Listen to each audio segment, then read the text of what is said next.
Of the Academic Affairs Committee will come to order. Roll call. Regent Bates. Here. Provost Jose Herrera. You're welcome to come forward, yes. Provost Kevin Kriegel. Yes.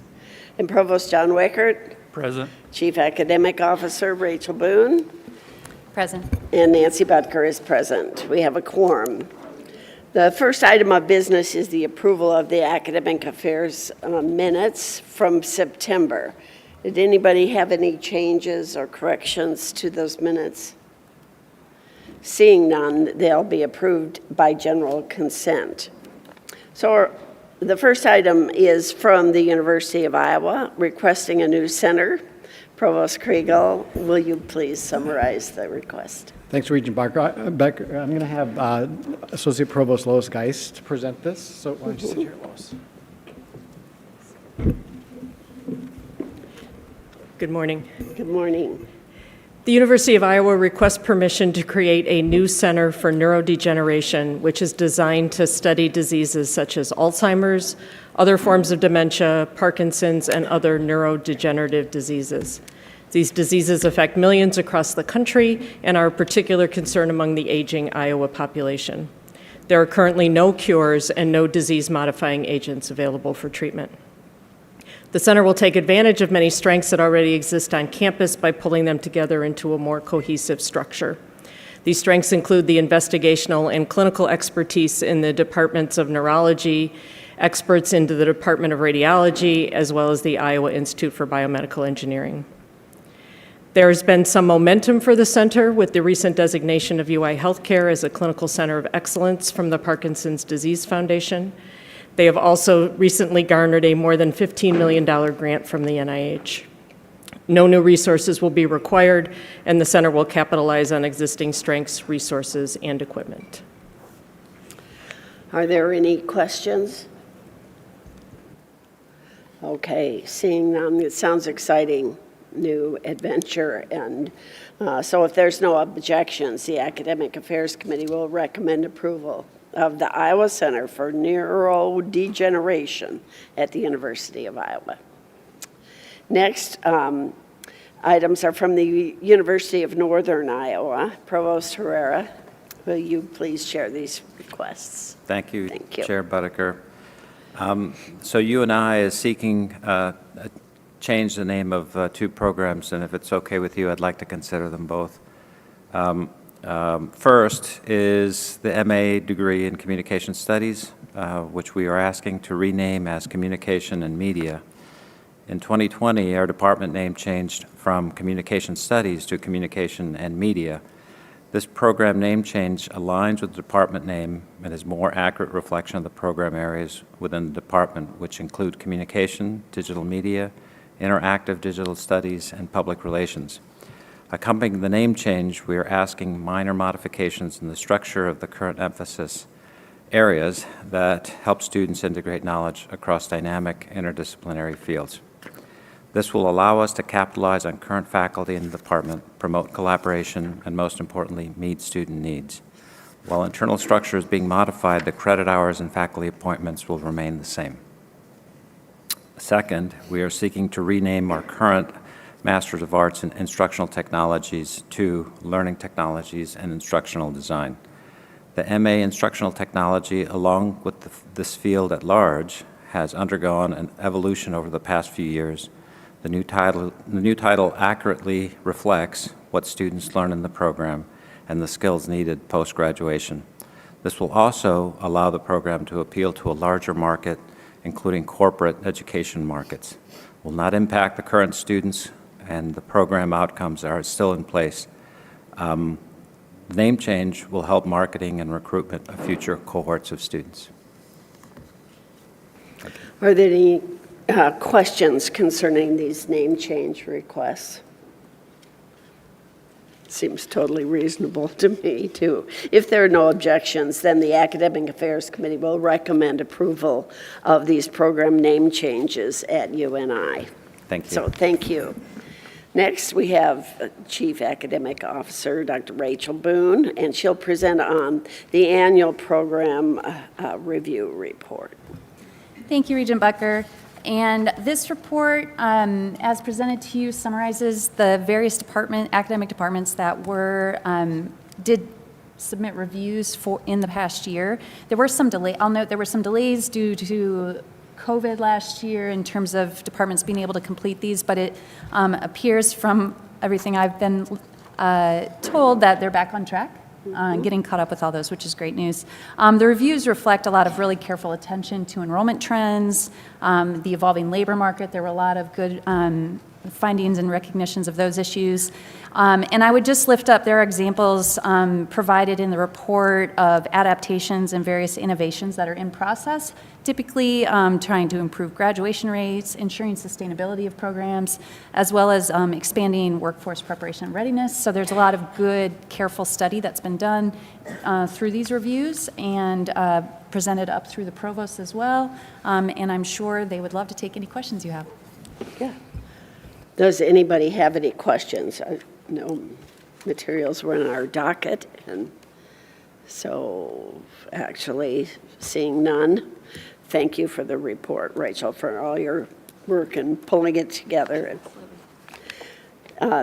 Next, we have the biennial faculty activities report, and some presenters from the universities will share with us.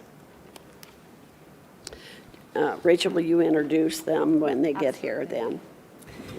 Sure, and as they walk up, I will share this with you. The presenters today, we have Dr. John Valentine, Associate Provost for Faculty at UNI, Dr. Lois Geist, Associate Provost for Faculty at the University of Iowa, and then Dr. Don Bratch-Prince, Associate Provost for Faculty at Iowa State University. And as part of that introduction, I will also say that the three of us, as well as, and I'm going to particularly call out Christina Yaus at the University of Iowa. I know all four of us are incredibly grateful to Christina for an immense amount of work she does in helping prepare this report for you as well. And before they launch, I'm going to just make a couple of quick points as well. Because this is a team effort. We all work really closely together on this one. And it's an interesting report that we only do it every other year, but it is direct information that we gather from the faculty each time we do it. And they consistently are reporting, as you'll see in the report, a high level of engagement in their professional responsibilities. This is consistent ever since this report's been done. Over a decade ago. Their average hours worked is well over 50 per week. Each time we do this, that's been true.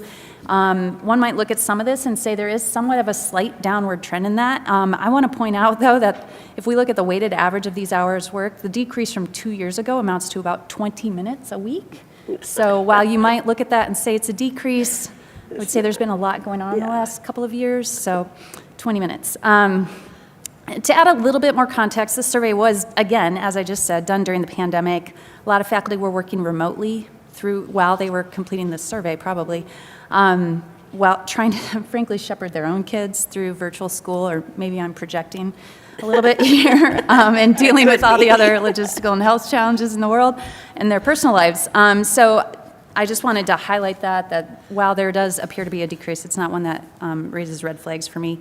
We also made some changes to the survey this time around that would help us better capture the time that it was being spent facilitating teaching, advising, professional development, all of that in an online space. It is a little different. Faculty have been working in an online space for years, but this has been a little different. So we did try to adjust the survey to better capture some of that. So some of the data points on that front don't compare directly to prior years, but we know that the way we've changed those online related questions is something we need to carry forward. That is not going to change. So that's a change we made that we will sustain. And finally, I can't say enough about how impressive and for me shocking it is to look at the response rate on this. And that's, again, shockingly, every year that we do this, we have this 80% response rate. A survey that reaches a 20% response rate is thrilling. So to reach 80% year after year after year on this is sort of unbelievable. We feel really confident in the quality of this data as a result of that, and we think it really does reflect actual experiences of the faculty. So I am going to turn it over to my colleagues and let them give you a little more in-depth conversation about that. Thank you, Rachel. Go ahead. Thanks, Rachel. And I'm going to go ahead and start and then hand it off to my colleagues. So some of this Rachel has already reviewed. This was our biennial survey, which was administered over 8 weeks in the spring. We only survey full-time faculty members, so we exclude administrators, faculty who may be on leave or in phased retirement. If someone gets the survey and tells us they're on vacation, we tell them thank you very much. We don't ask them to log their vacation time. So more than 3,500 faculty members were responded, so that again was the 80% response rate. And you can see that the institutions, for the most part, are pretty even in terms of their response rates. We want to highlight the different types of faculty that we have at our institutions, keeping in mind that there are some differences between the three of us, but for the most part, we have similar sorts of tracks. We all have a tenure track, which expects excellence in all 3 core missions, including teaching, research, and service. We also have a variety of different kinds of non-tenure tracks. At the University of Iowa, we refer to our regular non-tenure tracks. These are the folks who are generally employed full-time and include our clinical research and instructional track, as well as some fixed-term faculty, which would be our adjuncts and visitors. ISU has specialized term faculty tracks similar to Iowa, and UNI has a non-tenure track, which is generally their adjuncts and their renewable term or term faculty. The data for the University of Iowa is represented here with just focus on our regular faculty appointments, so our tenure track, which expects excellence in all 3 core missions, and our more specialized tracks, which emphasize either clinical duties, advancing the research mission, or being engaged primarily in the teaching mission. The numbers that you see here for the faculty numbers are the fall 2020 numbers, recognizing that our numbers would have come in like 2 days ago. So accept our numbers from last year. Hearkening to the number of hours that our faculty spend, we specifically here are focusing on the teaching activities by faculty type at Iowa. This is traditional classroom teaching, online and hybrid teaching, clinical teaching at the bedside or in the clinics, mentoring, advising, and project oversight. The faculty average effort per week, understandably, the tenure track is a little bit smaller than the others because they're also engaged in the research mission. Our non-tenure track carry a lot of the burden related to educating our students, with our clinical track primarily educating our professional students, and our research track, which it is not required that they teach, but many of them are still involved in education, which we appreciate. I'm going to turn it over to Dawn. Sure. Do you want me to slide? And I'm going to talk a little bit about the Iowa State faculty numbers here. So at Iowa State, we also have tenure track or tenure eligible faculty, and we have a significant number of non-tenure eligible faculty. In 2019, we went through a process of reclassifying our non-tenure track lecturers and clinicians into more accurate, specialized term faculty tracks. And we felt this better described the roles and the responsibilities that our faculty are expected to undertake. And so you see teaching clinical, practice track, and practice track faculty are individuals who may have experience in industry, business. They may be a CEO of a company, may be a school district superintendent who want to share with students, teach and share some of their kind of lived experience. So we have a number of practice track faculty, research, and adjunct. And you can see, by the total of that, 2/3 of our faculty are tenure track or tenured in their appointments, while approximately 1/3 of ISU faculty are term. And over time, the breakdown has held fairly steady, and I would say over the past several years, that's been so. So the breakdown of reported hours spent on student instruction in our slide here is similar to what Lois showed for the University of Iowa. You see that non-tenure track faculty spend substantially more time on student instruction than faculty in the other categories. And I want to be sure that we underscore, highlight that student instruction includes a lot more than just traditional classroom teaching. You know, it often gets reduced to time in the classroom. But at each of our universities, student instruction includes advising students, assessing learning through evaluating projects, exams, assisting students with papers, working with students outside of the classroom, which takes time and which is important, updating and improving course materials, experiential and work-based learning, and other types of faculty-student interactions. And we believe these are critical components of the learning experience for both our undergraduate and graduate students. And these are activities that faculty, enjoy. They want to engage with the students, and these are important parts of this concept of student instruction. So we want to be sure that that gets called out in the report. At all three universities, tenure and tenure track faculty spend on average 1 to 3 hours a week on these other categories of mentoring student research, as I said, assisting students outside the classroom, et cetera.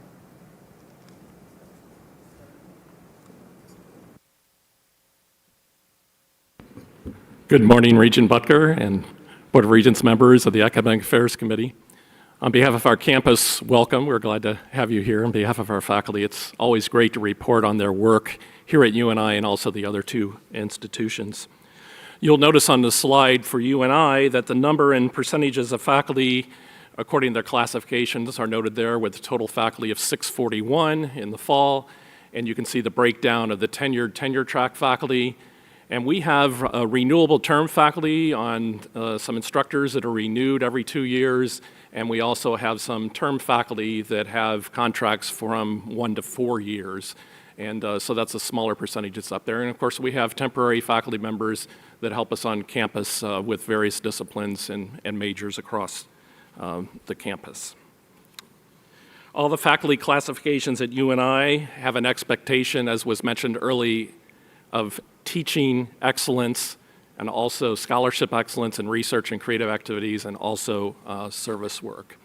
As the other institutions reported on, you'll see in this slide the activities by the faculty type and the student instruction components that are listed up there. Traditional classroom teaching, face-to-face, is still the heart of what we do here at UNI and the other institutions as well. And of course, we do have online offerings, virtual teaching through Zoom at times, hybrid teaching where they're doing both. They may be doing in-person and also virtual teaching.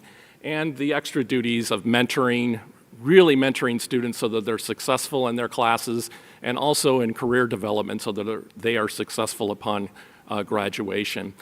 You'll also see that they are advising students, and that they are, of course, overseeing research projects and creative activities of students. The faculty's average teaching effort at UNI, this is just with teaching because of our focus as a top Midwest comprehensive university, is 32 hours with our tenure track faculty and 33 hours. This is just with teaching. So that doesn't count their research time and their service time. So it's quite impressive if you look at a regular 40-hour work week on how much time they are actually spending on making sure our students are successful. The next slide, we almost don't want to bring it up because it's talking about the pandemic, but it's a reality of what our faculty faced at all three institutions last year. And if you can think of yourself being a professor, an instructor in a classroom, showing up for class, the students are distanced apart, you're perhaps teaching 50% of them in the class, you may be teaching 50% of them virtually online. You're looking for the student raising their hand in the back of the in-person classroom, and then there's someone raising their hand on Zoom asking questions. And then you have a student perhaps that was quarantined or isolated due to COVID, and you're having to do special individualized instruction to make sure those students are successful and don't get behind in class. So our faculty at all three institutions really had to do an incredible job of teaching last year in these different modalities just because of what they were facing due to COVID. We did ask some questions, as was mentioned earlier, that were different on the survey relating to working in this type of teaching. And so this slide has a lot of figures on it, but basically it's showing you that the faculty had to switch and do a lot of preparation, their classroom teaching and grading in a different way. So you can see in the face-to-face classes, they transitioned to this multiple modalities of teaching and had to add hours per week to get ready for that type of teaching. So from 8 to 9 hours to 10 to 15 hours a week. So if you put that in the days, you can see they really had to add extra work time to their daily teaching efforts to make sure our students were successful because of these different modalities that they had to teach in. They also had slightly more time in developing and updating courses because they did have that individualized time often at home to think about, okay, how can I update my classes and move things forward? So that was kind of a nice tweak that they were being innovative with their future teaching efforts and course development. I'll turn it back to Dawn. Yeah. So we've talked extensively about the teaching activities of faculty, and I'm going to spend a little bit of time talking about research activities and then service and engagement activities. And of course, research, scholarship, creative work is a crucial part of the work of our faculty and does inform faculty teaching and engagement with our communities. As expected, tenure-track faculty at our institutions spend 20 hours per week on research and scholarship, while at the University of Iowa, research track faculty spend 40 hours per week on these activities. And although research is less a part of their portfolio, non-tenure track faculty and clinical track faculty across the institutions also engage up to almost 7 hours per week on scholarship and dissemination of knowledge. Not surprisingly, tenure-track faculty at Iowa State and University of Iowa commit significant efforts in research. For the faculty at UNI, this effort is less so because of institutional mission, but they still engage in notable research. And interesting and importantly, non-tenure-track faculty at all of the institutions and the clinical track faculty do contribute significantly to scholarly efforts, conference participation, and dissemination of knowledge. The research activities of the faculty at all three universities do have an economic impact on the state of Iowa, as was demonstrated in a study that the board commissioned and I believe was delivered in November 2019, a comprehensive report on the economic impact of our institutions. Faculty research efforts bring in federal, industry, governmental, and private funds to the state for the creation and dissemination of knowledge, as well as the transfer of technology to the marketplace. And I share here just a few examples of faculty research and collaborations that directly impact the economic health of our communities. And I'll just highlight the COVID-related ones. So at the university, at Iowa State University, a faculty spin-off company has been helping other biotech companies automate the process of making medicines, enzymes, and small molecules. And this has a direct goal of developing COVID-19 nanovaccines, and they have been able to attract a good deal of funding to support that effort. At the University of Iowa, faculty have engaged in extremely important COVID-related research, both basic science, scientific research, as well as the applied efforts of engaging in vaccine trials. And grant funding at the institution at the University of Iowa supports over 1,000 staff jobs. At UNI, since the onset of the pandemic, they have implemented nearly $32 million in grant-funded public service and training programs, and these are really focused on supporting our PK to 12 education across the state. So all three universities have been actively engaged, and this survey occurred during the pandemic, so focusing on pandemic-related economic impact, I think, is important. Okay. And the third kind of bucket of faculty activity, if you will, is this faculty engagement and service that really benefits our students and our state and beyond. And, excuse me. Service and engagement really comprise a wide range of programs at Iowa State. We have formal ISU extension activities. At our other institutions, we have community engagement, we have outreach, we have the delivery of educational programs throughout the state, providing technical assistance and consulting, and partnering with our public and private organizations to advance the goals of our community. So it's really a wide range of activities that faculty engage in. Many faculty members, and especially those on the clinical track, provide health care, veterinary care, and other clinical services to communities in the state. And as I said, these service and engagement activities are very wide. Some focus externally, others focus more internally, and others yet are focused on service to the disciplines, the academic disciplines. Okay, last one. And so here are a few examples of engagement activities that we'd like to highlight. At Iowa State, for example, that we have we are leading a $10 million program to improve rural broadband connectivity, and as you can imagine, this is critically important. And we're partnering with the city, Story County, with local school districts, the Department of Transportation, and private industry. At the University of Iowa, the College of Public Health leads a Healthy Rural Workers program, and the College of Engineering supports environmental sustainability and clean water programs.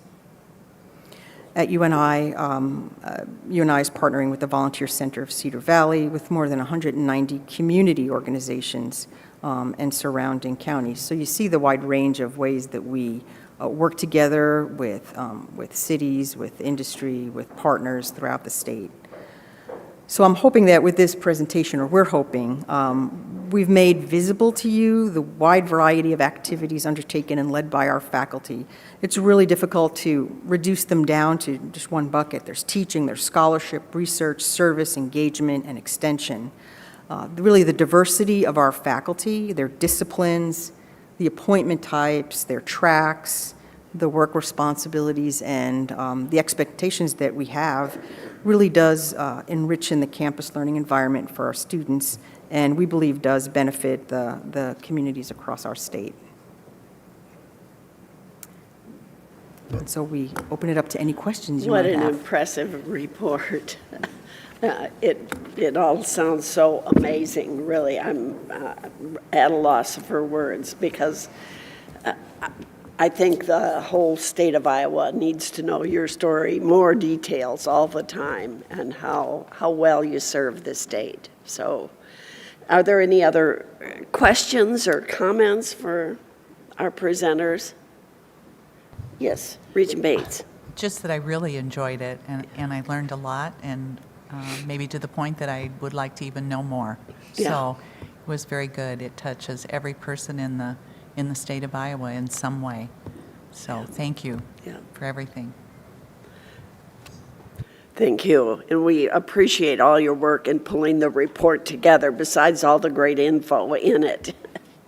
Thank you. Okay, for our next item on the agenda, we have the faculty activities report. No, excuse me, I did that one.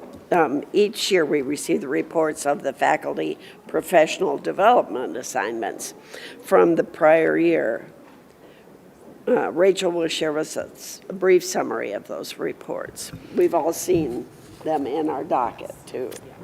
So. Yes, thank you. And as you noted, the summaries of each project are in the docket as per board policy and in alignment with state law. And these summaries indicate just how very much was accomplished, which is fantastic to see, particularly, again, in a challenging year. So back in November of 2019, if any of us can think back that far, this board approved 134 professional development assignments. As the context shifted over the ensuing months, there were a number of those that the faculty members chose to defer their assignments, sometimes for traveling purposes, if the research included that, or collaborations that they were no longer going to be able to engage in the way they anticipated. So for a variety of reasons, and the numbers of those that were deferred are listed there, and some of them are actually deferred and probably currently occurring. Estimated cost that back when it was approved in 2019 was about $400,000, but because of those deferrals and other things, it was significantly reduced below that. And even so, the amount that was brought in grants, over 6.7 million, clearly far exceeds the cost of those. Also acknowledging that there's over 30 million that's either pending announcement or still in process of being submitted. So significant opportunity for, again, bringing a fantastic and really unmatched ROI in that tight of a time period. It's pretty impressive. And it's not just the money. There were a lot of other great things happened, things published, creative works developed. I was also really interested in, and I think this happens probably every year, but it seemed to be a little bit more prevalent this year. There were a lot that noted that they completed a lot of their own professional development training, that they were able to gain new certifications in different areas in their field, which to me is really something that then translates into how they can enhance their teaching, enhance their own research down the road. So it's hard sometimes to find time to do your own learning and development. And so I thought that was a really interesting way that they were able to use that time in a way that will have dividends for many, many years down the road. So share that with you. Those are the reports for this year. And again, I will defer any questions to our colleagues across the table. All right, does anyone have any questions? And after reading the reports and hearing from Rachel? Great.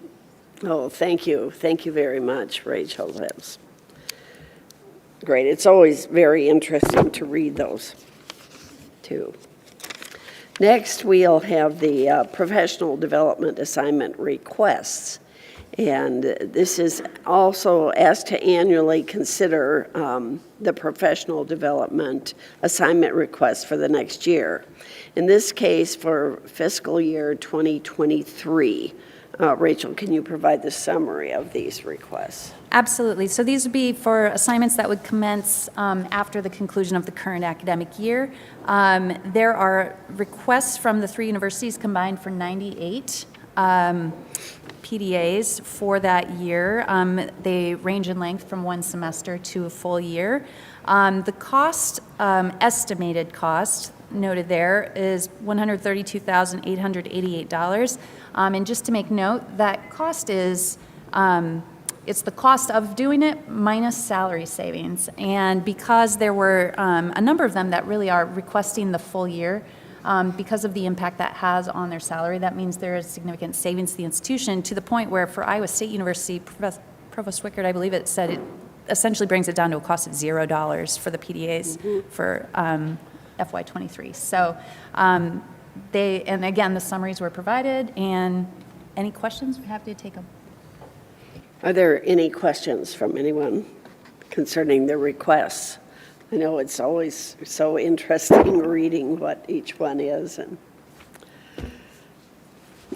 okay, if there's no objections, then the Academic Affairs Committee will recommend approval of 98 professional development assignments as described here for 2023 fiscal year. Okay. You again, yes. Rachel. This is on the Iowa Lakeside Lab annual report, and Rachel is going to give that report for us this year. Yes, thank you. Director Skopik was unable to join us today, but she will be I want to make sure you all know she will be joining us actually early next year, perhaps in February, to share a little bit more in depth of some things happening with Lakeside Lab.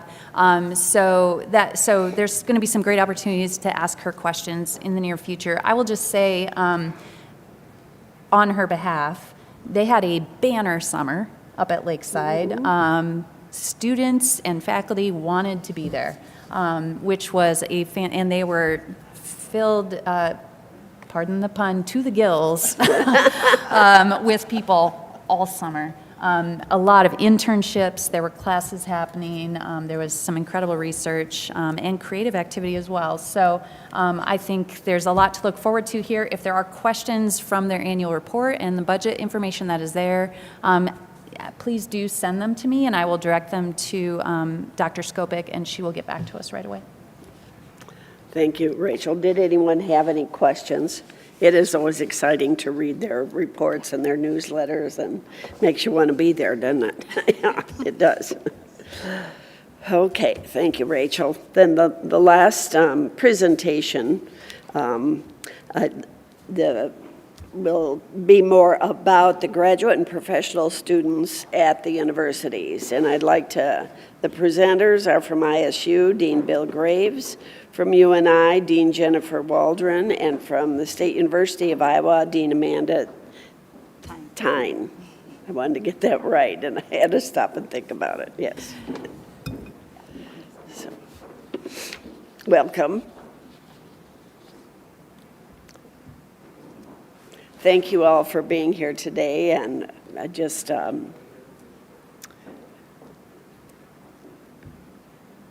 you have the floor for your presentation. Thank you. Yes, thank you. Good morning. We appreciate this opportunity to share information about our graduate programs and exemplify what the great work our students are doing. Our presentation today will focus on the 3 different types of graduate degrees, starting with the master's degree, and then going to the doctoral degree, and finally professional studies. I have the pleasure of serving as Dean of the Graduate College here at the University of Northern Iowa, and I will be speaking to master's education. Master's degrees are 30 or more credit hour programs that allow students to gain specialization in a concentrated area of study. Students have the opportunity to deepen their professional practice and simultaneously understand and conduct research or creative scholarship. For example, UNI School of Music provides opportunities for students to have their original compositions performed by our orchestra. Ultimately, a master's degree leads to career advancement, career promotion, or the desire to seek further education. The hallmark of a master's program is the culminating project. Completing the project allows students to apply specialized knowledge and scholarship to a specific problem or experience. Culminating projects can be action research, where our PK through 12 professionals use research methods to better understand their own practice as an educator. Or they can be a thesis, internship, or a capstone project. This year, Isaac Campbell completed a thesis entitled Cultural Memory and Family Snapshots. He created wheat paste murals of historical photos throughout downtown Cedar Falls. He said his work was particularly important in spreading joy and drawing people downtown during the pandemic. That's cool. Master's programs at UNI serve the state and the people of Iowa. In fall of 2021, 85% of education, 80% of behavioral and health sciences, and 70% of our STEM students were from the state of Iowa. Not only are they advancing their careers, but they are also serving the communities where they live and work in the future. With that background, I'm pleased to share examples of what makes graduate education strong at UNI. First is our commitment to student success. We know that students are often challenged by scholarly writing. Therefore, the Graduate College provides valuable writing and research services, including one-on-one tutoring. During the 2020-2021 year, we had over 180 personalized tutoring appointments that totaled nearly 100 hours of assistance. Offering this personalized writing support has increased our 3-year graduation rate from 68% to 75%. One of the special initiatives we embarked on last year was hiring a cohort of graduate assistants to support mental health on campus. The Graduate College was able to employ the expertise of graduate students in programs such as social work, counseling, and school psychology to find ways to support students during the pandemic. Using participatory action research, graduate assistants interviewed students, faculty, and staff on campus. From there, they devised and implemented campus projects. I am proud to share that this initiative has created sustained changes on campus. First, the Validate, Appreciate, Refer workshops continue to be offered on our campus, with an emphasis on juniors and seniors who are mentoring first-year students. Second, in collaboration with the Counseling Center, we have 4 graduate assistants who are offering peer mentoring counseling in places such as our Union and Wellness Recreation Center. The result is increased access to support mental health on our campus. Finally, our students are very successful in our education, as well as serving the state of Iowa. 77% of our accounting students pass the CPA exam, compared to the state average of 33%. Nearly 100% of students from our school psychology and speech-language pathology programs land a job after education. And our students are serving the state of Iowa. 33% of practicing Iowa principals and superintendents, and 25% of practicing school psychologists are alums from our programs. And finally, 75% of our alums remain in Iowa after graduation, and they can be found in all 99 counties. Thank you for this opportunity to share some of the highlights about master's education, and I'll be turning it over to my colleague, Dean Graves. Thank you, and good morning. It's a pleasure to be here. The PhD is the highest degree that Iowa State University confers.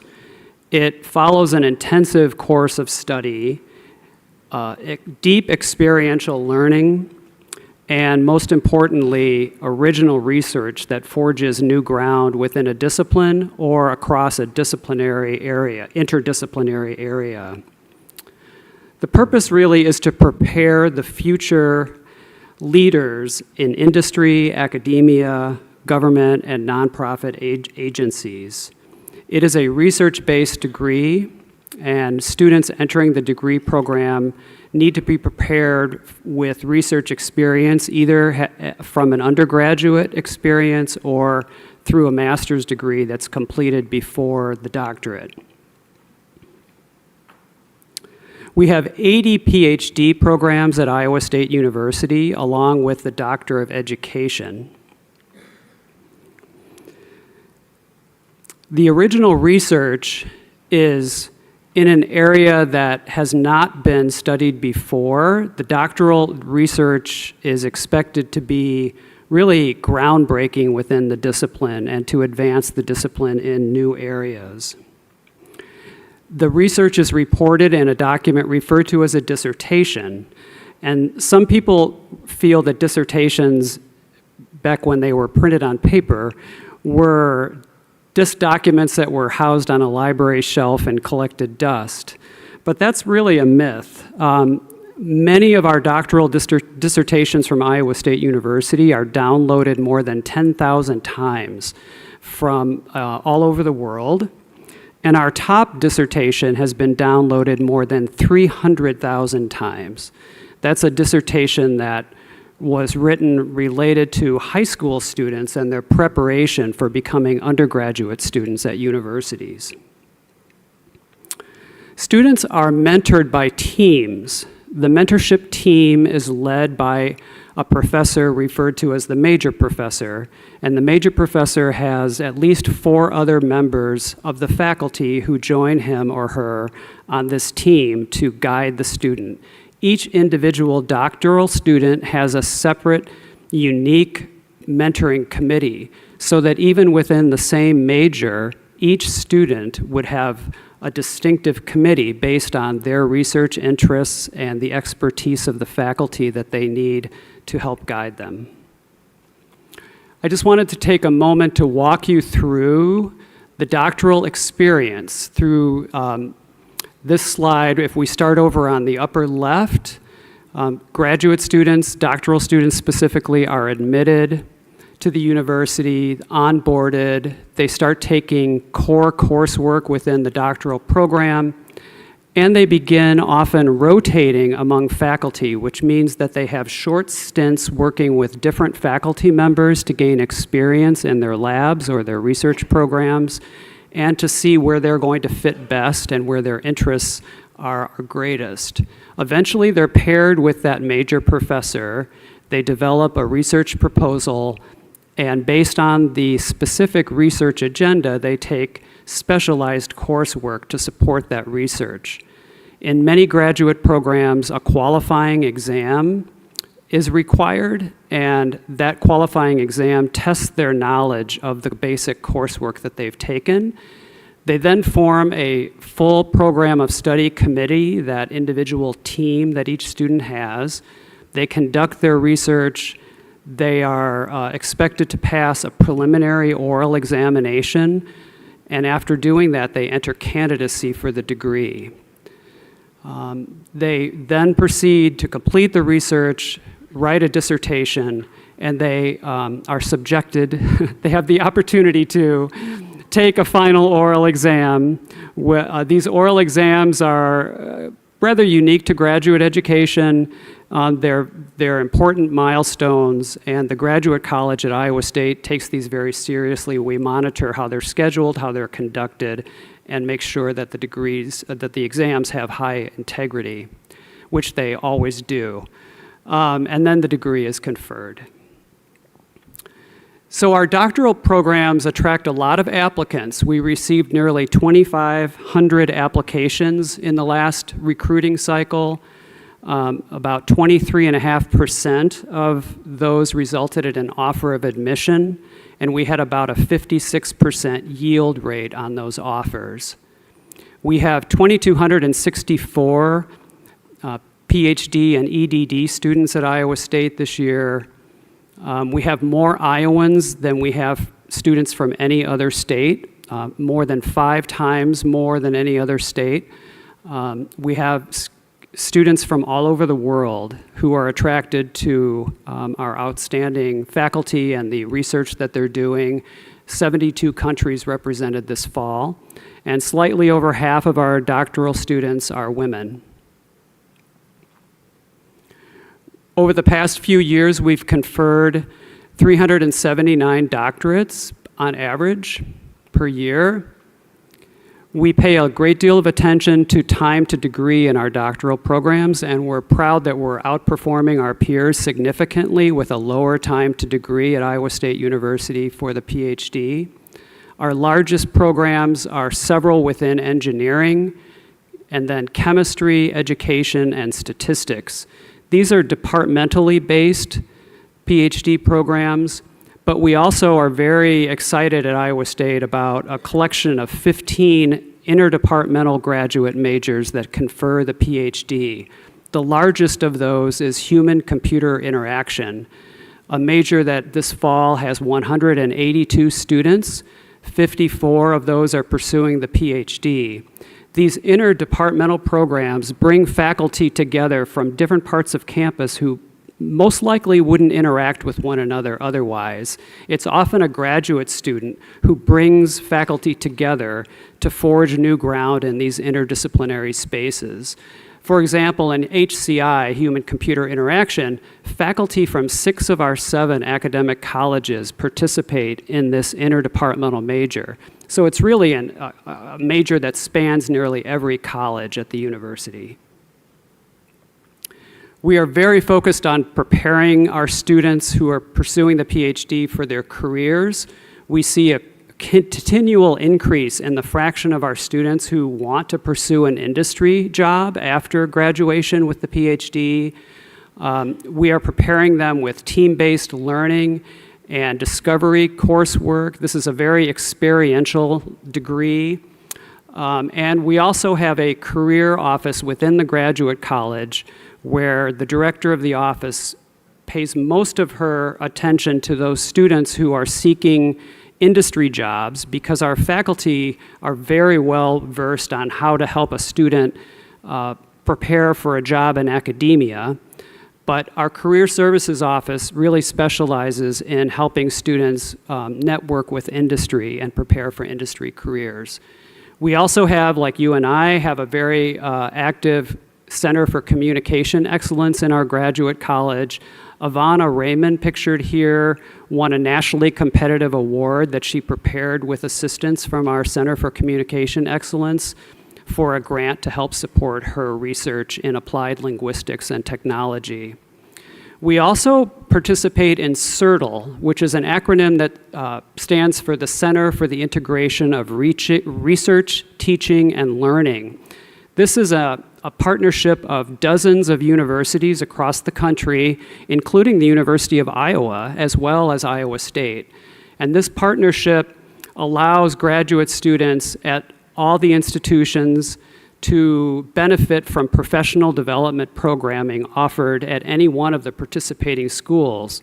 For example, about a month ago, a staff person in our graduate college at Iowa State offered one of these professional development programs across the network. It attracted over 400 registrants, including registrants from the University of Iowa. So we had University of Iowa students registered for this professional development program that was offered at Iowa State.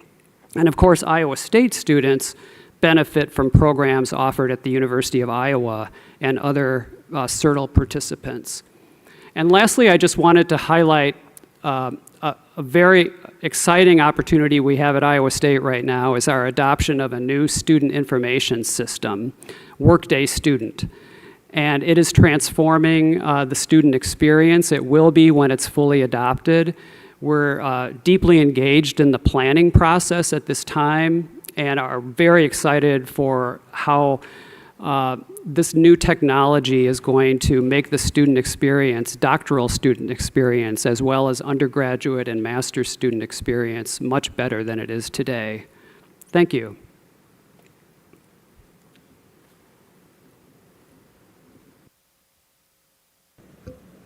Good morning, everyone. My name is Amanda Tyne. I'm Associate Provost for Graduate and Professional Education and Dean of the Graduate College at the University of Iowa. It's a pleasure to be here today and to be able to talk to you a bit about professional education. So I'd like to begin by providing you just some background on our professional students. Professional students at Iowa are enrolled in 4 colleges: dentistry, law, pharmacy, and the Carver College of Medicine. In 2020, about 1,900 students were enrolled in these 4 colleges. And you can see on this figure that on the next one, actually, I'm going to show you, sorry. You can see on this one that professional students are about 6% of our total enrollment. Together with graduate students, our graduate and professional education students make up about 25% of our total enrollment. You can also see that when you look at headcount enrollments, professional education has had steady enrollments and consistent enrollments over the past decade. About 63% of our professional students at the University of Iowa are Iowa residents, and that's also a number that's been pretty consistent. In the next few slides, I'd like to share some specific ways that our professional colleges serve Iowa, and some of the way that our students participate in experiential education, often also within Iowa. I'll also share some of the ways that we support students as they move through their programs. And I'll start with the College of Pharmacy. College of Pharmacy alumni practice in 95 of Iowa's 99 counties. 45% of alumni from our recent graduating classes have also chosen to stay in Iowa. College of Pharmacy students engage in a professional experience program in all 4 years of the PharmD program. This is the practice-based experiential component of the PharmD curriculum. These experiences involve real-world, real patients, real pharmacists, and real students in both hospital and community pharmacy settings. Students also participate in continuing professional education outside of the classroom, in professional leadership, service, and community engagement. PharmD students have the benefit of support from the College of Pharmacy's Office of Professional Education, which provides tutoring, supplemental instruction, and success advising. Students also participate in professional outreach development societies that provide peer-to-peer support and mentoring by faculty and alumni. Next, I'd like to talk a little bit about our College of Law. Many students in the College of Law come from undergraduate programs across the state of Iowa. The top 3 undergraduate institutions of our incoming law class this year are the University of Iowa, Iowa State University, and the University of Northern Iowa. Luther, Drake, and Grinnell are also in the top 10. Iowa is the top employment location of College of Law graduates. Over 50% of Iowa's law students participate in a field placement or an externship experience. Many of those placements engage students with Iowa communities, including placements at Iowa Legal Aid, the Clinton County Attorney's Office, the Iowa Supreme Court, the Iowa State Education Association, and the Kids First Law Center. Students are supported by the College of Law's Academic Success Program, which offers programs on legal study skills and exam taking, and one-on-one appointments focused on reading efficiently, preparing for class, taking effective notes, outlining, and time and stress management. Next, I'll talk a little bit about our College of Dentistry. About 80% of Iowa dentists are University of Iowa College of Dentistry alumni, and about 70% of College of Dentistry students are Iowa residents. All fourth-year dental students complete a 5-week community rotation in hospitals, community health centers, and rural private practices across Iowa. Students are supported by the College of Dentistry Counseling Office, which is staffed by an embedded counselor and provides one-on-one counseling to dental students, graduate students, and residents. Finally, a bit about the Carver College of Medicine. In 2020, 48% of physicians in Iowa had medical education or training from the University of Iowa Medical Education System. The UI-affiliated Family Medicine Residency Network prepares family medicine physicians in residency programs across the state. 60% of those residents stay in Iowa to practice medicine. The University of Iowa Carver College of Medicine initiated the Carver College of Medicine Rural Iowa Scholars Program, or CRISP, to address the increasing physician shortage in rural areas of the state. CRISP is a comprehensive program that focuses on rural medicine throughout medical school. Rural elements are embedded in the medical education through mentorships, seminars, research, and electives. Graduates practice an eligible community in Iowa for a minimum of 5 years after they complete a qualifying residency. The Carver College of Medicine also offers distinction tracks where students can pursue scholarship outside of the medical curriculum. The service distinction track includes a long-term service and project plan, sustained service work over the student's medical school career, and clinical experience with underserved, marginalized, and rural population groups. The Carver College of Medicine Medical Student Counseling Center provides services related to mental health and well-being, academic support services, and career services. Thank you.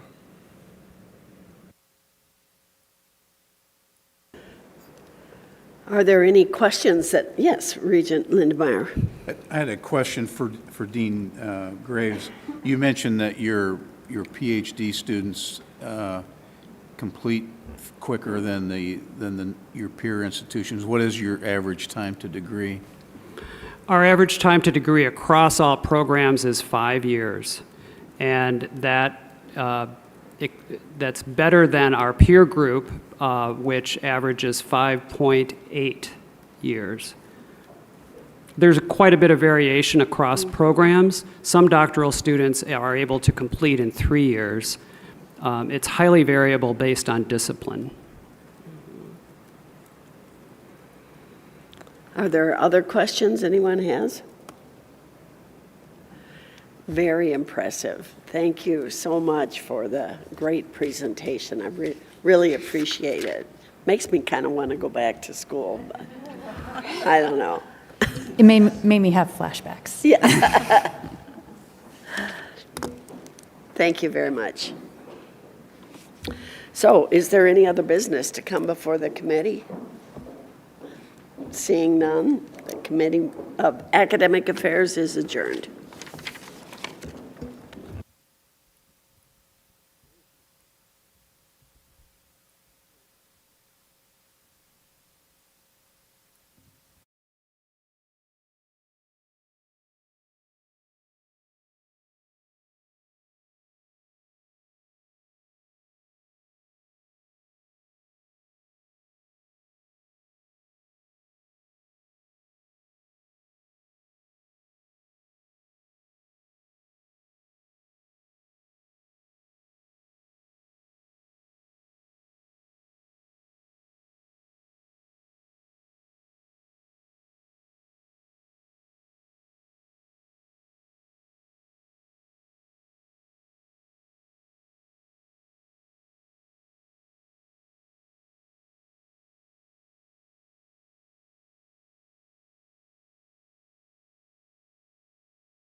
Looks like everybody's here, so we'll go ahead and proceed with the Property and Facilities Committee meeting on November 3rd, 2021. Please note the roll call, who's here. We'll start with the minutes of September 15th, 2021 committee meeting. Are there any additions or corrections? Okay, hearing none. Those are approved by consent. Thank you. Register of University of Iowa Capital Improvement Business Transactions, Rod Leonards. Regent Dokovich and committee members, the university has 2 capital register items. The first of the 2 items, Gymnastics Spirit Squad Training Center, construct building. The University of Iowa would like to pull that from this capital register and bring that back at a later date. And the second item, which is a ratification, the University of Iowa would like to request board ratification of the use of construction management at-risk project delivery method for the UIHC Centralized Emergency Power Generation Facility. It's an expansion project. This use of CMR was approved by Executive Director Braun on September 22nd, 2021. The board granted permission to proceed with project planning for this project in July at the July meeting 2021, and this would be a request for ratification of Executive Director Braun's actions in September. Any questions or comments from the committee on that? Okay, hearing none. That is approved by consent. Rod, again, University of Iowa request for emergency contracting authorization. Yes, thank you. Again, a request of the board to ratify Executive Director Braun's emergency contracting authorization, allowing the university to hire Marv's Glass DBA MGSI of Iowa City to apply 3M safety film to various windows on the Stead Family Children's Hospital under the UIHC Replace Windows project. The $771,516 cost would be funded by the University Hospital Building Usage Funds. And again, this is a ratification for an action in October by the Executive Director of the Board. Questions, comments on that? Okay, hearing none. That is approved by consent. Thank you, Rod. We'll move on to the Register of Iowa State University Capital Improvement Business Transactions. Pam Kane. Thank you, Regent Dokovich. Iowa State University has 2 projects we are requesting board approval for. Both are parking lots for which we are preparing the project description and budgets with the understanding that the approval is authorization to proceed with construction. Both of these parking lot projects are on behalf of Iowa State Athletics. Parking lots B1 and F1 are resurfacing and expansion for a total project budget of $5.55 million. It will provide 380 new parking spots, a new parking lot with a drop-off, and it will resurface the current lots that are B1 and F1. These parking spaces are on the southeast corner of Iowa State Center, parallel to Lincoln Way Boulevard and Beach Avenue. And as a reminder, Iowa State Center includes the Sheeman Building, C.Y. Stevens Auditorium, and Fisher Theater. And these have been overseen by Iowa State Athletics since July of 2020. This project will also support the potential future multi-use district, which is planned for in that area. And the project budget will be paid from resources available to athletics. The second parking lot, which is G7, it is an $8.1 million project. It will convert the grass lots that are east of the renovated Southeast Recreation Complex just off University Boulevard, which opened in 2020. It will change it to a gravel parking lot with lighting, and it will have a small pedestrian bridge over the Worley Creek to the south, and it will add concrete parking pads and electrical service for 330 recreational vehicles. So what this does is relocates those recreational vehicles from the current spots where they are in between the football stadium and CY or in Hilton Coliseum to across University Boulevard, further supporting that multi-use district. As the diagram on page 4 of the docket item shows, it will also connect with the new East Gateway pedestrian bridge that is going over University Boulevard, which is currently under construction and looks really, really nice, so, okay. But both projects are anticipated, both the bridge project and the parking lot projects are anticipated completed prior to the first football game in 2020. And this G7 parking lot budget will be paid from resources available to Iowa State Athletics. I'd be happy to answer any questions. Questions, comments? Okay. Hearing none, those two projects are approved by consent. Thank you, Pam. University of Northern Iowa Register of Capital Improvement Business Transactions. Michael Hager, please. Regent Dokovich and committee members, before you is a request to replace the building on the Innovative Teaching and Technology Center, formerly known as the East Gym. The building was built in 1903. When it was last rehabbed, we were able to preserve inside up on the roof. There's some beautiful timber that supports the roof. Those are still good, but the roof sitting on top of those timbers needs to be replaced. We'll add fall protection and roof safety equipment at the same time. This is proposed to be funded from the general fund and building repairs. Questions or comments? Okay, hearing none. Those are approved by consent. Michael, University of Northern Iowa request to raise 2 houses.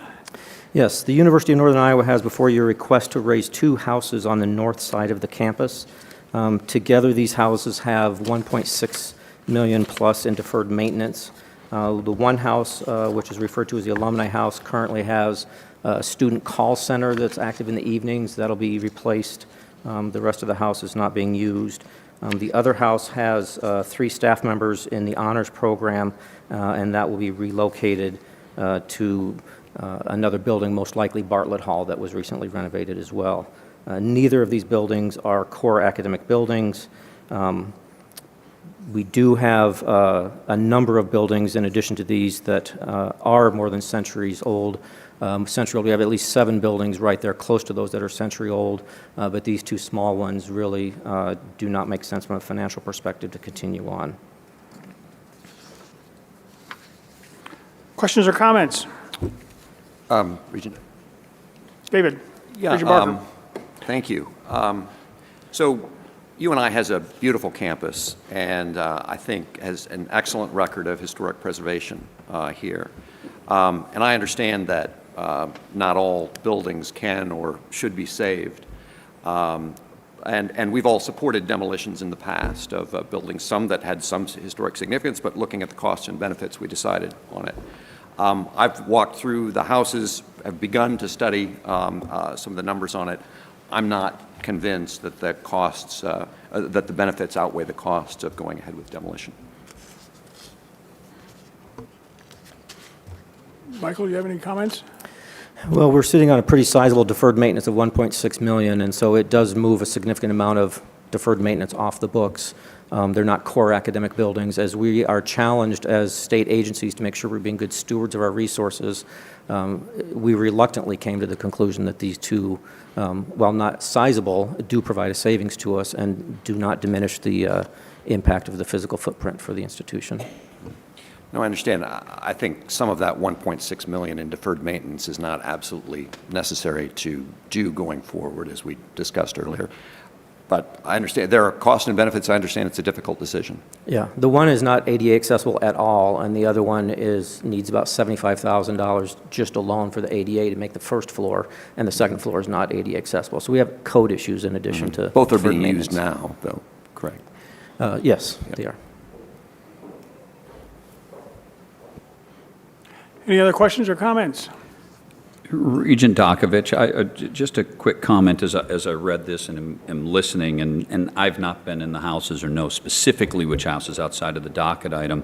It is a challenge I know we all face, and it is one that at the University of Iowa we have recently do and will face the challenge of the balance of value and history. We are as staunch a protector of history in our community and for our community, our university, our state, while at the same time recognizing those difficulties related to buildings that are not built for the purposes that they were constructed. We have historic or some historic and some aging and obsolete structures of our main campus. We build those to last. When they're homes, we have found, and it may be the case with these, they weren't built for what they're used for. They're wood frame structures as homes, and one of the things we have found historically is the heavy traffic and heavy use and long hour use of these, not only the finishes, the doors, the infrastructure, the plumbing, and all of that. Our challenge more and more is the balance to make sure that $400 million of deferred maintenance on the University of Iowa campus can be addressed with a depleted and challenged renewal and deferred maintenance budget. And we do find ourselves making hard choices on facilities that are fringe and maybe helped along with the Board of Regents Advisory Committee effort that we all partook in the last year, evaluating those buildings that aren't core to our mission, facilities and land that aren't core to our mission, and how can we do better to be as efficient as we can be. I'm struck by that at least as I read here. I know it feels familiar because the University of Iowa faces this regularly, and we find that those homes that are close to the campus, that have been owned by the university for some time and for varying, often less than core reasons, become a major drain on our challenge to make sure that the core of the campus is serving the needs of our students and our research. It is a challenge not just you and I is facing. We have to face this certainly every day. And I agree with all that. And Rod, you have convinced me, a number of times that when I had questions on historic buildings that they needed to come down. Yeah. And totally understand that it's a difficult call. In this case, I'm simply saying, looking at the costs and benefits, I'm not yet convinced. Any other questions or comments? Okay, the request is to raise those two houses. I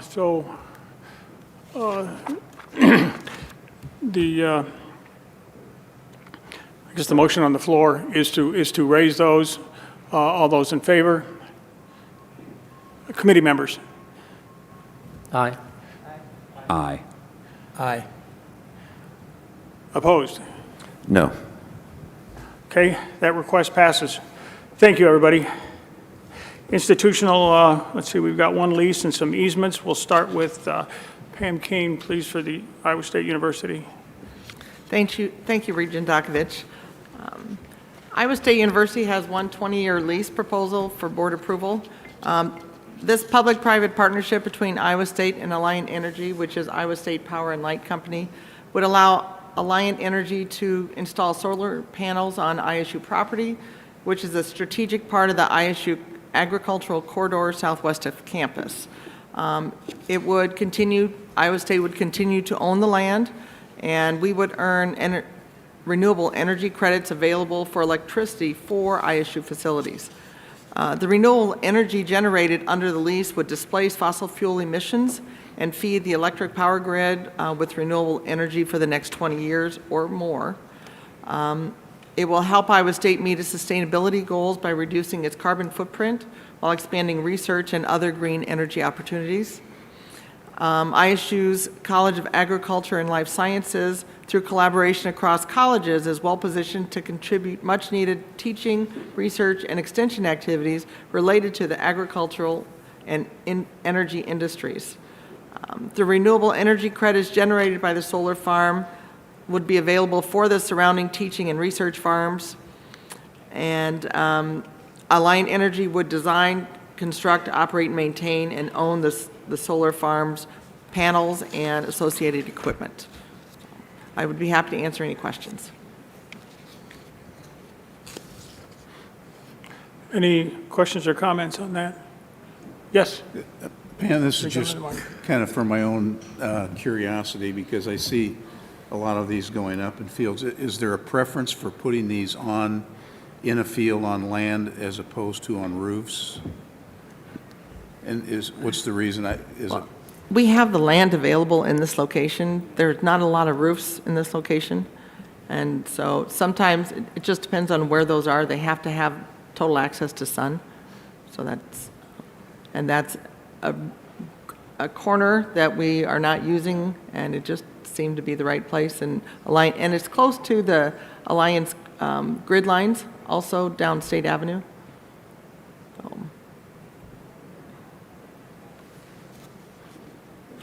Other questions or comments? I'm sorry.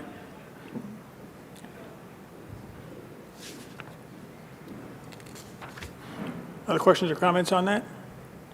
Okay, hearing none, that is approved by consent. Easements, Michael Hager, please.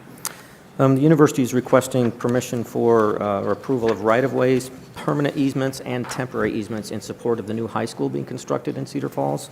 As you may recall, a number of years ago, we sold 50 acres to the Cedar Falls School District, and they are in construction of a new high school right now. And the city finished designing the street that comes up to the high school, and we need some construction easements, both temporary as well as some right-of-way and permanent easements to construct the road as well as the bike trail going forward.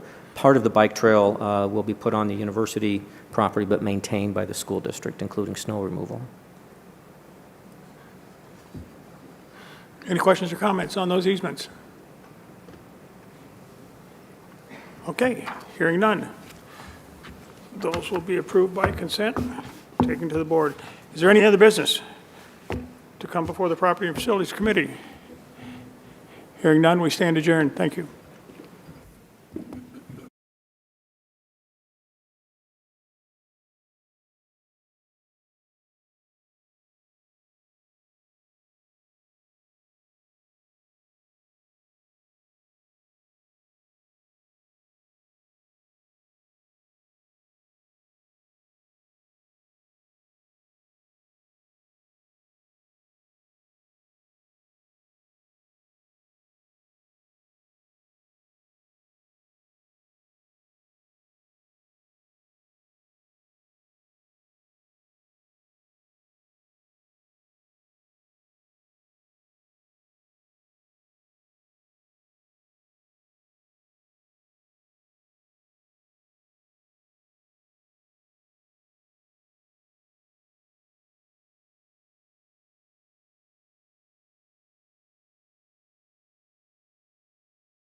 So we might as well begin.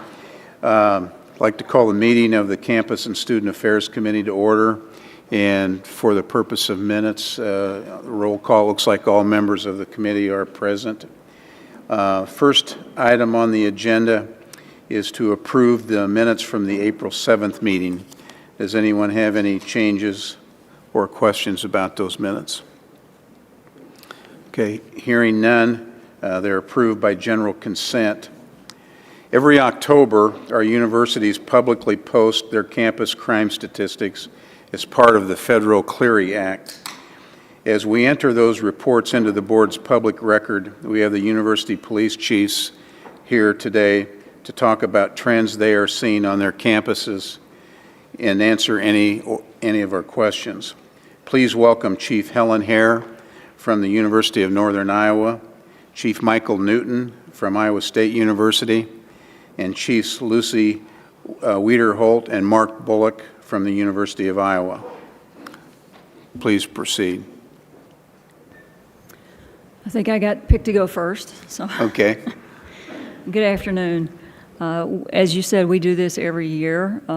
So before we really get into it, I just want to make sure everybody just have a very brief overview of what Clery is. It's been several years since I had this conversation with the board. Clery Act is a federal law, as you stated. It was originally passed in 1990. It applies to all institutions of higher learning. So everybody who takes any federal funding has to comply with the Clery Act. And we fit that category, obviously. So part of that is to issue that annual report that's public for everybody.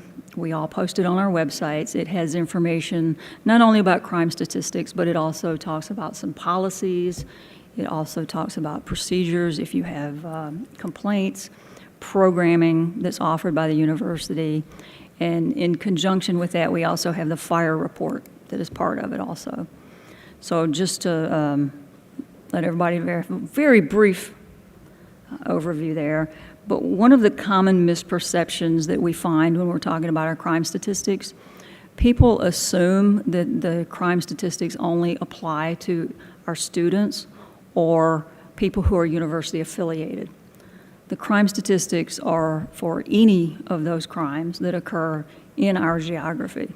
So a statistic could be generated by somebody who's not even affiliated with our school. So we just want to make sure everybody understands that. So as far as UNI is concerned with our 2020 statistics, we really didn't see a lot of changes. We did see a little bit of a decrease in some of our arrests for alcohol violations. I think we could look at the fact that our students left in the middle of September and didn't come back until the middle of August to attribute that statistic to. We did see maybe a little bit of an uptick in some of our drug referrals. I think there's a couple of things that might have contributed to that. Some of our neighboring states have legalized marijuana, and because of that, a lot of our students may be a little bit more complacent or a little bit more willing to use the marijuana in our res halls particularly. That's where most of our referrals come from. So we really didn't see a big change in our statistics, no big increases or decreases, which is a good thing. So that's about it on our crime statistics. Just off topic a little bit, we still see a lot of mental health issues. And sometimes the drug and alcohol can be tied to that also. People try to self-medicate sometimes, or that's the way they deal with their stress. So that's something that we see. A lot of the conjunction with the drugs is the mental health. So that's what I have. All right. I appreciate you all inviting us every year to talk about this. It's very important, the crime statistics and the other issues that we're facing on our campus. I want to talk a little bit about our crime stats, and then I got a couple other points on some items that are happening at Iowa State. Crime statistics-wise, most of our crimes were down, really COVID-related, pandemic-related. People weren't on campus. We weren't seeing that. But we did see some trends with some increases. Motor vehicle thefts have increased. It's kind of that number that jumps out. But what I want to say about that is don't look at the percentages. Look at the actual number. Because our crimes are so low, if you have 3 or 4 additional crimes, it really makes the percentage of the crime jump out at you.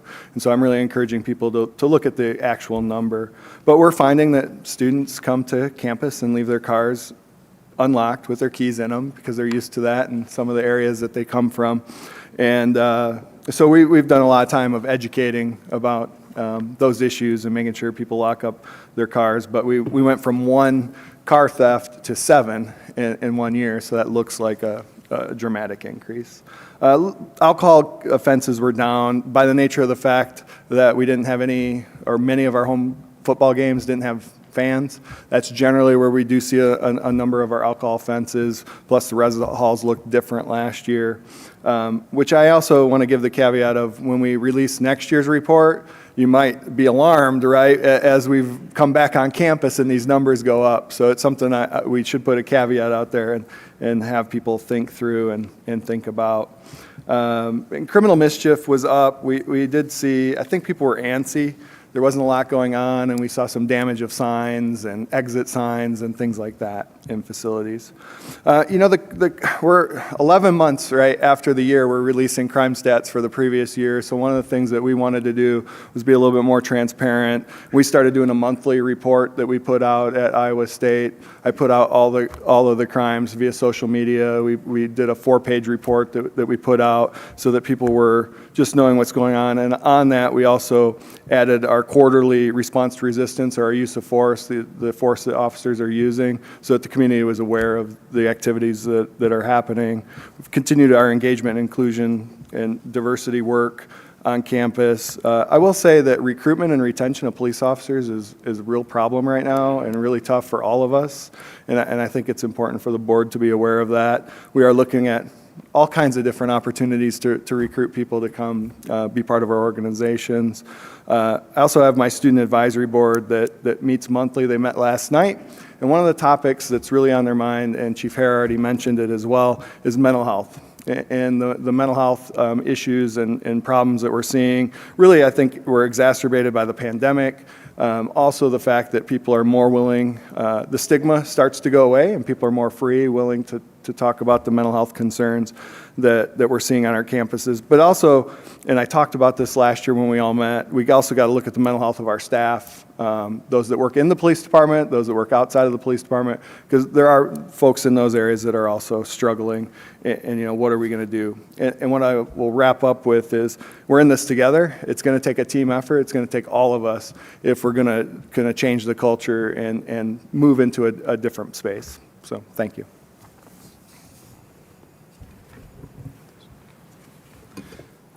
Thank you. Good afternoon. Thanks for having us here. Lucy and I actually have a bet that I can't do this in 5 minutes, so I'm going to get to the process now.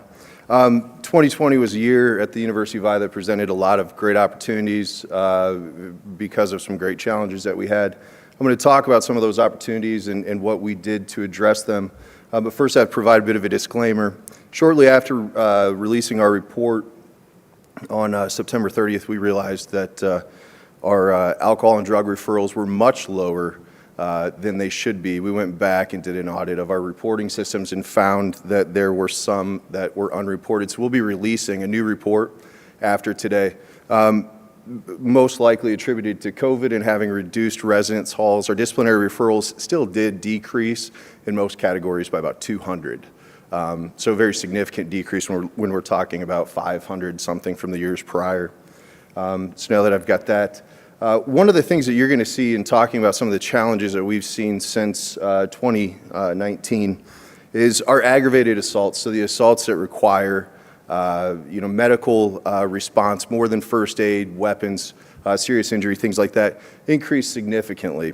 And one of the things I want to talk about with that is the challenges experienced by people working in healthcare. One of the things that's different from our universities is that we have the University of Iowa hospitals and clinics. Of the 49 aggravated assaults that were reported in 2020, 32 of those occurred at UIHC. So what are we doing about that? It's a significant challenge, and we're working forward on that. Recently, in the last few months, well, actually since probably about 6 months ago, we've been meeting weekly with UIHC leadership in figuring out how are we going to address this long term. I'm happy to report that weeks ago we signed an MOU with UIHC, which is going to hire 4 new police officers. We're setting up a medical campus safety center. We've secured the space for that. And we're increasing our partnership in many ways, looking at the different business synergies that we can find with UIHC to provide a better service. Simply put, just because you work at 200 Hawkins, you shouldn't have a lower expectation for safety, and we're doing what we can to address that. Another thing that we had that was a great opportunity was the Reimagining Campus Safety Action Committee that Sarah Hansen worked with us and many others on. That gave us an opportunity to get a continuous feedback loop from our community. It's something that we've asked for many years, but just couldn't really find that connection. And sadly, through tragedy and public action, we were driven to have that opportunity. And with that opportunity, the Department of Public Safety came out of that with many great things. The things that we're going to do in response to that is next week we plan to announce that we're going to have a person within the police department who's responsible for making sure that our department is consistently in line with the diversity, equity, inclusion mission of the university. We've made great steps at the university level in that order, but it's important that we as a police department get on the front end of that and include ourselves in that. Also, communications. One of the things that we realized is that a lot of the things that were being called for across the country were things that we'd already been doing, sometimes many times the first in the state. But we didn't get the information out there as well. We were great at getting the training in-house, but we weren't as good at getting that information out to our community. So with that, right now, we're in the process of trying to figure out who and how we're going to have a full-time communications officer within our department. Also, one of the things that we recognized is that our physical space is challenging. We're in the basement of the old Capitol Mall. You access it through a cement corridor into the basement. So we've worked with finance and operations leadership, and we've identified a space that's more public-facing, that we can put our more community engaging services up there, lost and found fingerprints, our community outreach program. And the last thing that I want to talk about, and I hope I'm under 5 minutes, is one of the great things that came out of this is we had previously, our department is very much victim-centered. We want to make sure that people are supported, feel safe in coming to report things to us, and that they feel that they got the level of customer service that they're entitled to. So we had planned that we wanted to have some sort of an advocate in-house for our victims of crime. Through the Reimagining Campus Safety Project or Action Committee, one of the things that we identified is that we already have great relationships within the university and great partnerships. One of those partnerships was with the Office of the Dean of Students within Sarah's portfolio. So within that, the Student Care and Assistance is a team that we'd worked with often. So we found an opportunity where instead of having one, now we have 2 student care coordinators, one funded by us, one funded by Sarah. So they're going to be doing outreach and follow-up with our students who experience adverse experiences.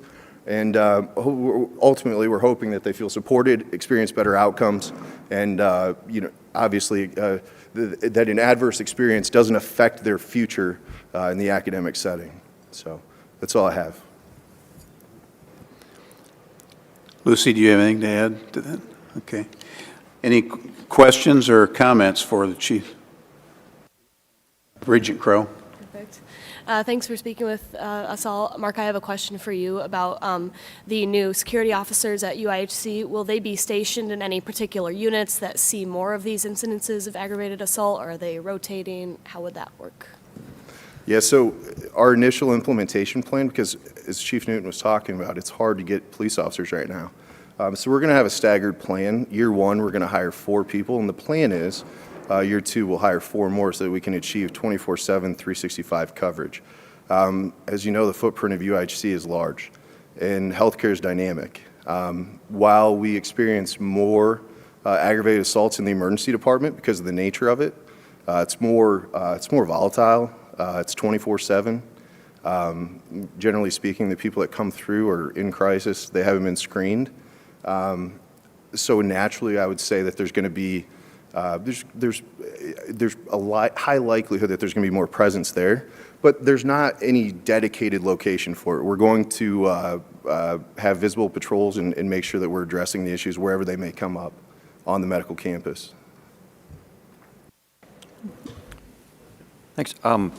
From a police point of view, how have beer sales at Kinnick affected your work? The numbers would say it's gone well. From an experiential standpoint, we're seeing people less intoxicated when they're coming through the gate. And we think that, again, based on our experience, not anything statistical at this point, we see that as being a good measurement because once they get in, we have control over what they drink. We have restrictions. We card. Well, we don't, but athletics does. But it's a more of a controlled environment. We can't determine who or how old the person is that's pulling a beer out of a cooler in a parking lot. So we have better control. We have a better experience based on how intoxicated somebody is walking through the gate. Again, something that we just observe. That seems to be significantly less, and the numbers support it. Any other questions? Yeah. Regent Butker. Thank you. Thank you for your presentation. In regard to the difficulty of getting new policemen, are the numbers down at the police academy? Can you expand on that a little bit? It's actually interesting. You know, I know from registering people in the academies are getting filled. It's just we're depleting people so fast, and the hiring standards, obviously we don't want to change our hiring standards. We still want a high quality police officer within our organization, but our recruitment numbers are down. So where we used to have 100 people for one spot, if you get 12, you're happy, or 20, you're happy. And so we're just not seeing the numbers come in, and we can't hire them fast enough to fill the people that are vacating the profession as well. So we've seen people leave our organization to leave law enforcement altogether. We see them go to other police departments that they feel their communities are more supportive towards law enforcement or whatever it might be. And so we're also not getting the quality of applicants that we also used to see. So I'm backgrounding 6 right now, and if 3 make it, we're super happy. If all 6 make it, I'll be really, really happy. Yeah. Can I add just one thing to that, too? People need to understand, too, that just because we hire somebody, that doesn't mean we can use them now. Because if they have to go to the academy, that's a 16-week process. Then when they come to us individually, we have about a 4-month process for training. So it takes about 8 months before we can count that person, that new officer, for our staffing. So just. Regent Barker. Chief Bullock mentioned the space challenges at University of Iowa. You want to comment on that at UNI and Iowa State? Yeah, I'll comment on that. We need a new facility. We're in the Armory. The Armory is a very old building. It's not situated right for law enforcement. We've done the best we can, and I do have support of the Senior Vice President Kane and President Winterstein and others that we've gotten the funding to do some improvements and things that we need to do. But in the long term, we need to find something that is more suited for law enforcement. And I know you've visited and went through the facility, and I appreciate that. And we actually are housed with students. So I'm bringing prisoners into a building where students are having class and doing classes, and just not the ideal space for us. And so we are strategizing. We talk about it all the time and are looking for opportunities. And we have moved some of our folks out of the building into another facility that hopefully long-term we can do some more of. We're in a pretty good space. I mean, we can always use more. I think, like most facilities, when they're built, they're good for what we need today, but sometimes we don't look 10 years down the road. We have some constraints on some storage and some places that we don't really have a lot of training room in our building. We reach out across the university and we can usually find some space in some of the other facilities, but it would be really nice to have more space. Any other questions or comments for the chiefs? I would note that within our docket in the executive summary, they've provided the specific links to their individual campus reports if you want to spend more time with those. Next on the agenda is an update on campus mental and physical health from our universities.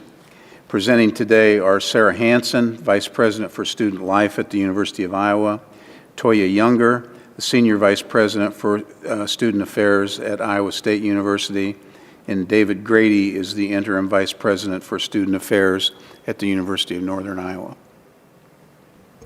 Thanks. Good to be here with you. Certainly, we know that mental health and well-being has been a point of discussion throughout the last year, and it will probably be beyond. So we're really happy to have a chance to share with you some of the things that we're doing on our campuses, as well as some of the things that we've got planned. So this slide is a little bit of the data that we get. All three campuses administer a national assessment, the National College Health Assessment, which is associated with the American College Health Association. And we've, I think, all been doing this for years, so we've got some good trend data on several points. I wanted to point out what this specific question is. We are all laser focused on student success. That's why our students come to the institution. And so from our health and well-being perspective, we're always wanting to focus on removing any barriers that are health or mental health related that might keep our students from succeeding in the classroom. This question asks students to self-report any health issue that has caused them to drop a course, get a lower grade in a course, or a lower grade on a project or test that's as a result of that issue. And you can see kind of the results up there. Procrastination probably has been an issue for college students as long as any of us have been on earth, but you can see that there are other kind of more complex issues that are a part of this. And our units between wellness and student health address all of these things. One of the things our students would tell us, I think across all three campuses, is how happy they are to be back on campus, but that doesn't erase kind of the challenges and the fatigue that have built up over the last year and a half.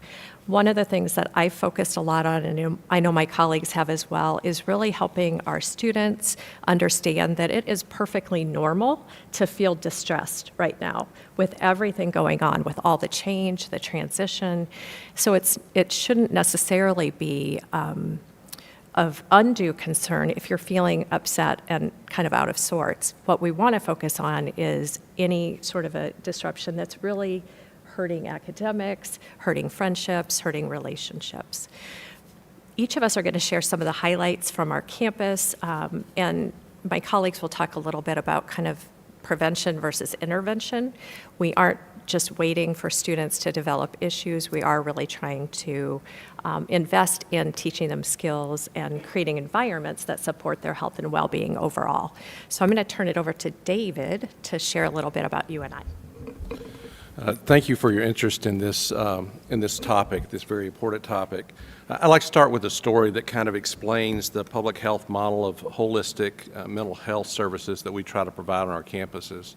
There are two fishers that are on a bank along a stream, and they're fishing, but all of a sudden they notice somebody struggling to stay afloat in the river. So they go out and rescue that person, and pretty soon they see somebody else floating down the river, and it becomes a constant that they're doing that. And so one of them finally decides to go upstream to find out what's happening.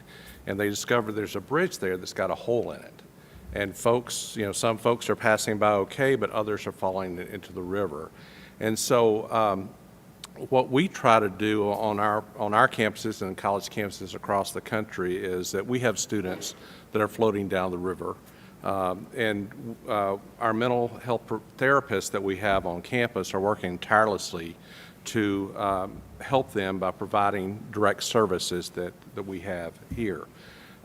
We offer the traditional individual and group therapy in our counseling center, both in person and through teletherapy. We find that most of our students prefer the in-person interaction that takes place.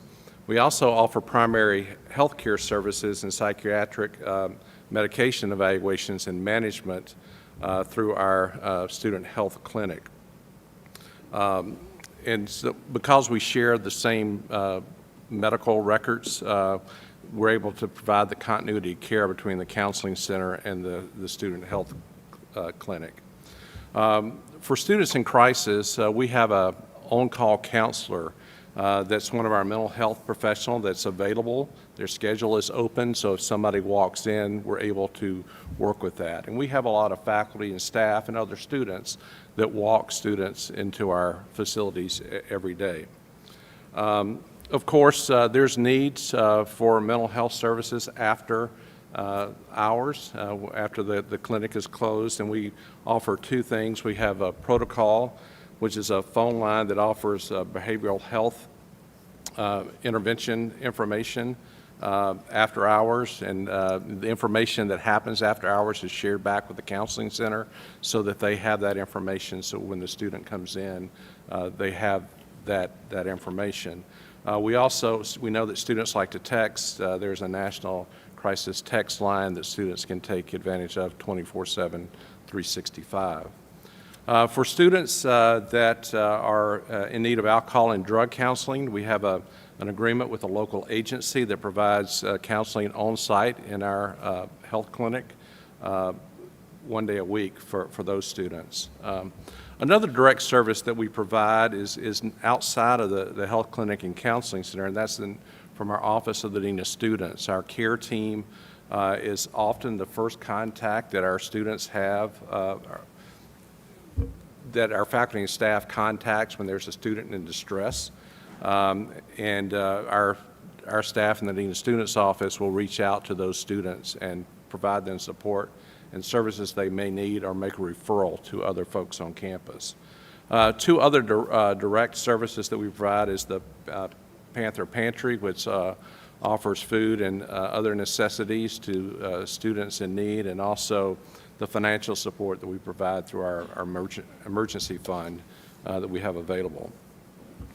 And to help reduce the number downstream that we might have, we have invested in providing preventative services and education upstream to help students that help fall into that. And so faculty and staff are often the first that notice that there's an issue with a student. It could be in their attendance in class, the way they appear, their dress, those type of things. And so we have, starting 2 years ago, we started providing a Students in Distress Guide. It's a folder that fits into the faculty or staff member's desk that provides them information on how to work with a student that's in distress, and also provides campus resources for them to take advantage of. Over the last 2 years, we've been able to engage 1,000 UNI faculty and staff with this information, and we provide it to all new hires as they come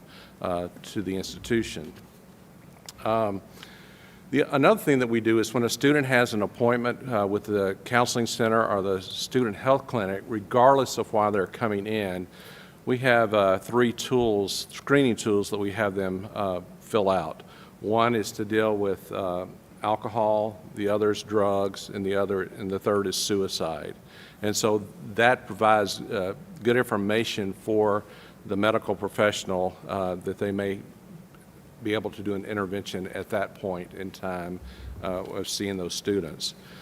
Dean Waldron talked this morning about our embedded peer health support that we've got. She also talked about our VAR program, our Validate, Appreciate, and Refer. One thing I would add to what she said is we do that in conjunction with Active Minds, which is a student organization that we have on campus.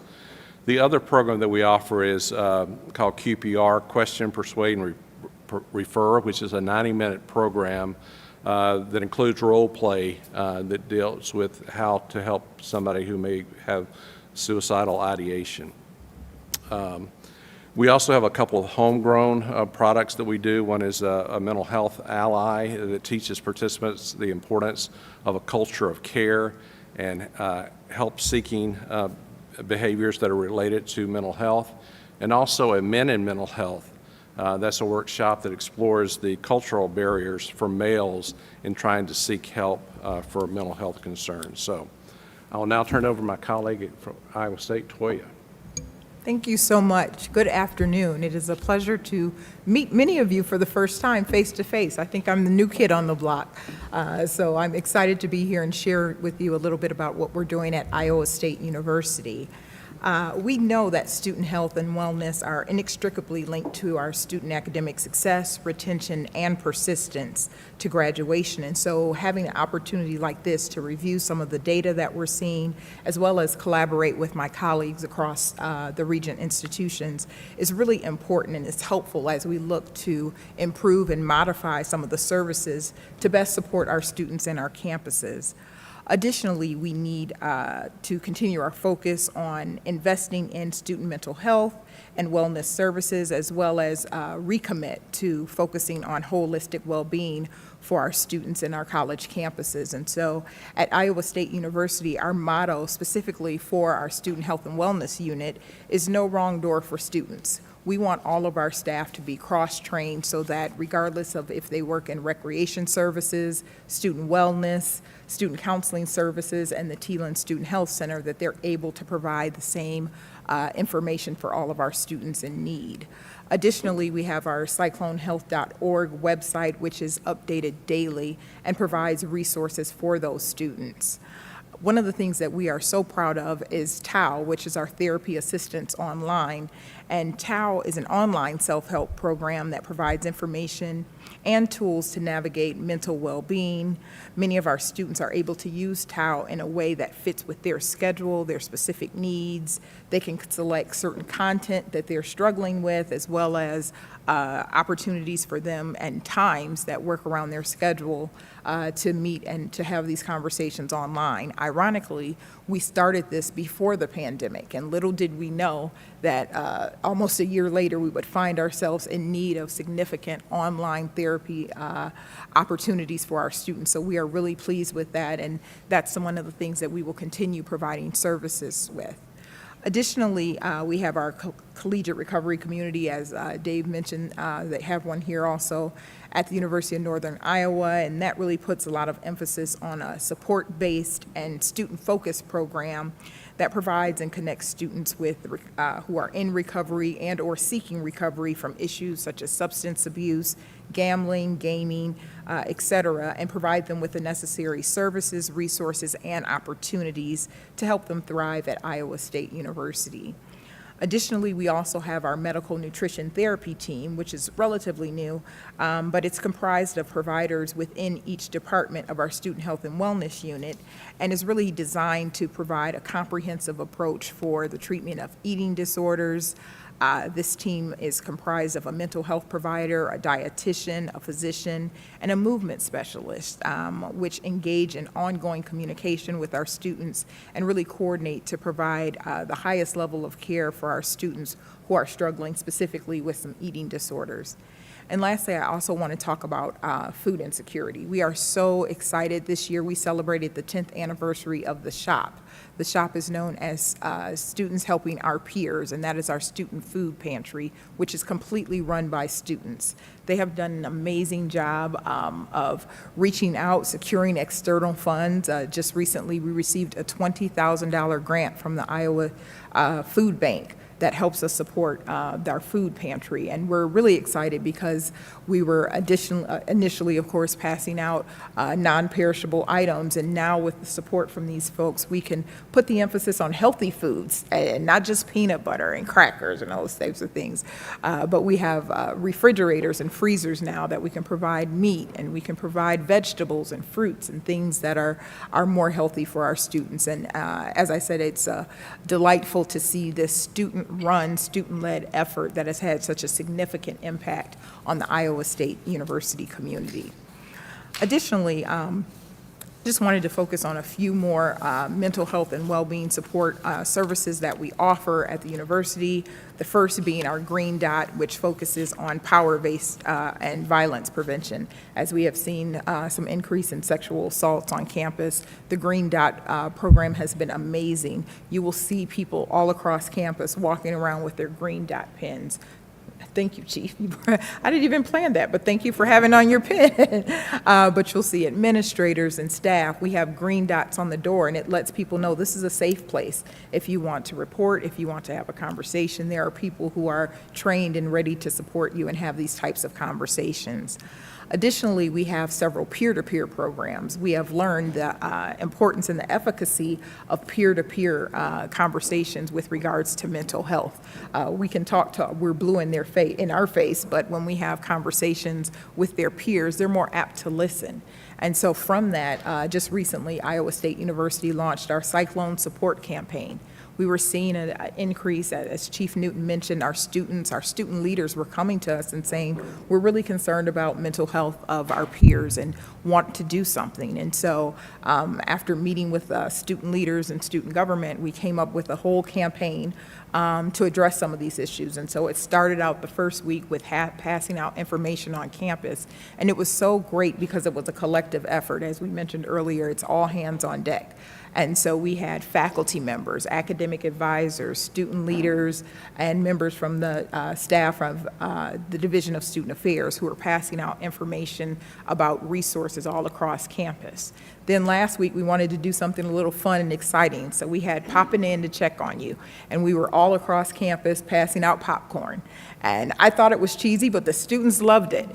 They were excited, and we passed out stickers and information, including a QR code that linked them to our website that had all the most up-to-date information on how we can help and support our students. And then next week, focusing on that peer-to-peer, we'll launch our social media campaign with some of our campus influencers. Those are our athletes, our student leaders, our members of the Greek community. Those individuals have a far larger social media presence than I could ever have. And so we've reached out to them, and they want to support their peers. And so they have done recorded videos that they'll be sharing on their various social media platforms to spread the word not only about the importance of taking care of your mental health, but also the resources and the services that we provide. Additionally, as you see on the screen, we have information about our suicide prevention and mental health trainings. The one thing that I'm so pleased about is that all three of our Regent universities are using the similar same programs. And so we're able to have conversations about the data, see if there's anything that we're seeing that may differ from institution to institution. But what we've really found is a lot of consistencies in our data. And when we call up each other and say, hey, we have concerns about X, Y, Z, they're saying, yes, we're seeing the exact same thing. And I think one of the things that's also important to emphasize is that we've talked to our colleagues across the country. And so I know sometimes seeing this information and seeing this data can be overwhelming and wonder, is this just Iowa? Is there just something going on in the state of Iowa? But it's not. I've talked to colleagues all across the country, and they're all seeing a significant number of students coming in for services, particularly counseling services, looking for additional external support. And so we're working collectively to try and provide more information, try and provide meeting students where they are with our virtual and our online therapies, and that has truly been successful.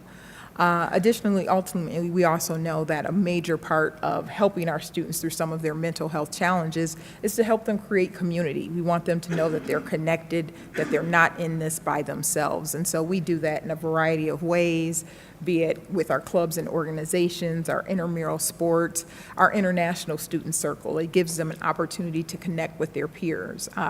One of the things that I found most notable is having a conversation with students, and they said, well, you know, Dr. Younger, there still is kind of a stigma around mental health. And so if you ask a student, how are you doing with your mental health? They'll say, oh, no, I'm fine. I don't have mental health issues.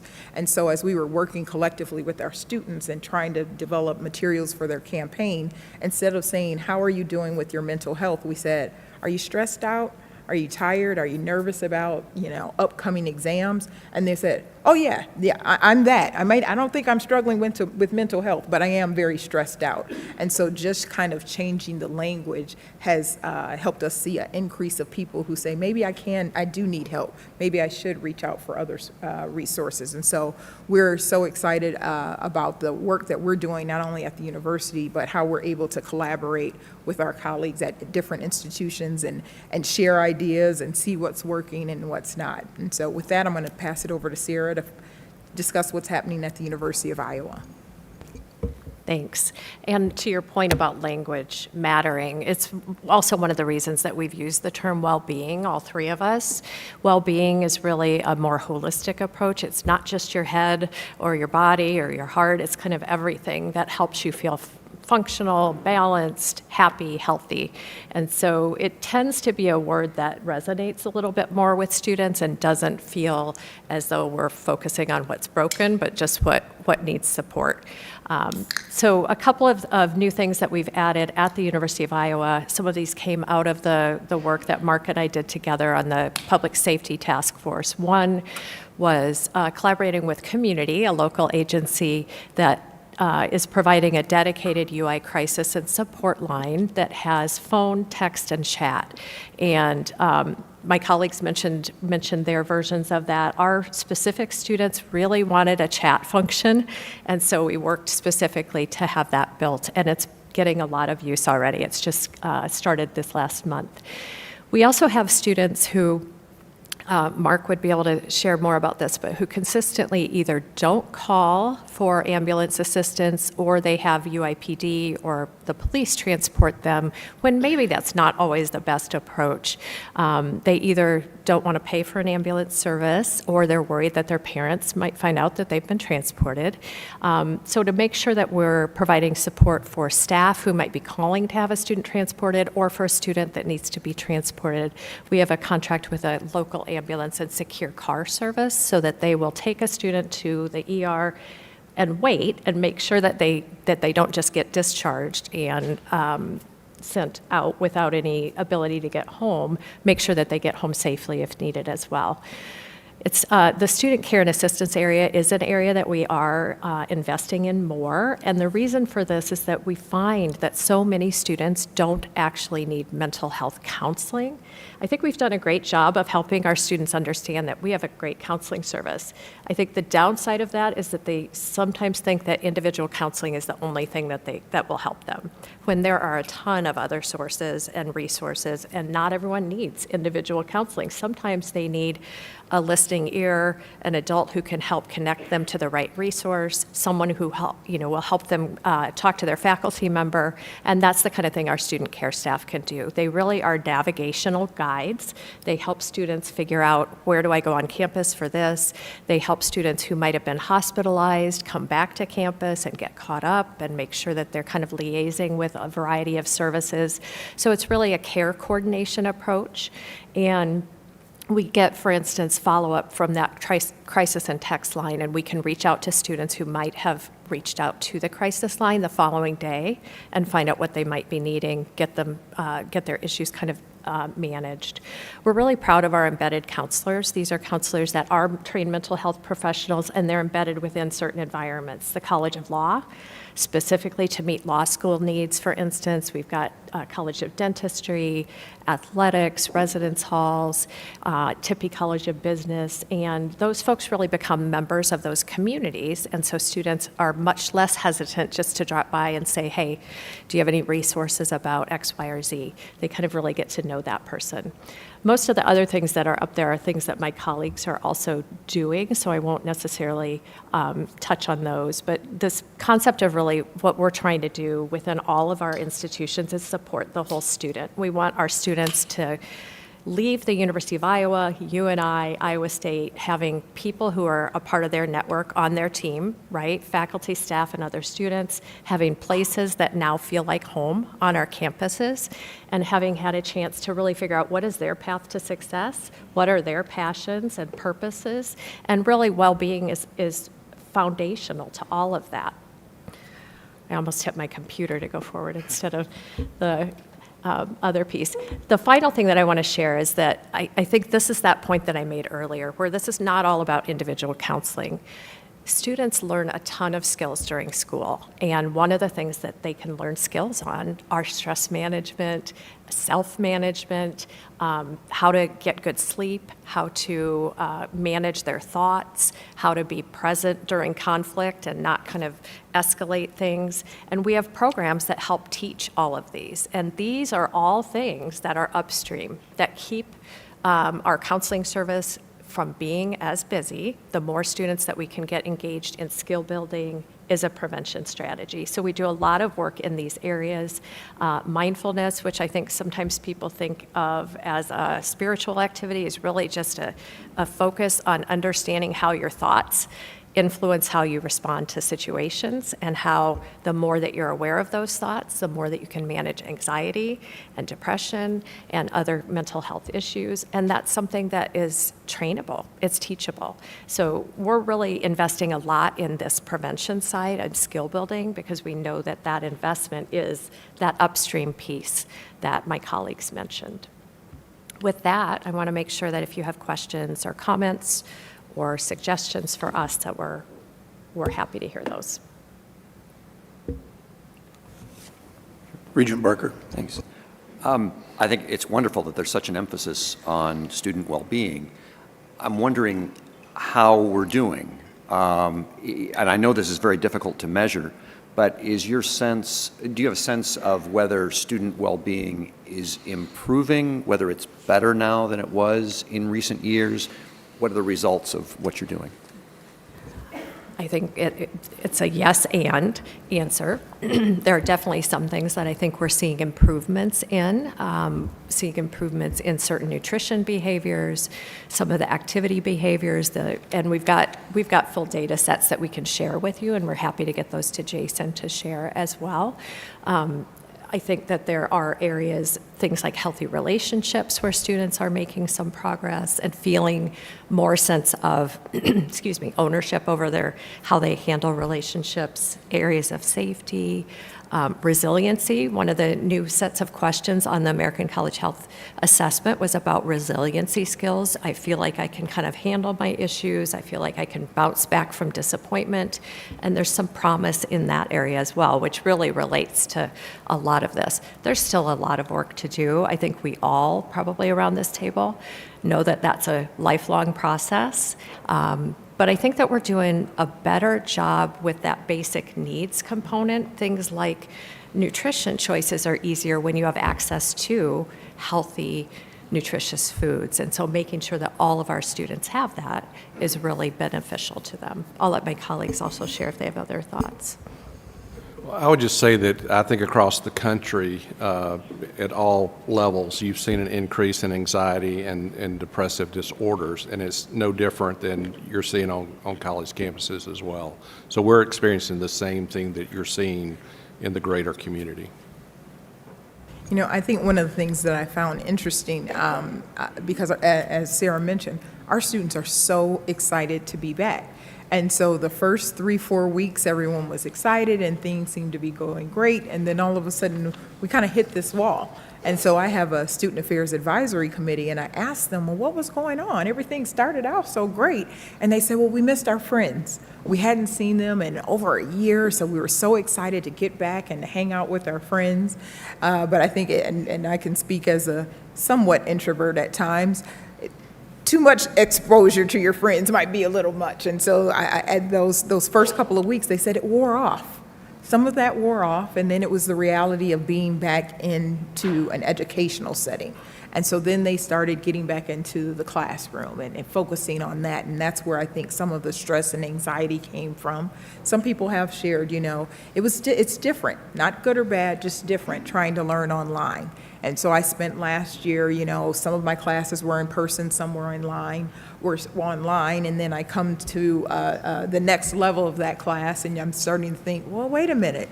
did I learn everything that I thought I learned last semester? And so I think that that's where some of the stress and anxiety comes from. And so that's why we focus on it holistically. You know, we want to provide you supports from the academic realm. We want to provide you supports on healthy living, eating, all of those things. And we recognize that we have to look at the whole student and not just the immediate struggles that sometimes present themselves. Regent Crow. Hi, I was wondering if you all could comment on whether these like really awesome services are offered to graduate students and just how that's advertised so that they still feel connected mentally okay on campus. Yeah, all of our services are offered to undergraduate and graduate students alike. I don't have the data breakdown for who you're seeing more. Obviously, some graduate students, particularly the PhD level or the professional level, may be feeling more stress because of the higher level of education that they're receiving.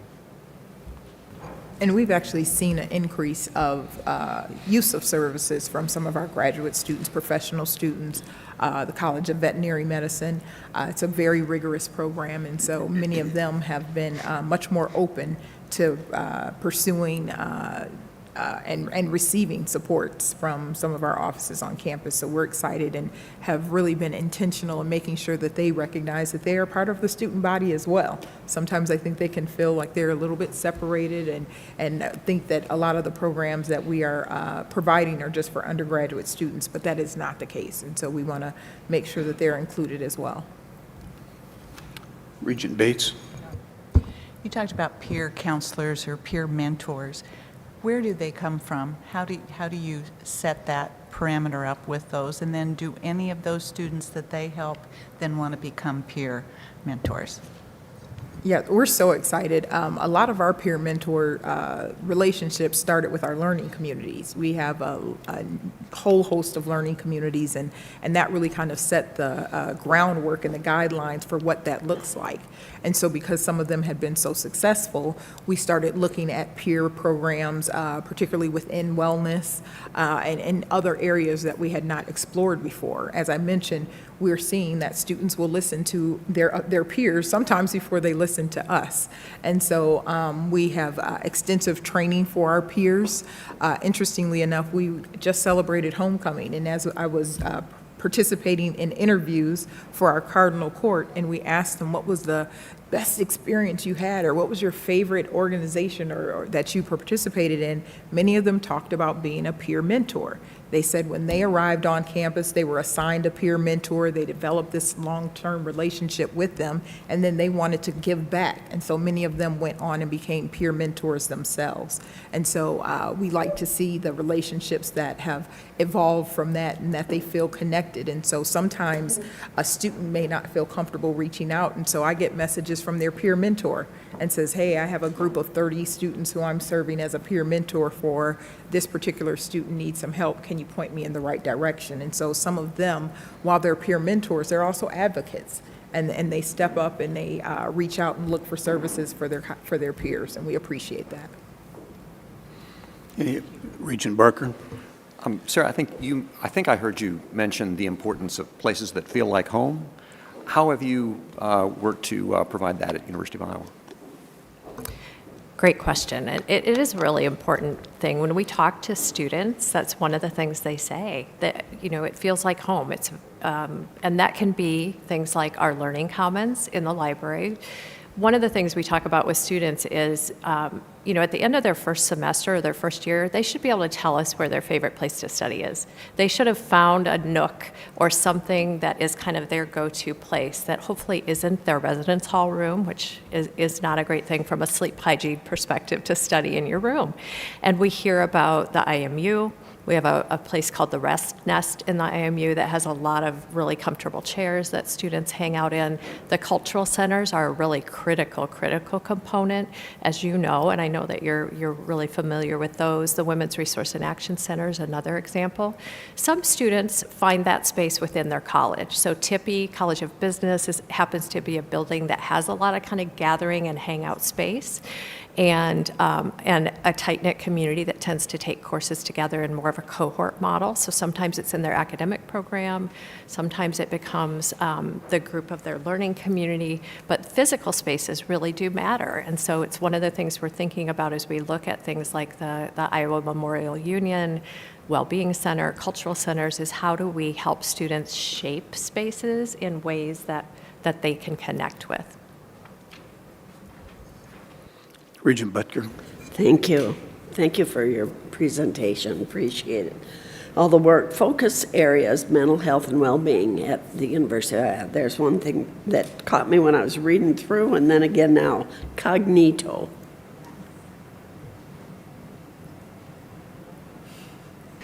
So both Iowa State and Iowa use cognito. It's weirdly spelled. That's not a very descriptive title, right? So who would know?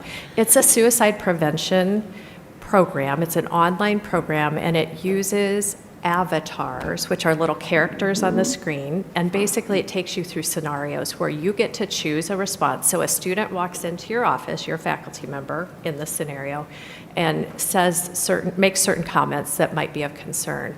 And you get to choose a response, and then based on what you choose, you kind of see how the student reacts. So you can see, oh, maybe that wasn't the best response because they say, forget it, I'm just going to go somewhere else.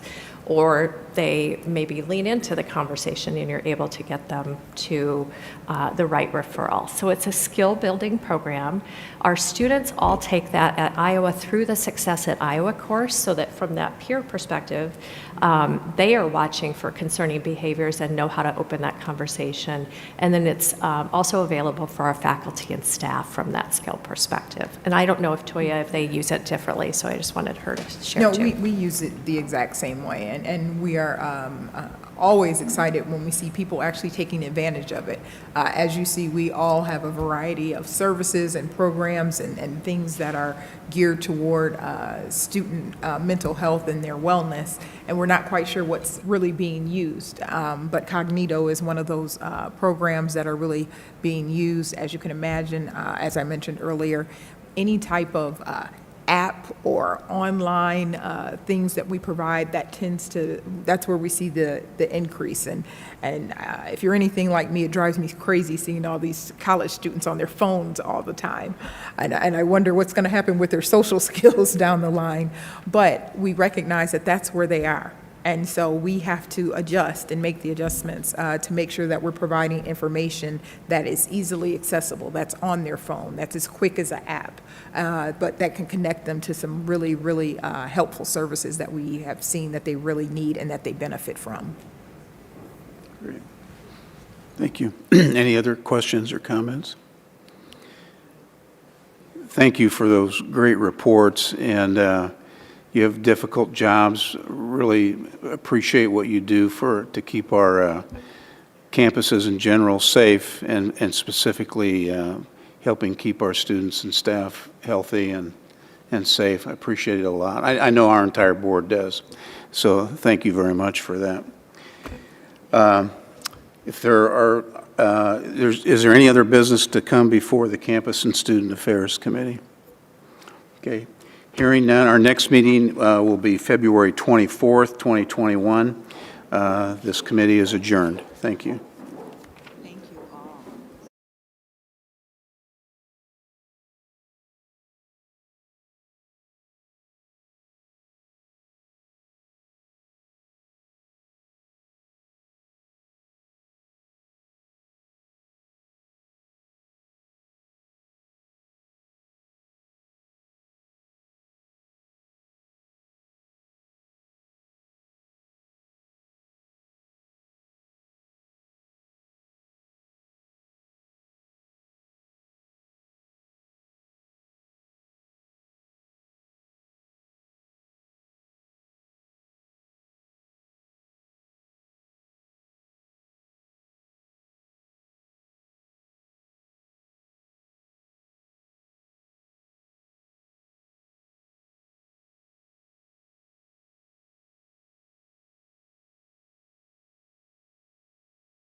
15th, 2021 Free Speech Committee meeting.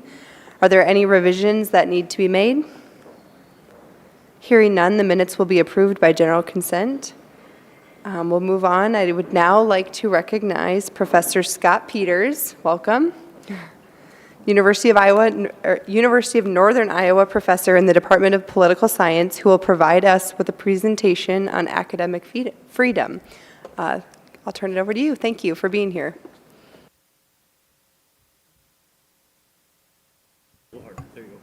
Green light. Okay, here we go. Thank you for having me. I'm very happy to come and talk to you about this topic. It's a broad topic for sure. I'm going to try to cover as much ground as I can in 15 or 20 minutes, and then plan to take some questions. I'm going to try to cover the purpose of academic freedom, its scope, some of its limits, and give you a sense of what I see as some of the main threats to academic freedom today. I start here with the basic purpose of our enterprise because I want to stress that academic freedom is not an end in itself. It exists in service of this mission. Academic freedom exists because without it, the discovery, improvement, transmission, and dissemination of knowledge is not possible. Our purpose as a university is to serve the public good. It's not to serve any particular interests in society. I think we lose sight of this a lot today when we talk about public policy in general, not just about higher education. We tend to focus on economic justifications for policy, which often turn on how much individuals benefit from particular parts of public policy. But most parts of public policy we partake in for the public good. We choose as a society to come together and provide public goods and services not to benefit individuals, but to benefit the public as a whole. Society's better, our communities are enriched at the universities by the work that faculty and staff do every day in helping us to understand our world and engaging students to help them uncover new worlds. We can't fulfill this mission if we're not free to search for the truth and free to share that search for others. And that's where academic freedom comes in. Now, such a mission is perilous. As I'll lay out in a bit, universities as centers for the discovery and dissemination of the truth are always vulnerable to an array of forces in society who care more about their own short-term interests than about striving to discover the truth. Because of this, our mission requires protection from these kinds of forces. It requires a certain degree of independence from those who will lead us astray or put undue pressure on us. Such demands for independence are reflected in Iowa law, which provides the Regents with a degree of independence. It's also expected by our accreditors. When we look through our accreditation expectations, the Higher Learning Commission, we see expectations that the Board of Regents is independent. We see expectations as well that we protect academic freedom. Academic freedom emerged as one of these key protections about a century ago. And for more than a century, the American Association of University Professors has been the flagship organization communicating our professional norms and advocating for their protection. What you see on your screen is an excerpt. The previous slide was an excerpt from the 1940 statement of academic freedom and tenure, which was a joint statement by the AAUP and what's now the American Association of Colleges and Universities, the AAC&U. And this is a more recent kind of synopsis of that 1940 statement. On this slide, I have in boldface some of the key elements of academic freedom. And what I'll do next is kind of address each of them in turn. So you'll see up here, teaching, research, the ability to address matters of institutional policy, and the ability to address the larger community. So those four aspects are freedom in scholarly and creative activities, freedom in teaching, freedom in intramural speech, which is the ability to address matters of institutional policy, and freedom in extramural speech, which is the ability to address matters of political, social, economic, or other interest. Starting with freedom in scholarly and creative activities. This is probably what most people think of when they think of academic freedom, they think of scientists and scholars working on their research and following their theories, their evidence, wherever it may lead. And if we want to think farther back in history, we might think of scientists who ran up against the church or other kinds of dogma that interfered with their research. That happened a long time ago. It can still happen today. Scholars at universities all over the country address timely and important issues, and that often means that their research upsets someone. To name one more famous example of a person who has affected public policy over the last decade or so, a Virginia Tech professor whose research led to the discovery of lead in the drinking water in Washington, D.C. and in Flint, Michigan. At one point in his work, the District of Columbia Water and Sewer Authority and the Environmental Protection Agency of the U.S. government discontinued their funding of his research because he was working with the homeowners, whom they considered to be adverse to their interests as organizations. He completed the research anyway. He paid his research assistants out of his own funds. But this just displays this extremely important issue of public policy. Water quality, whether urban or rural, is a major issue that people throughout the country are doing research on. This is just one example, from labor economists whose scholarship may call into question government policy on unemployment benefits, to psychologists whose scholarship uncovers the harmful effects on children of social media, to artists whose work pushes the boundaries today but may well become accepted in the future. Searching for truth wherever it may lead can often push against powerful interests in society. Academic freedom protects us in that search. Freedom in teaching is also key. For those of us who teach at the college level, scholarship and teaching are intertwined. Teaching at the college level involves synthesizing large bodies of scholarship on a topic in a way that non-experts can understand. Students benefit from academic freedom by assuring that our teaching is centered on disciplinary standards and that they're free to explore such concepts in class with us. And I'll talk a little bit more about students a little later. Intramural speech we can think of as the ability to participate in shared governance. Precisely because teaching and research are so closely connected, and because the standard for how we do what we do is based in peer review, it's incumbent that the faculty control the curriculum. More broadly, faculty must be able to weigh in on decisions facing the university in order to try to protect the university's academic mission. Universities today are called on to do many things, and if those competing priorities draw resources away from our central mission, faculty must be free to be able to try to influence those decisions. Extramural speech is speech outside the university, and the board's recently passed free speech policy protects this quite well and quite strongly, and for that I commend the board.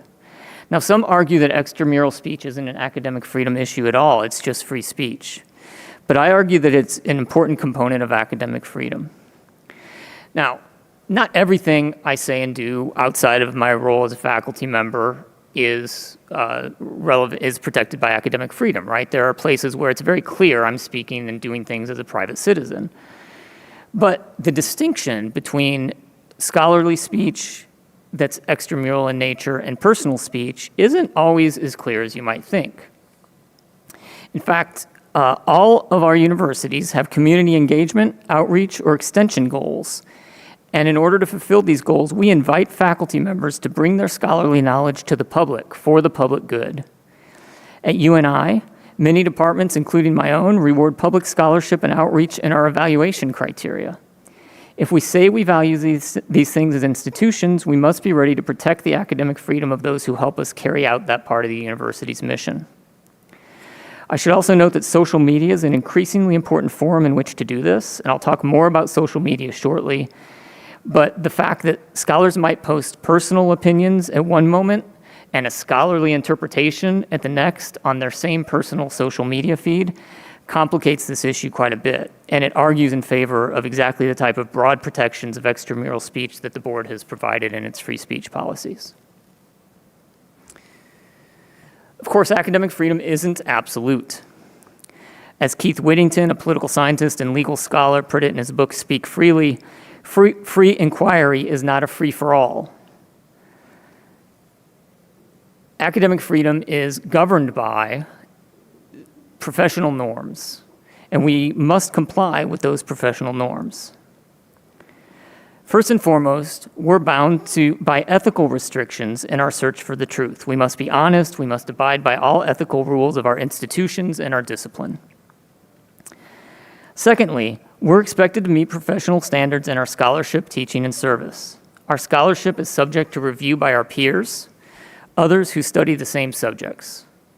Our internal review processes for tenure and promotion, post-tenure review, and other evaluations also involve peer review. Peer review assures that our scholarship and teaching meet disciplinary expectations, that as we search for the truth and share that search with others, we meet the standards of our academic disciplines in doing so. Third, our academic freedom can be limited by the collective. When the faculty come together, they can institute curricular requirements that all of us are bound to follow, whether we like them or not. First and foremost, of course, we have to teach the course we've been assigned to teach, right? We are expected and we must teach the course we've been assigned to teach. The subject matter of courses is determined through a rigorous curriculum process that the faculty controls. Similarly, we have to teach our course in such a way that it furthers the learning outcomes of individual courses and of the programs that they serve. And we are expected to do that, and we're held accountable in doing that. In courses that are taught by multiple faculty members, the learning outcomes of individual courses might even be determined by this collective decision-making process. Now, the last limit here I want to talk about is a very important one, and that's the obligation not to use our courses to indoctrinate students and not to bring material to the classroom that is immaterial to the subject matter. As Keith Whittington put it, this is a quote, "Professors can't use their time in the classroom to proselytize to students on irrelevant topics or mislead students about accepted knowledge of the field." As with other limits on academic freedom, this limit stems from our obligation to comply with those professional norms. These professional norms ground our inquiry in the standards of our discipline.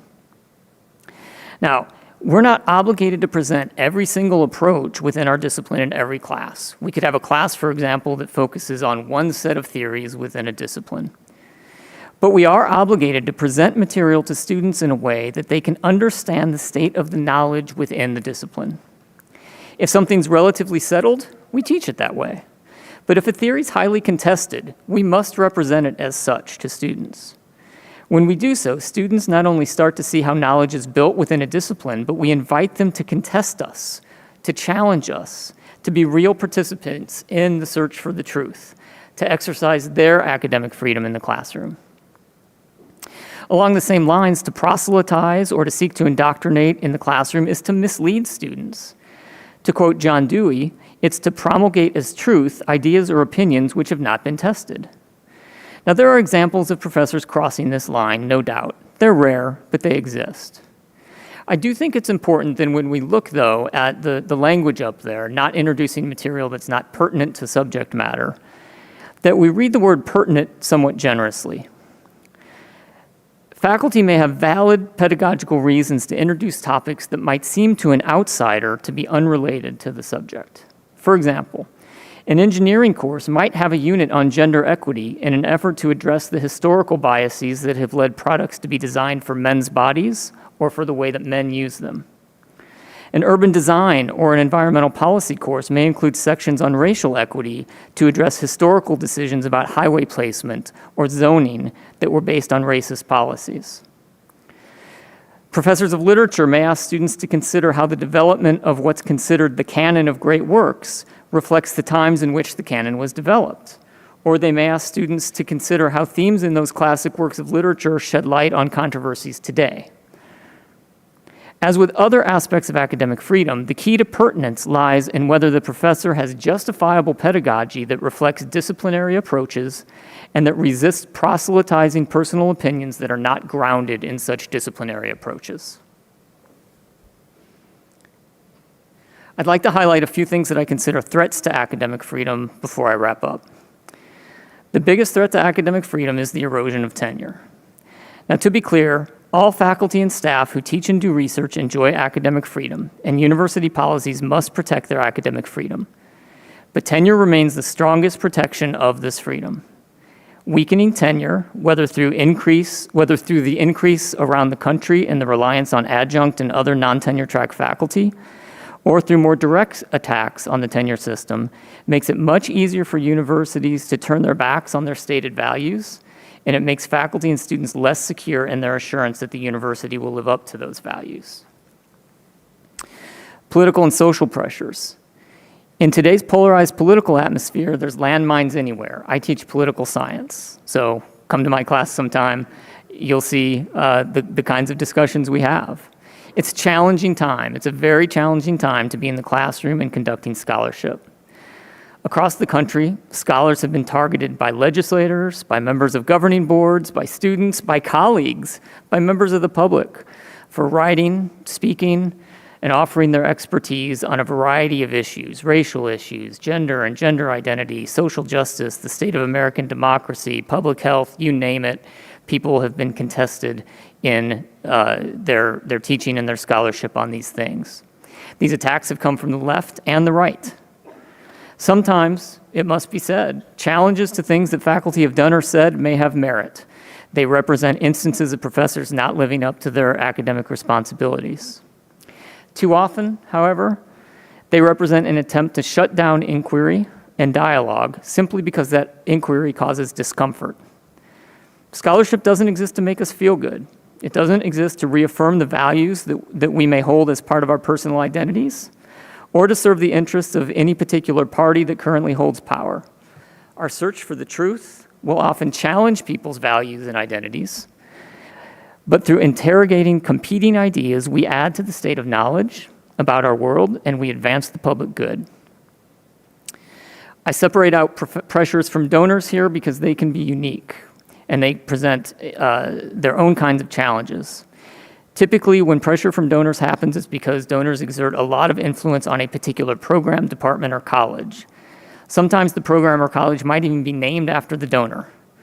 It's vitally important that donors be given no control over core academic functions of the university. This includes curriculum, scholarly agendas of faculty, and faculty hiring. Finally, two more. Harassment. We hear a lot in the higher ed press about instances where professors face the kinds of political or social pressures I've mentioned earlier. We hear a lot less about another issue, and that's harassment, especially harassment through social media. We often ask faculty to be public scholars, as I mentioned earlier. But often today, faculty who do so receive hateful messages in response.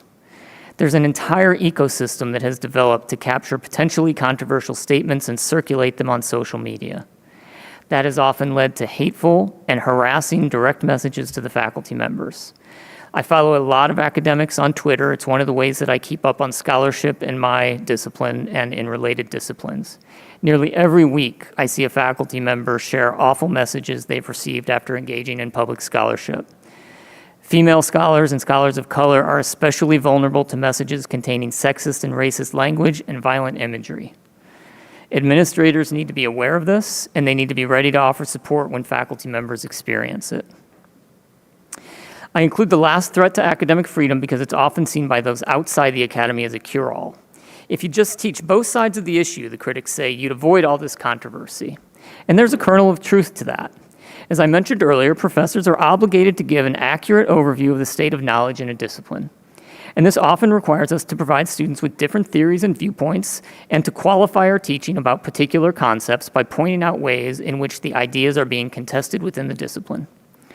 Depending on the subject, there may well be ideas that cannot responsibly be left out, where we are, in fact, obligated to teach all sides or to teach both sides.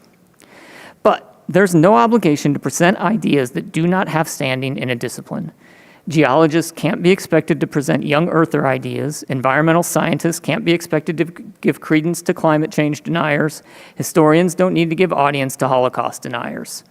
It's useful to remember that academic freedom protects our search for the truth. Presenting falsehoods to students gets us farther from the truth, not closer to it. When controversies arise from scholarship, teaching, shared governance, or extramural activities, and they will, it's important that regents, regent staff, and academic administrators are ready to defend academic freedom as being vital to our mission. It's very easy and tempting when these controversies arise to focus on the anger that's being expressed, and sometimes it's easy to focus on the controversial thing that the faculty member in question said or did. It's vital, however, that we defend the core values laid out in our policies. I share this statement made earlier this summer by the chancellor and a dean at Syracuse following a member's tweet about 9/11. You'll see as you read through the statement that the university explicitly resisted the temptation to condemn the professor's comments, as unpopular as they were, and said flatly, this professor will not be dismissed. Free speech for all people across the political spectrum within the limits of the law and the university's anti-harassment policy is one of our key values. I think this is a great template to have in the drawer for when one of these controversies erupts. As it turns out, this is also a good place to end because it brings us back around to the idea of the common good. This kind of statement serves the public good by modeling what it means to have a robust debate over ideas. It indicates that we're not afraid of controversial issues, that will allow these kinds of conversations to occur. It's important for all of us in higher ed, students, staff, faculty, administrators, and regents, to emphasize this mission in what we do. It's especially important to emphasize this mission when we talk to the public and stakeholders about our universities. Everything else we do stems from it. Thank you for that important presentation, very informative. I'll open it up to the board if there are comments or questions. Oh, yeah. Regent Barker. Thank you for the presentation. You mentioned professional and ethical standards in teaching. And would you agree that that applies to grading also? And that one of those standards would be that grading should be based on a student's mastery of the material and not on the student's opinions? Absolutely. So you may recall, I watched the video from when Professor Pettis from U of I Law School talked to you. I think it was at your last meeting about free speech. And my recollection of that video is, he recognized that free speech gets complicated when we're talking about the classroom setting, right? Because there are things as a professor I can do in that context, in that relationship with a student that nobody paid from the state could do with anybody else, right? So I can tell the student what to read, for example, right? We don't typically allow the state to tell people, like, you have to read this. And what I'm expected to do is set learning objectives and assess how well they learn those things. I'm obligated to make sure that in assessing that, I'm doing that based upon our disciplinary standards, not based on the viewpoints, if you will, expressed in them. Now, sometimes, as somebody who's taught for a long time, students will claim that I'm grading them based on their viewpoint, when in fact, I'm not. Their viewpoint's irrelevant to me. What's important to me is how they use evidence to back up their claim, for example. So if a student writes a paper on a particular issue and receives a bad grade, the reason for the bad grade is because the student didn't show me that they mastered the material, or the student didn't make a good argument, or the student didn't back up claims with evidence. It has nothing to do with the actual point they were trying to argue. Does that answer your question? Yeah. You talked about donors, and that I think you said something like donors should have no control over things. A donor might recognize an underserved area in academics, something that is not being studied that the donor would like studied, and gives money for a program. And would it be reasonable for a donor to withhold future support if whatever was set up isn't sort of following what the intent of the donor? So yeah, donor relations are tricky, right? And probably most of you know that better than I do, because you're dealing with it at a much higher level than I am. The important thing, I think, is that the donor's intent, that we not allow the donor's intent to be written in such a way that it compromises our mission, right? So if a donor wants to promote a certain field of study, that's great. Where it starts to get trickier is what if the donor within that field of study will only support particular outcomes within that field of study, right? So if you take maybe, let's say, the field of economics, and you have a donor that only likes outcomes that are more free market, or could be the other way too, only likes outcomes that are pro-labor outcomes, right? That, it seems to me, would be a very risky deal to enter into, because you are essentially saying in advance what the results of the research coming out of that will be, right? So those are the kinds of questions that you would have to seriously ask about, that administrators and faculty would have to really seriously think about and have to be very careful about when they write up that statement of gift intent. No, I think that's well said. We certainly support academic freedom, but on the other hand, research doesn't always have a right to be funded. True. Yeah. Donors, you know, that's another risk, right? Yeah. Is that's when we tell donors, here's what we do, they might take their money elsewhere. That might happen. Yes. And that's one of the things that makes the conversations difficult. Any other questions? Well, thank you very much for your time, Professor Peters. Thank you. I would now like to recognize Board of Regents Counsel Amy Clays, who will provide an update on the Free Speech Campus Training. Excuse me. Thank you, Chair Rouse. I do have a brief update. We continue to make excellent progress towards developing and building the First Amendment training. As I mentioned at the last meeting, we're partnering with the Iowa community colleges, and that partnership has been successful so far, and I believe it will continue to be. And where we're at right now is we have finished developing the content, and I thank all of the university representatives who assisted Stephanie and I in putting the content together. We've done mock-ups, or Six Red Marbles has developed mock-ups for each of the Regent institutions using their branding standards, and those are out for review to make certain that the Pantone colors are right, the style, all of that meets the institutional branding standards. And then we're doing a final copy edit review this week, which we expect to have all of this signed off on this Friday. And then beginning next week, Six Red Marbles will work with IT to build the training into the LMS systems on the campuses. And as part of that process, we will have an opportunity, the committee, to kind of review in the system, this is what it looks like before everything's finalized and ready for us to go live with.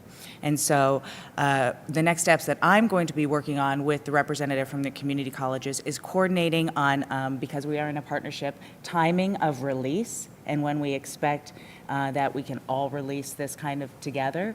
And then working internally with our institutional representatives on communications planning.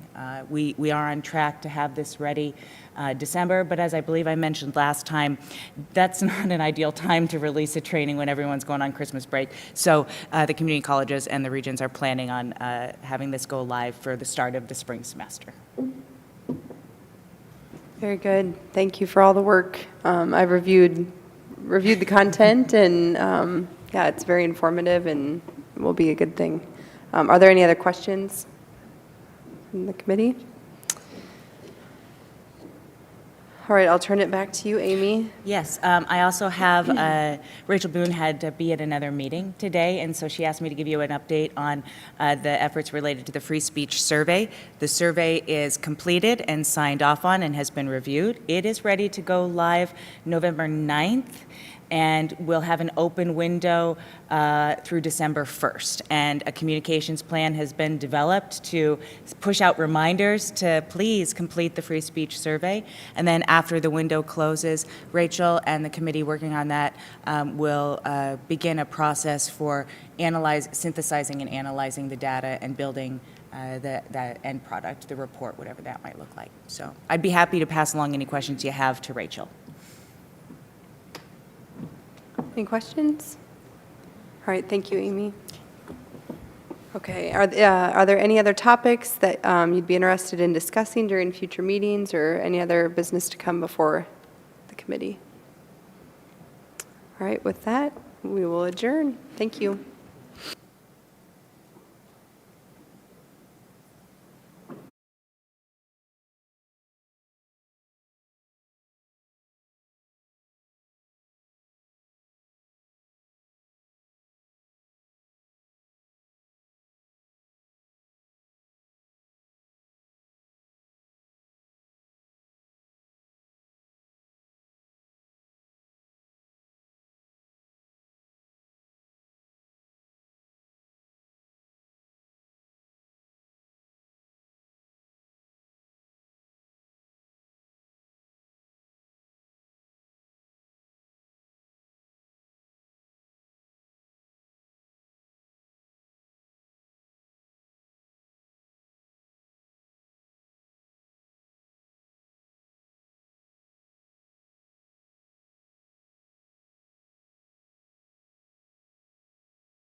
fixed income market, and for the year-to-date number, you can see a negative 1.6 roughly percent. And again, as yields go up, bond prices go down, so that has been a headwind on core bond market indices. If you look towards the middle of the page, we highlighted two credit indices, the high yield index and the leveraged loan index. These two parts of the market have done extremely well over the trailing 18 months or so, but particularly year to date, you can see vastly outperforming the general core investment grade markets. Topic today, the Fed did announce their intent to taper and announced a $15 billion reduction for November in terms of their bond purchasing program. But the chart we're showing here is the percentage of the Treasury market that the Federal Reserve owns. Balance sheet now, the Federal Reserve, well in excess of $8 trillion now. And if you look, they own approximately a quarter of the Treasury market.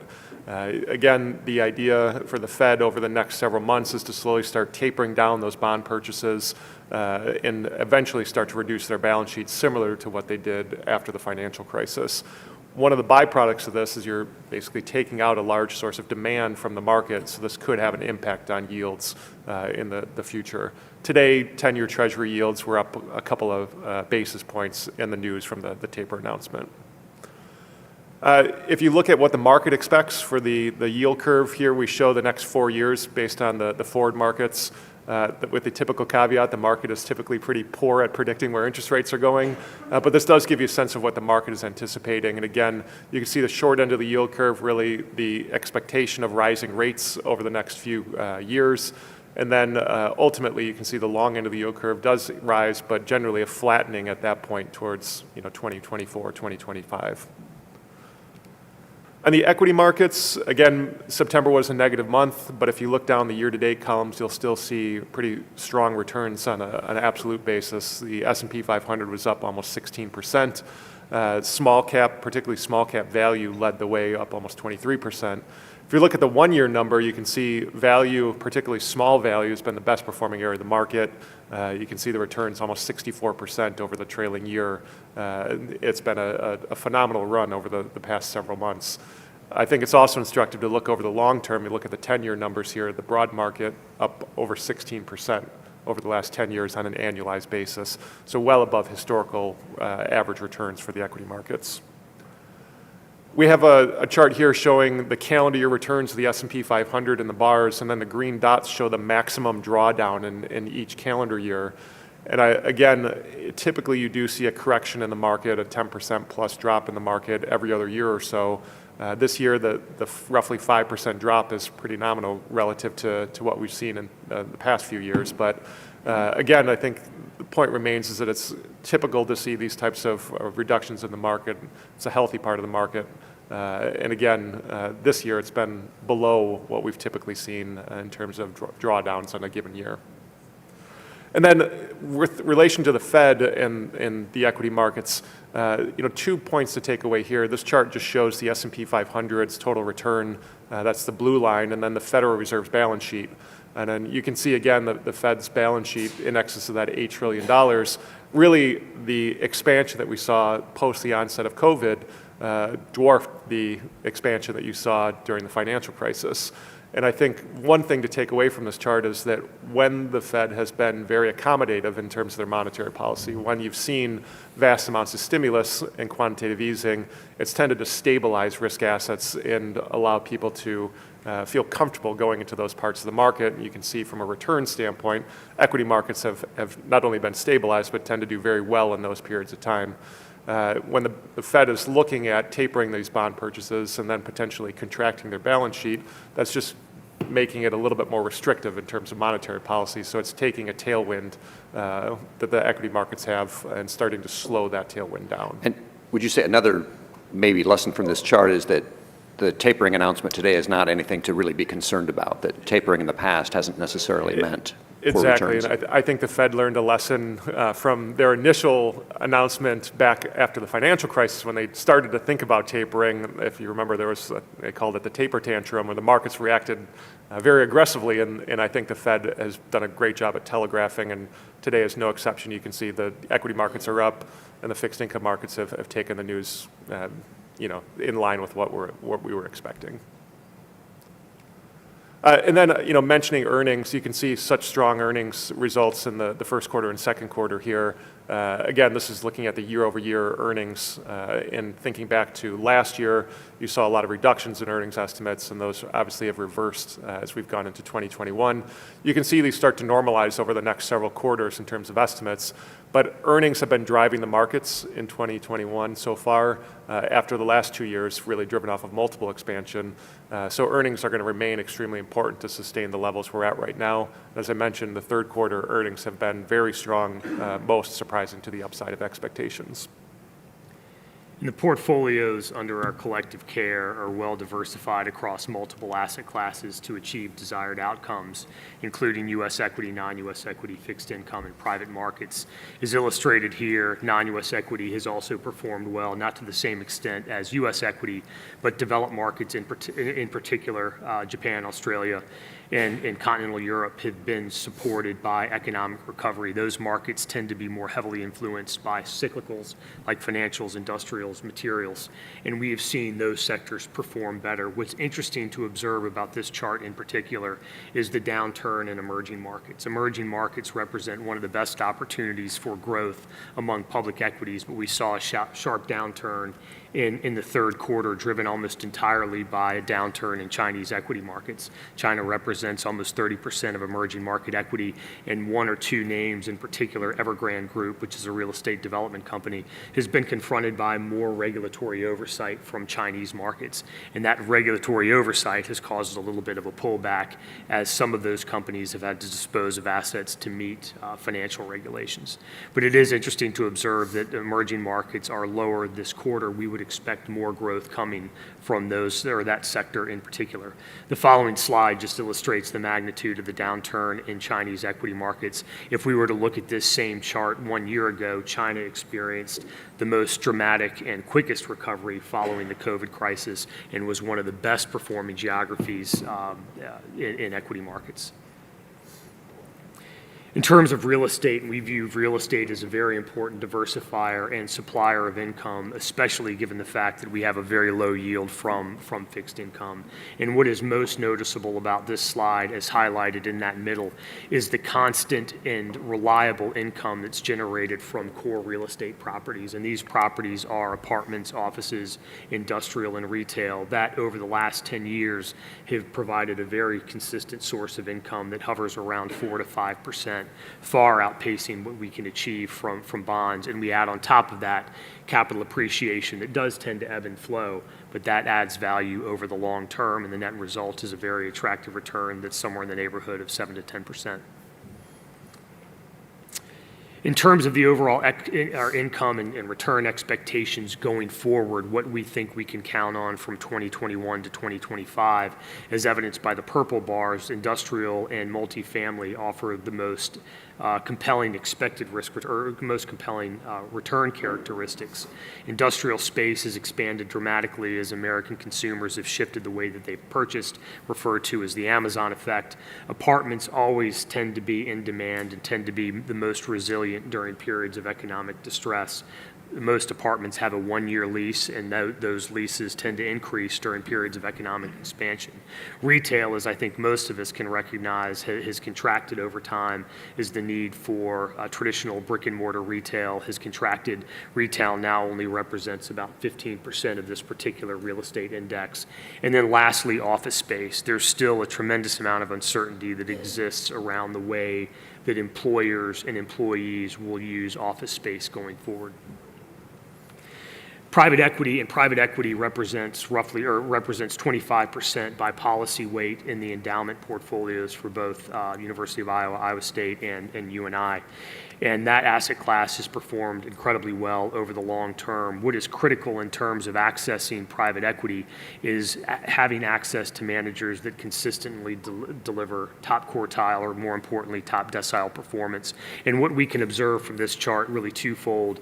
The gray dot represents the median private market manager since 2002. The gray line represents the public market equivalent, in this case, the Russell 3000, or a broad basket of U.S. equities. What we can observe is that over time, almost consistently, the median private equity manager outperforms public markets. But more importantly, top quartile and top decile managers by far exceed performance of the benchmark. Having access and exposure to top-performing private equity managers leads to much more favorable outcomes over time, and that's precisely what we try to achieve through our private market allocation. And then lastly, with respect to private markets, the illustration here is that even though we've seen dry powder accumulate or capital flow into private markets, there still is a relative valuation discount compared to public market equivalents to the Russell 3000, where even more capital has flowed in. So to the extent we are still fueling or making commitments to private markets should be accretive when we compare that to private equity counterparts. And then finally, just an illustration of the asset classes that we have exposure to under the three different portfolio types. Not surprisingly, equities have been the best performer. That's been the most significant area of growth as markets have recovered following the COVID crisis. If we were to look at this 1 year ago or 18 months ago, core bonds were really the only safe haven, and specifically U.S. Treasuries. There was nowhere to hide during the depths of the COVID crisis except for the full faith and credit of the U.S. government. Now in an environment where we've seen an appetite for risk return, risk assets have outperformed, and that very healthy tailwind has helped propel the growth of the portfolios under our collective care. Thinking from an efficient markets point of view, how can that private equity return premium persist over that time period you're talking about? So for a number of different reasons. What a great question. Does everybody have 60 more minutes? So we think about areas of the market that rely on that capital, where the area of growth is. We think about technology companies, healthcare companies, biosciences. There's a tremendous amount of growth in those markets. New companies are forming all the time, and that capital is being directed to those types of markets. We also see in the number of companies that have, actually just a statistic for the benefit of the group, when we think about the number of companies in the U.S. that have over 100 million in revenue, roughly 2,600 of those companies are publicly traded. By contrast, there's about 17,500 privately held companies that have revenues in excess of $100 million. There is room for inefficiencies. There is room for talented management teams, talented investment teams to identify and help incubate and cultivate those companies to realize more value. And that truly is the statement and the benefit of American capitalism, to identify growth companies early on, help grow them, nurture them, and then sell them either publicly or to a larger fund. And it's that inefficiency that exists within private markets that allows investors like this system to unlock and capture that value. I would just add, the numbers grow exponentially when you start to reduce that enterprise value. When you get down into the smaller companies, you're talking millions and millions of companies, so the levels of inefficiencies and the potential for growth just expand exponentially there. Is 25% still the correct allocation for private equities in our endowment portfolios?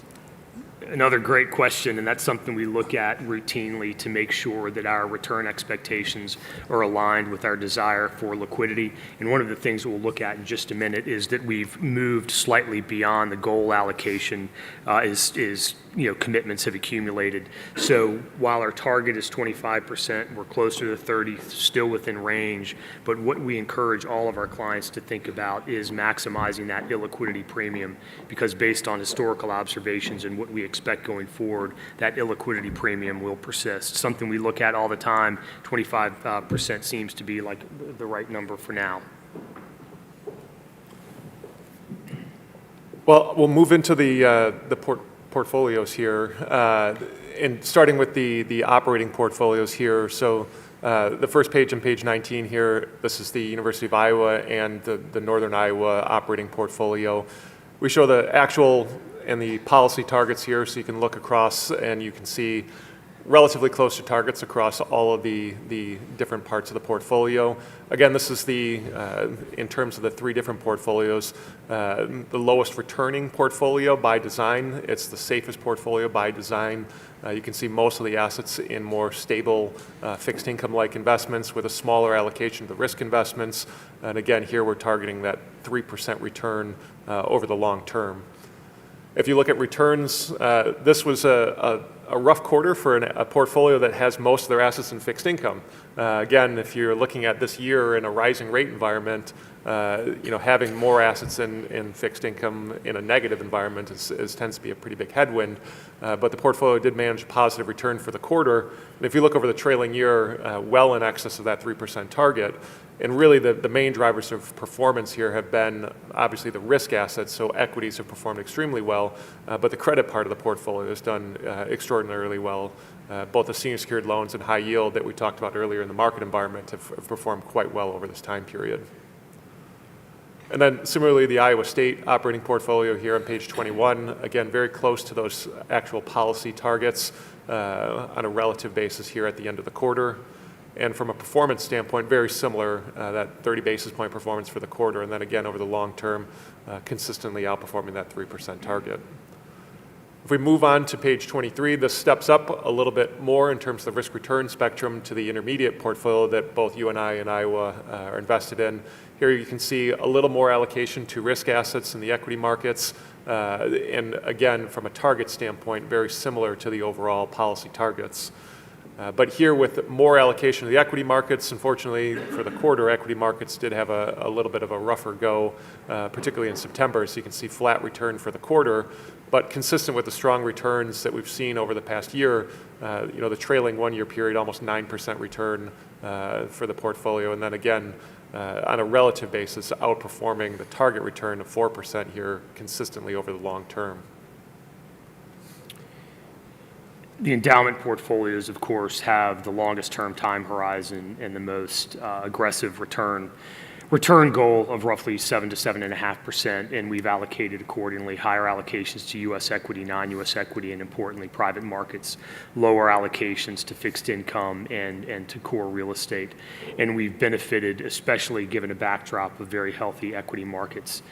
On the next page, please, we see just really fantastic returns over the trailing 12-month period as public markets have caught a very healthy tailwind, as Doug commented on earlier. And even over the long term, when we benefit from compelling returns from private equity, U.S. equity, we've outpaced our benchmark over every single time period due to effective use of low management fees, healthy allocations, and managers that have outperformed. In the same allocation, we have the same allocation for the Iowa State University Endowment, again, higher allocations to growth assets, public and private equity, and the returns are very similar. We try to maintain identical allocations, but there can be some small differences due to cash flow needs, contributions, and need for liquidity.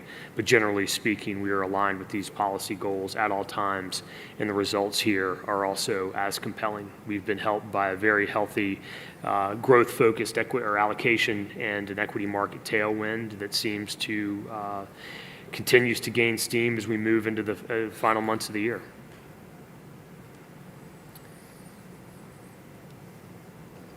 Great. Any questions? Well, thank you so much for being here. Zoom is great, but it's no substitute for in-person meetings, so we really appreciate your making the trip. We're glad to be here. Thank you. Thank you. Next, item 3, Brad Berg will comment and recognize some individuals he'll introduce for remarks on their specific on their institutions. Thank you, Chair Barker. I'd first like to invite the presenters up to the table.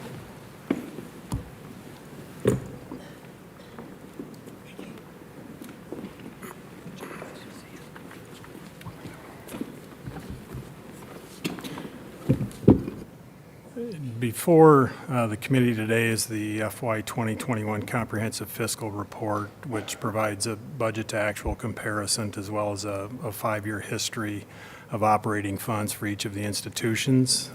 When the budgets were being developed in the early spring and summer of 2020, there was a great deal of uncertainty about the upcoming year related to the pandemic, certainly making for a challenging budget process. And I believe everyone at the table today looks forward to more typical budget planning going forward. So with that said, the finance officers from each of the institutions will present on their respective annual reports, and we'll just go from Rod on down the line. We'll start with Rod Leonards from the University of Iowa. Rod? Sure, Brad. Thank you. Regent Barker and the rest of the committee, thank you for taking this time and taking the time to work with our Marquette partners and looking after this, such an important part of what we do and putting these together. And as you said, Brad, all of us and all of you know the impacts of COVID and what it has done to and to our institutions and to so many others. And certainly predictability is something that we are going to be striving for increases in as we get through this. Brad's report is a great one, gives us a good summary of the three institutions and our various areas of interest with respect to the comprehensive financial report. I'll give some highlights for the University of Iowa, a summary of the facts and figures that help us know where we are. On the broadest level, in looking at the General Education Fund, actual revenues for the University of Iowa General Education Fund at $757.1 million is 1.7% above the budget, the estimated budget for this year. As a part of that, tuition totals $468.5 million or $5.5 million over the budget. It should be recognized it's good to perform above the budget on these revenue targets. However, the estimates and the projecting from all of our colleges on the tuition revenue sources are clouded by COVID impacts and the conservative nature of estimating the student numbers that would come to the University of Iowa. So it's good to beat the budget. At the same time, the budget was impacted by these uncertain times. We have, of that revenue, 44% of that revenue comes from resident tuition in the state of Iowa and 56% from non-resident. And I'll talk a little bit about that split a little bit later in a moment related to our students. But as I said, it was a conservative approach to those numbers in enrollment, and that's where the increases came from. Should be noted that most of our revenue comes from undergraduate enrollments, and most of our tuition dollars,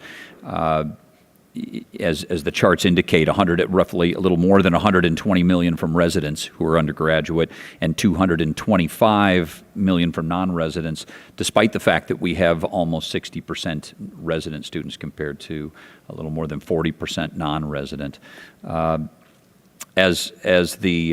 As the document summarizes, enrollment has declined at the University of Iowa from 2016 to fall 2021 by about 3,500 students, 32,011 students in the fall of 2016 to our fall 2021 number of 28,612.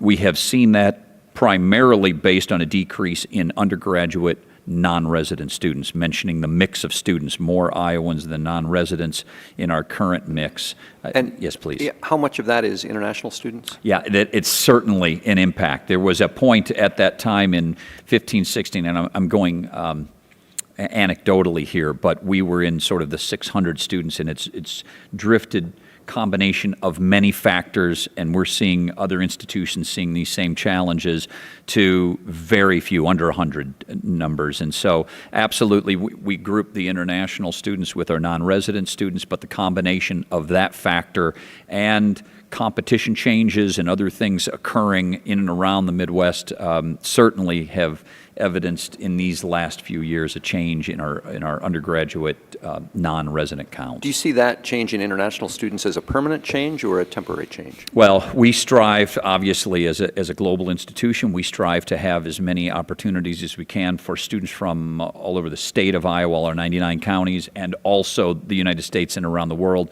And where we have those opportunities, we certainly pursue them. What I will tell you is there are worldwide changes in higher education, namely many of our international students that we're missing in these numbers now are from China, and China has been bolstering, developing, and growing their higher education system to keep their students rather than have their students go. And we know that factor is impacting us and impacting other major universities. At the same time, China is not the only market, and we are working to make sure that we have fruitful markets and connections around the world. And so, Regent Barker, I would say our admissions group is doing, and our colleges are doing a good job in outreach to identify the university as a global university that can encourage enrollment from other places in the world. But not unlike other peer institutions, it is a challenge right now, absolutely. And as we all can imagine, COVID and other matters exacerbate that. I would not call it permanent, but it will be permanently challenged. We'll have to work hard at it. It's a very good question and observation. And obviously a big impact to our bottom line in tuition revenue because of the increased tuition cost for a non-resident student. As you see in the report, and we all know, of the major components that make up our revenue model, which includes the majority through tuition, state appropriations, and our indirect costs related to research. At the University of Iowa, we are up and above our budget by $6.8 million in reimbursed indirect costs, tied directly to increased research activities at the University of Iowa. We're very proud of the work that our faculty and faculty researchers and Vice President for Research and Marty Schultz's team have done to garner more momentum and more action with respect to, and more diversity with respect to the types of research we're doing. And it's proving itself to be beneficial, certainly, for us on many levels, but it's a relatively small part of the revenue pie. And so when we go to expenses, and I'm sure Iowa State and you and I are facing the same thing, all of us and so many of us are, we are an organization of people.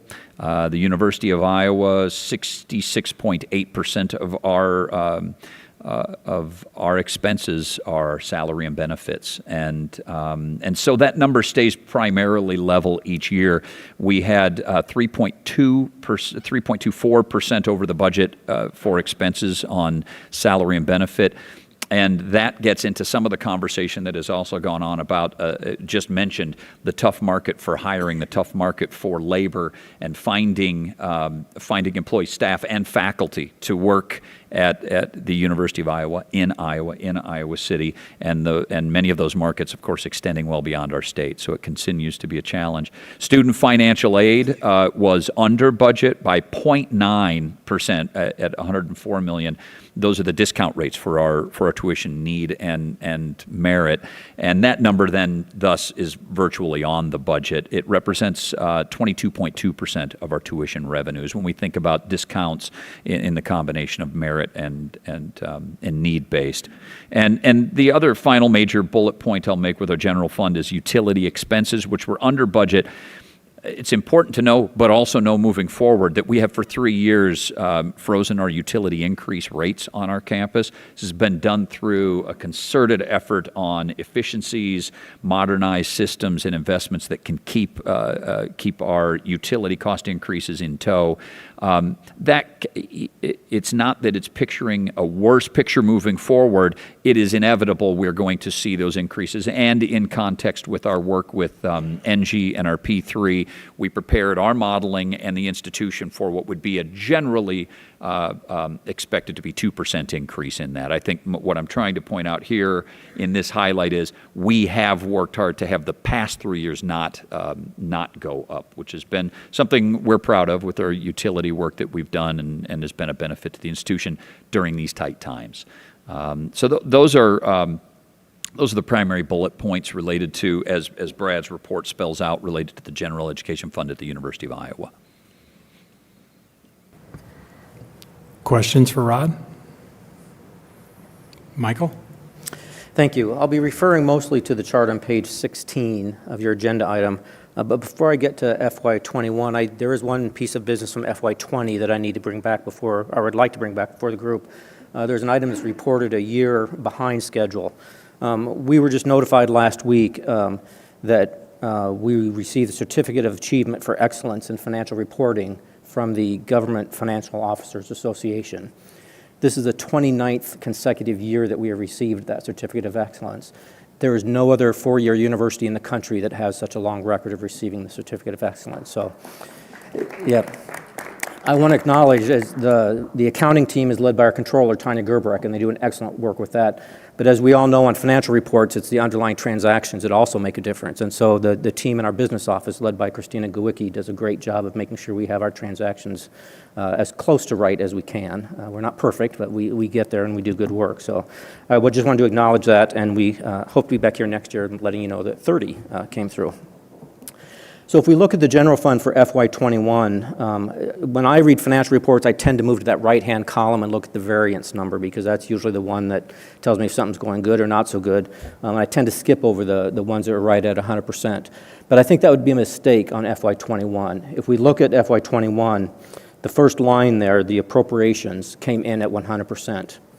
When we see what's going on in other states are not as well managed as the state of Iowa has been through this pandemic, and the state of Iowa is in a really good shape. And so the legislators, or our citizens through our legislators, made a commitment to higher education, and because of how the state has been managed, the state was able to give us that commitment. That is not true across the country, and so in this case, that 100% is important to note that the legislature followed through on their commitment to the institutions, and that made a big difference, particularly for a comprehensive institution like UNI.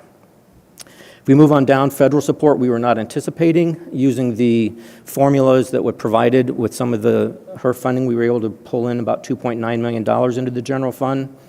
And then for tuition, we were lower than anticipated, partly because of international students and partially because students tended to go closer to home. And so some of our out-of-state students didn't materialize the way we anticipated they would.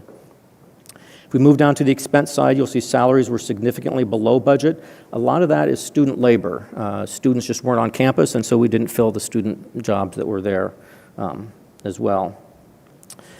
Building repairs. This is one area where we were significantly over budget, but we were able to leverage our federal money, and there's two large projects in here in particular, the roof for the ITCC, which was seen by Properties and Facilities, and the roof for the dome. We were able to set aside some money for that as well. Both of those, the dome roof will be about an $8 million project that we'll be bringing forward in the near future to fix that. So we were able to leverage those one-time funds. Those federal funds were just that one time. They did not build them into the base, and so we tried to fill the gaps that we had, particularly for our bonded units. Athletics and housing and dining received a good chunk, so we were able to protect the bonded units. Some money went to student financial aid, and then we leveraged the rest for some longer-term projects and long-term investments. The last thing I'll point out there on column 2 under actuals, the expenses are more than revenues. That's normally problematic, and it would be fair for you to ask me why that's the case, and so I will offer the explanation up front. The year before, when we shut down in March, we put a very firm and fast stop on any expenditures to try to start preserving cash, because at that point we didn't know what was going to go on. So we were able to carry that cash forward, and indeed we used that to help provide some protective equipment and make some adjustments for classrooms for the pandemic. And so that really, the funding from that came from the previous year's cash, and that's just how that's accounted for then in FY21. The last two significant auxiliaries are athletics and university housing and dining. Athletics continues to have some challenges. They will have some difficult decisions and strategic decisions to make in the near future. And then for housing and dining, as you know, we went through a rough spot there. We have an excellent executive director, Dr. Nick Raffanello is there.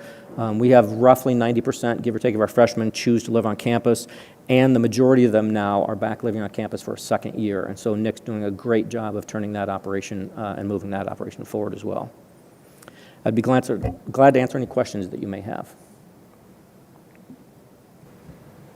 Questions? My question was going to be, how did you do that? And you already answered it, so thank you. Pam. Well, thank you. We have some unusual numbers for fiscal 21, so I want to start from the beginning that when we presented the budget for the 21 general fund, we had estimated a cut in revenues by $41 million to address the unprecedented revenue losses we anticipated from COVID, the projected enrollment declines. We had reduced state appropriations, flat tuition rates, and an anticipated reduction in indirect cost recoveries related to research. Because of the pandemic, we thought we would recover less. And then the increased cost of preparations necessary for healthy outcomes for the fall semester. But as you can see, the revenues were much better than anticipated by $24 million. So, but we were still down $17 million compared to fiscal '20. So it was still a reduction in revenues from one year to the next. But the pandemic did create a lot of uncertainty, so we took a very, very conservative approach in planning. And we were focusing on the university's commitment to our students, to innovation, discovery, and efficiencies. So in terms of revenue, those tuition dollars anticipated the enrollment fluctuations and fewer tuition dollars. But thanks to some innovative student recruitment programs, which included virtual visits, a virtual learning community for international students and other programs, along with a redesigned student aid package, ISU did exceed our enrollment projections, accounting for a lot of that increased tuition dollars. We also implemented a winter session for the very first time, which generated an additional $4 million in tuition revenues. And then while our general fund federal directed appropriations for extension, cooperative extension, ag experiment station were down, the other sponsored programs funding were up. Then that gave us more money in our indirect cost recoveries than in previous years. So in terms of expenditures, Pam, I'm yes. sorry, did that winter session increase costs? You said it brought in Some, yes, it did. Any idea roughly how much? I don't have that. But not top of my $4 head. million. No, it was Right. it was less. We Yeah. did make a we did recover our expenses and more. How's Great. that? Okay. So, but our expenditures were down 16 million from what we budgeted. Part of that was due significantly to reduced travel for conferences and professional development opportunities. You can see that's almost a $35 million decrease. That's where all of that is. And the supplies were also down because we had a reduced capacity on campus. For fiscal '21, Iowa State implemented a 5% budget cut for all administrative cost pools. And then the college budgets were impacted directly and differentially based on the changes in their enrollment, since our budget model takes the tuition dollars and gives them directly to the colleges, and then and they have to adjust all of their revenues and their expenses based on their projected enrollments for each college. So during fiscal '21, Iowa State University also reduced our contribution for retirement for TIA and VALIC. The match went down for 10 months between September and June. Then we also put I would say, no increases for faculty and staff, so no one got an increase during fiscal '21 for performance-based. We also implemented a voluntary retirement incentive program, and that was after the start of the fiscal year, so we couldn't quite budget in exactly how that would impact fiscal '21, but it started August 3rd of 2020 and went through March 1st of 2021. We had 318 people that took advantage of that retirement incentive option, so that did save the university significantly. And Iowa State also put a hold on discretionary capital projects during the pandemic, and all of our vacancies, we also had to have higher levels of approval on any of those vacancies, so they went through multiple steps to get approval to fill a vacancy for both faculty and staff. So, and then I'll touch a little bit on athletics because it's a better story than it was originally intended to be. The budget they had projected a $35 million loss for athletics. They did have a $16.9 million loss, but if you can see on the table, we did have significant foundation support for athletics, so that was a very good thing. You will see that the salary and benefits are higher, even though athletics implemented a salary reduction for its coaching staffs and the rest of its staff. There was a large payout because of a basketball coaching change. So there was the buyouts of the coaching change that caused that salary to be up higher than anticipated. But the expenses are still lower than what they were the previous year, even with those turnout, because of the things that they had done to implement their other reductions. Department of Residence was under budget, $10 million on their revenues, about $9.2 million on their expenses. Still a positive net revenue for them. And their total occupancy was down 1,800. So they had anticipated a decrease, but it wasn't down as much as, it was down as much as expected. So that's why their revenues and expenses were less. I'd be happy to answer any questions. Pam, I had a question. Back to your retirements, is that reflected in the salary line? Yes, because it's, they could retire anytime by June 30th. And so some of it was a little bit higher in certain departments because we had their vacation payout to take care of. But if they retired early and then we had a delay in filling those positions, yes. But I think in our budget for this fiscal year for '22, the savings just for fiscal '22 on the retirement incentive was over $10 million. Oh, thank you. Any other questions? Marcus? Good evening, or good afternoon, Regent Barker and the committee. The Braille and Sight Saving School and the Iowa School for the Deaf are primarily state-supported for their operations. And for fiscal year 2021, the state appropriations increased 2.3% for both the Iowa School for the Deaf and the Iowa Blind and Sight Saving School over the previous year. The Iowa School for the Deaf had a total student enrollment of 80 for fiscal year 2021, broken down with 13 toddler preschool and elementary students, 39 middle and high school students, and 14 deaf and hard of hearing and 10 blind and visually impaired students for the 4+ program for the post-high school graduates. An additional 15 students were serviced through long-distance learning, and 14 Lewis Central students were served by the ISD Metals class. Actual revenues and expenses at the Iowa School for the Deaf ended fiscal year 2021 at 99% of the budget. Sales and services revenue were under budget due to fewer reimbursements of interpreter services and teacher aid revenues due to the fewer students needing those services because of changes in school placements due to the pandemic.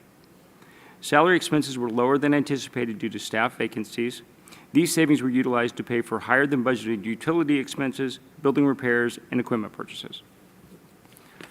The Iowa Braille and Sight Saving School ended their fiscal year with actual revenues and expenses at the end of fiscal year 2021 at 86% of budget.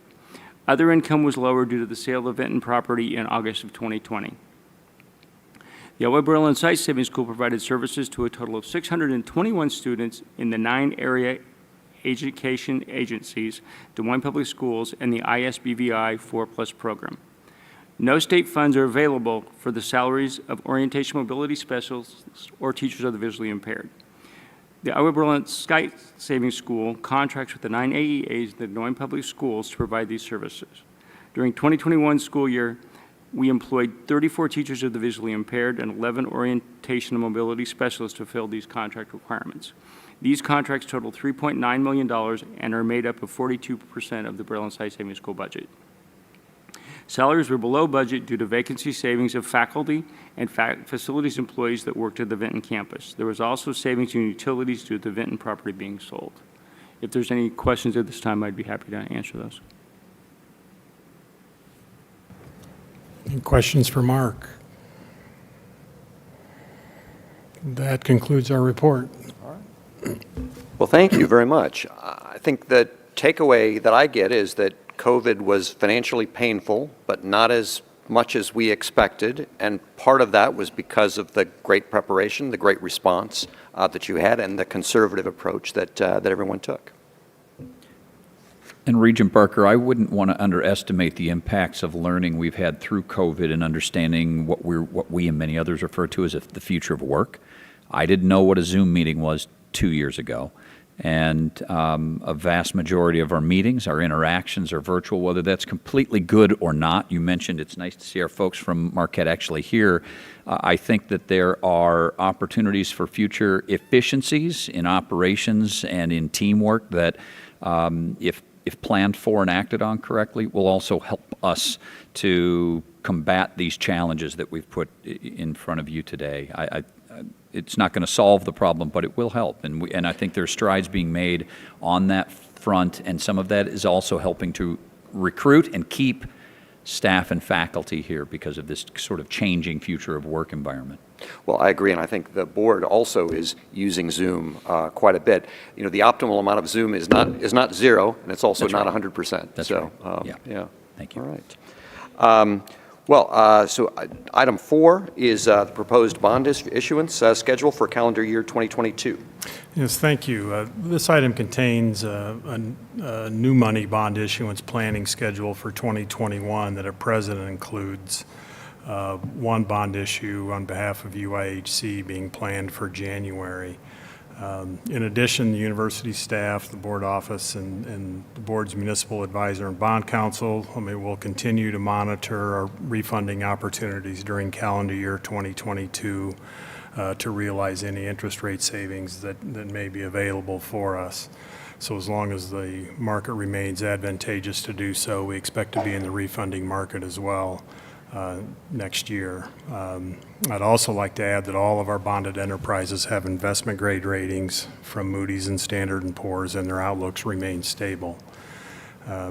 This item, it also includes recommended approval of a blanket resolution allowing the executive director to establish the sale dates during 2022.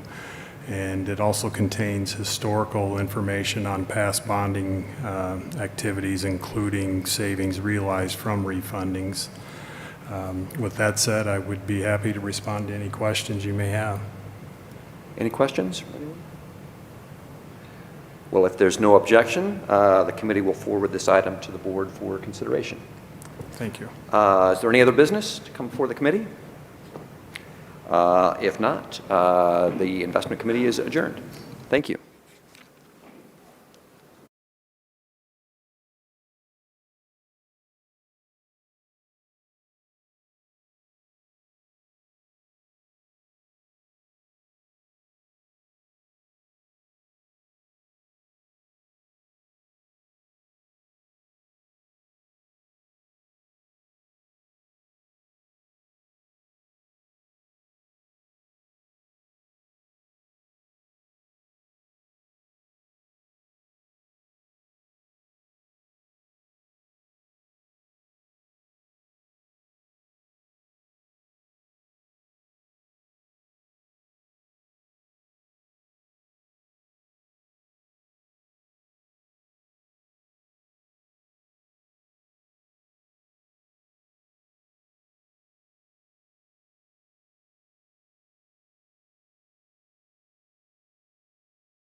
November 3, 2021 will come to order. I'll begin by calling the roll. Regent Dunkel. Yes. Regent Barker. Here. Regent Crowe. Here. Regent Rouse. Here. Regent Dokovich. Here. Regent Bates. Here. Regent Lindemeyer. Here. Regent Butker. Here. Regent Richards is present. We have a quorum, and the meeting can proceed. At this time, I'd like to recognize Regent Bates, who will run the University of Iowa Hospitals and Clinics Committee meeting. Regent Bates. Thank you, President Richards. If you all want to take a seat, we'll get started with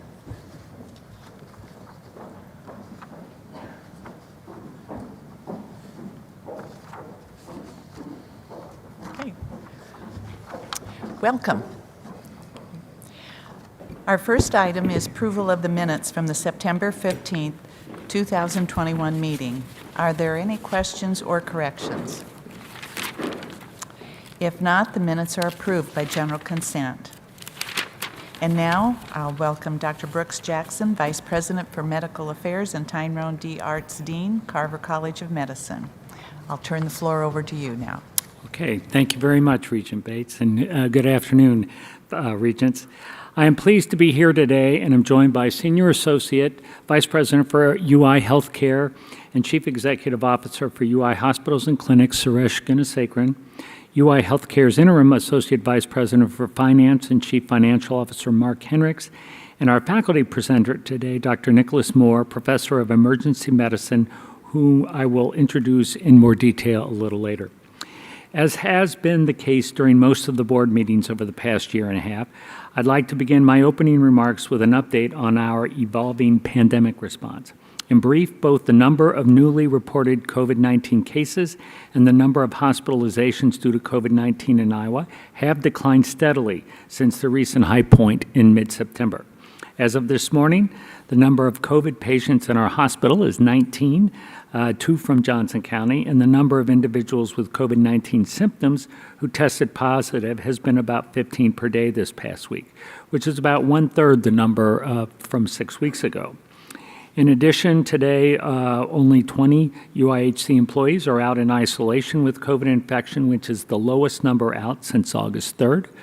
And all infections were household or community-based as opposed to workplace exposures. This is very encouraging news, especially as we enter what is traditionally known as cold and flu season. More good news arrived yesterday when the CDC authorized use of the Pfizer vaccine in children ages 5 to 11. This represents yet another significant move towards protecting more lives against the morbid consequences of COVID-19, and our system is geared up to provide vaccinations to these young children starting this evening in our clinics.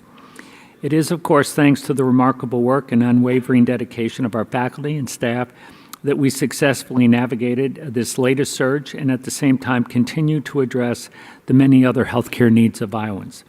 Time and again, our team has risen to the challenge in meeting the strenuous demands of the pandemic. We are incredibly grateful for their tireless efforts to ensure the continued availability of the kind of highly specialized services only UI Healthcare can deliver. Although we are cautiously optimistic about the current trajectory of the pandemic, our team is understandably tired, and we remain focused on workforce preservation. The hospital continues to be very full, and as with every sector of the economy, we face challenges in recruiting and retaining workers. We continue to look for ways to shore up our ranks and support our team as they have faced the relentless pace of this pandemic marathon. As we approach the Thanksgiving holiday, we continue to encourage the public to show their gratitude not only to our team, but to their families, friends, and neighbors by practicing the following behaviors that we know will help to keep our communities healthy. Clearly, we encourage people to get vaccinated for COVID-19, and remember to also get your COVID booster when appropriate.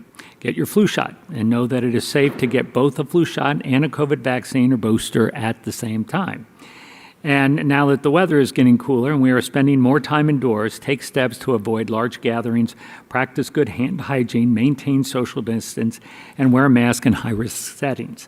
These simple and effective steps are still the best bet against illness, and the best way to ensure that vital healthcare services, not just those related to COVID, but for all healthcare needs, remain available to all Iowans.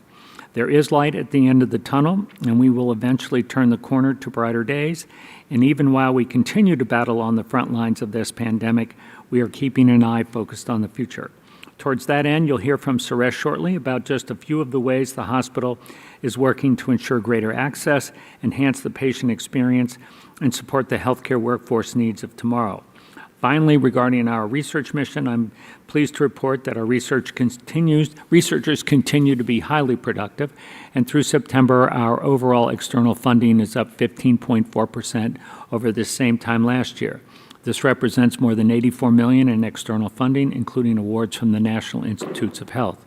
Grant submissions are also up by 3.6% over last year. These numbers illustrate the diligent efforts of our scientists and their teams not only to pursue their science and advance our tripartite mission, but also to bring in as much outside support as possible. With that, I'll now ask Suresh and Mark to provide the financial and operational update. Thank you. So the slides really go through kind of where we're at year to date versus budget and versus prior year. And I'll start out by saying we've got a strong margin year to date through the 2 months, through August, 8% versus 3.7. But to give some context, I thought I'd talk a little bit about where we're at in FY19 versus current, because there's a few things that I think are very interesting to look at, kind of pre-pandemic. At this point, we're basically well above those volumes of FY19 volumes across the board. And if we look at inpatient acuity, it's up 10% versus FY19. So all that's kind of stabilized. The element that we're looking at now is, if you look at the labor side, our vacancy rate versus budget back in FY19, what it is now versus what it was then, it's double. So our vacancy has doubled. And if we look at agency spend, because we have to kind of make sure we're staffing that to some extent, and the way to do that is agency, that agency cost has quadrupled since FY19.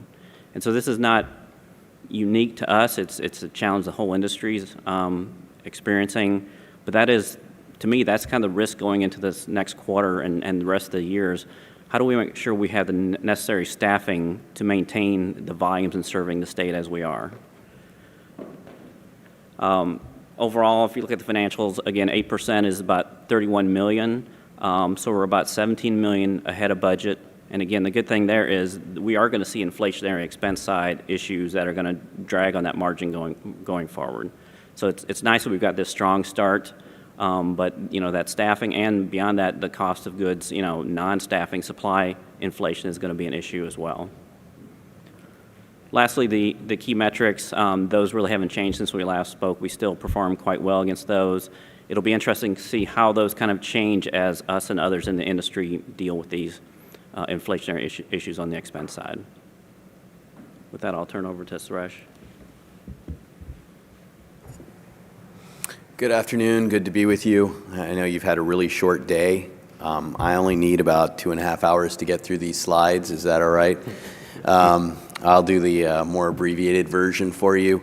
I would like to comment on the financials. The outlook for the upcoming months is not nearly as rosy, as we have had to adjust some volumes with some modification of OR schedules and closing of operating rooms, not to preserve beds, but because of staffing issues.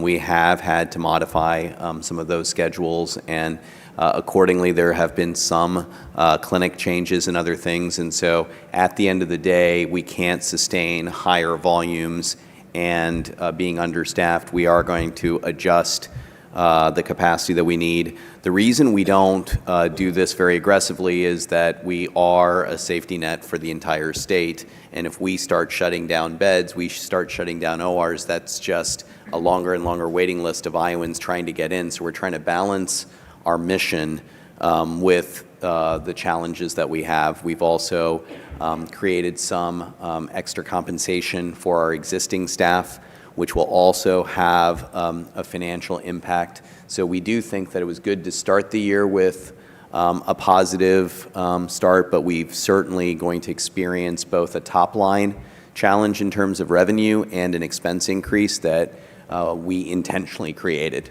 because we think that we need to be somewhat right-sized on that.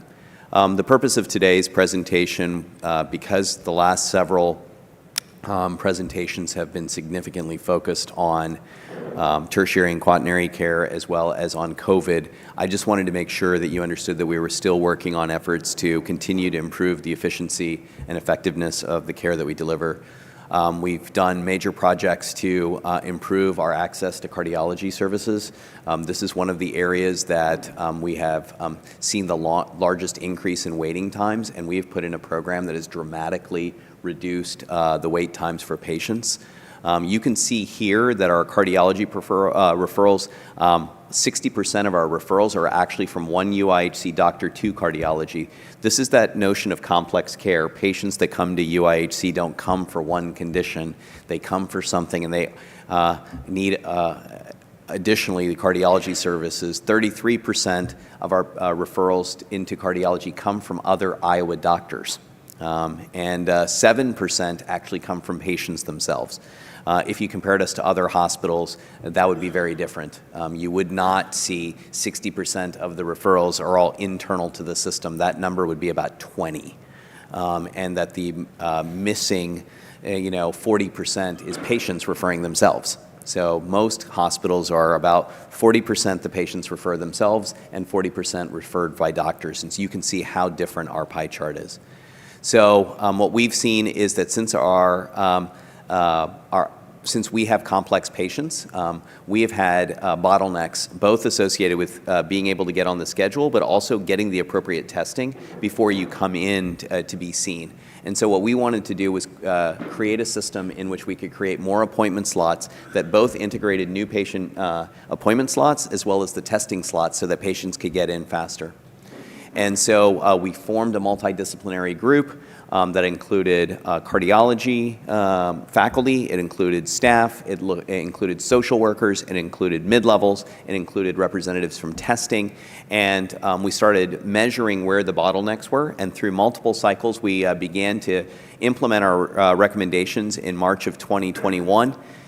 Subsequent to March 2021, we have about 6 months worth of data. We've increased the number of patients seen within our clinic by 30% without extending clinic hours. So we figured out a greater way to use our clinic capacity.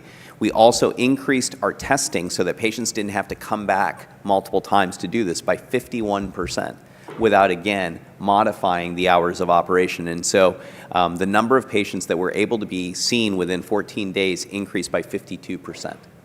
And so this is, when we talk about this, we continue to obviously have to invest in our facilities and obviously have to expand our capacity, but I wanted to make sure to highlight this relatively recent success story on how we at UI Healthcare continue to be focused on improving our own efficiency. We know there are opportunities, and every solution is not building more buildings.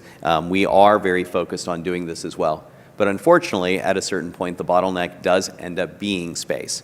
Or in this case, I actually think our bottleneck is going to be testing capacity, the space to do testing co-located with our faculty offices. And so that's something that we'll have to look at next. Similarly, within the inpatient environment, again, everyone knows that we have a bed crunch. What we started looking at is we spent a lot of time on the front end of the process. A lot of patients end up in our emergency room waiting on beds upstairs. And so we have done a lot of work, and we presented that to you about 6 to 9 months about how we have done various different things within the emergency room to make it more efficient. What I wanted to present here is what we're doing upstairs, which is what we have found is that a lot of patients are tying up beds because they are waiting for a ride to go home, or they've finished their care plan, but there is potentially a social service, or waiting for a translator, or waiting for some of these care needs. And what we have found is space is so tight, tying up a hospital bed for that purpose isn't a good use. And so what we found while interviewing our clinicians is if we could have a separate space that patients that are ready to go home could be, instead of an inpatient bed, that would free it up for other patients. And so we created a dedicated space called the Discharge Lounge that is staffed, that patients who have been discharged but are waiting for that ride home or waiting for that care transition can go there. These are all medically stable patients that are ready to leave the hospital. So we are not delivering medical care in the discharge lounge. But this was an idea that came from our frontline staff working with our faculty, and we implemented it. And I think you know the background to it. We're consistently full at 90%. And so every single bed that we can get every day means someone can have a better experience in the emergency room, or that's one more transfer that we can take faster from other Iowa hospitals.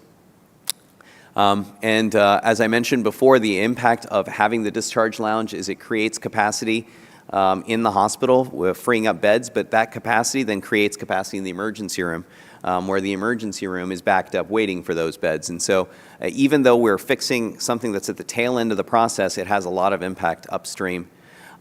There are presently 10 chairs in the discharge lounge. We staff it Monday through Friday, 9 to 5. We have dedicated staff members that do this to support the patients that are there. You can see the recliners that the patients are provided. There are refreshments. There are proximate bathrooms, and this is very close to the exit of the hospital. So when transportation arrives, you're pretty close to where you need to be. Recently, we've been surveying patients that have used the discharge lounge, because there can be a perception, you're trying to kick me out of my bed, and why are you doing that? I'd be more comfortable in my bed than down here. Actually, the score has been 4.94 out of 5 for patients, because they actually like to be closer to getting home and like to be in a dedicated, nice space to do that. And I think that as long as we continue to deliver good service in this discharge lounge, that this will be a success story. I will say sometimes now the new problem we have is that unfortunately sometimes our patients are so sick or they don't have family support around that even though they could go to the discharge lounge, we don't take them. And so there is a daily judgment call on who goes to the discharge lounge, and only patients that feel comfortable, only patients that want to be there, go there. But in general, this has had a very promising start. Again, another program we implemented new during the pandemic. We couldn't wait for the pandemic to be over. We just needed to start this. And then the final part that I wanted to briefly update you on is that, as you are aware, we currently provide training support for 820 total residents and fellows. This is well above, greater than 50% more than what is funded by the federal government. We fund these residents and fellows out of our own operations. So the revenue we generate pays for the residents and fellows.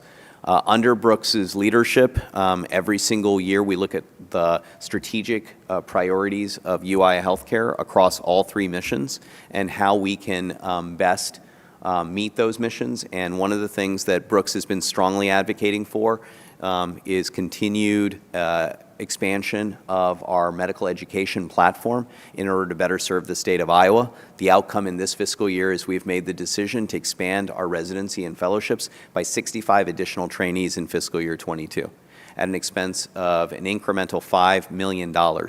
And the reason we're doing this is obviously we need more training opportunities for physicians in the state of Iowa. We know that UI Healthcare is very successful at recruiting and filling these residencies and fellowships. And when folks finish our residencies and fellowships, they're very positively inclined to practice in the state of Iowa. You can see here the process that was led under Brooks and the College of Medicine's leadership led to a broad base of residencies and trainings across the board.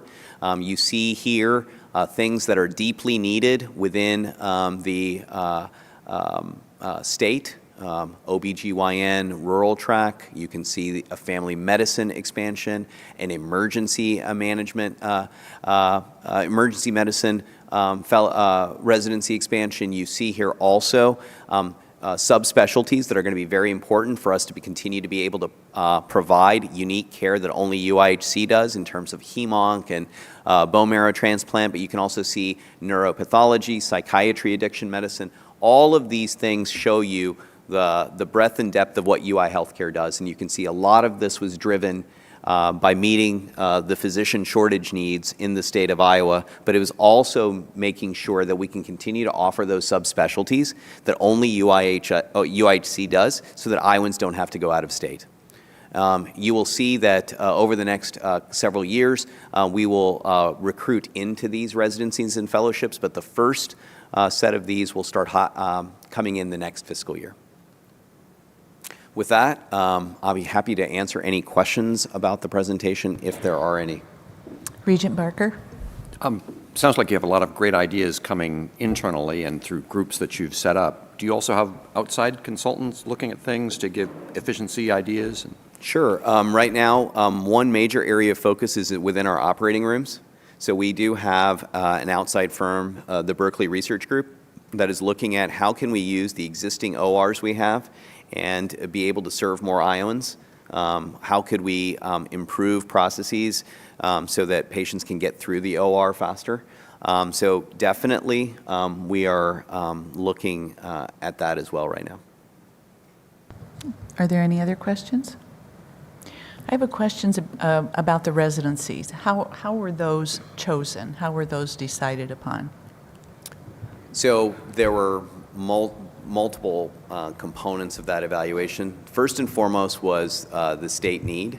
You know, where are the largest, opportunities? But equally important was the educational value.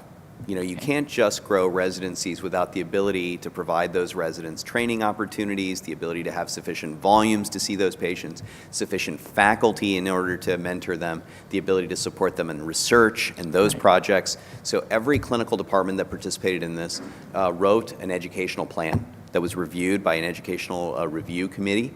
We looked at the history of these areas to be able to successfully train and what their scores look like and what their trainee satisfaction was. And then the final part was to look at where, frankly, the volume was increasing, where we are seeing so many more patients that the care team would benefit from also having residents and fellows. But I'd ask Brooks if he wanted to add anything to that. I do want to point out, that this is self-funded. There is a bill before Congress that was submitted both by Republican and Democrat for 14,000 additional slots, where there's not been an increase since 1997. So this is what's really causing the problem of why there's a physician shortage in this country, and projected, I think, 124,000 physician shortage by 2030 or something like that. So if that bill goes through, that would certainly help us to some extent. It would be over a number of years, but it is these are still expensive. It's about $100,000 per position, so it gets pretty expensive to do this. But we feel it's so critical to provide the care for these patients, and we have a shortage in Iowa too, and so of these physicians. So they are more likely to stay if they've done their training here as part of that. Okay. Greta, Regent Krause, Yeah. sorry. No, you're okay. Could you explain the OBGYN rural track? So the challenge with the OBGYN rural track is that basing a residency entirely in a rural setting doesn't necessarily generate sufficient volume and clinical substrate for our trainees to train. So what we have done is innovate and created a hybrid program that would allow meaningful rural clinical experience and rural training experience, comboing that with an on-site experience at UIHC. And so it's a hybrid program that would allow practitioners to practice and train in a rural setting while also doing this. The idea would be that the educational experience at main campus would be comprehensive enough so that the provider felt as though they got trained to see and practice and in as robust an environment as possible, but there would be dedicated partnerships to make sure that during their residency they were exposed to rural. Regent Barker. Just on the compared to the financial results, just to make sure I understand, on the net income line shows you're way ahead of budget, but you're behind previous year. And is that because of the federal money that came in the previous year? If I'm reading that right. Yes, the federal money would have an impact. That's why it's below last year. Okay. Anything else? Okay. Go ahead and proceed. Okay. I'm now pleased to present Dr. Nicholas Moore to my right, who's professor of emergency medicine in the Carver College of Medicine, who also holds secondary appointments in anesthesiology and epidemiology. A member of the faculty at the University of Iowa since 2011, Dr. Moore also serves as vice chair for research in the Department of Emergency Medicine.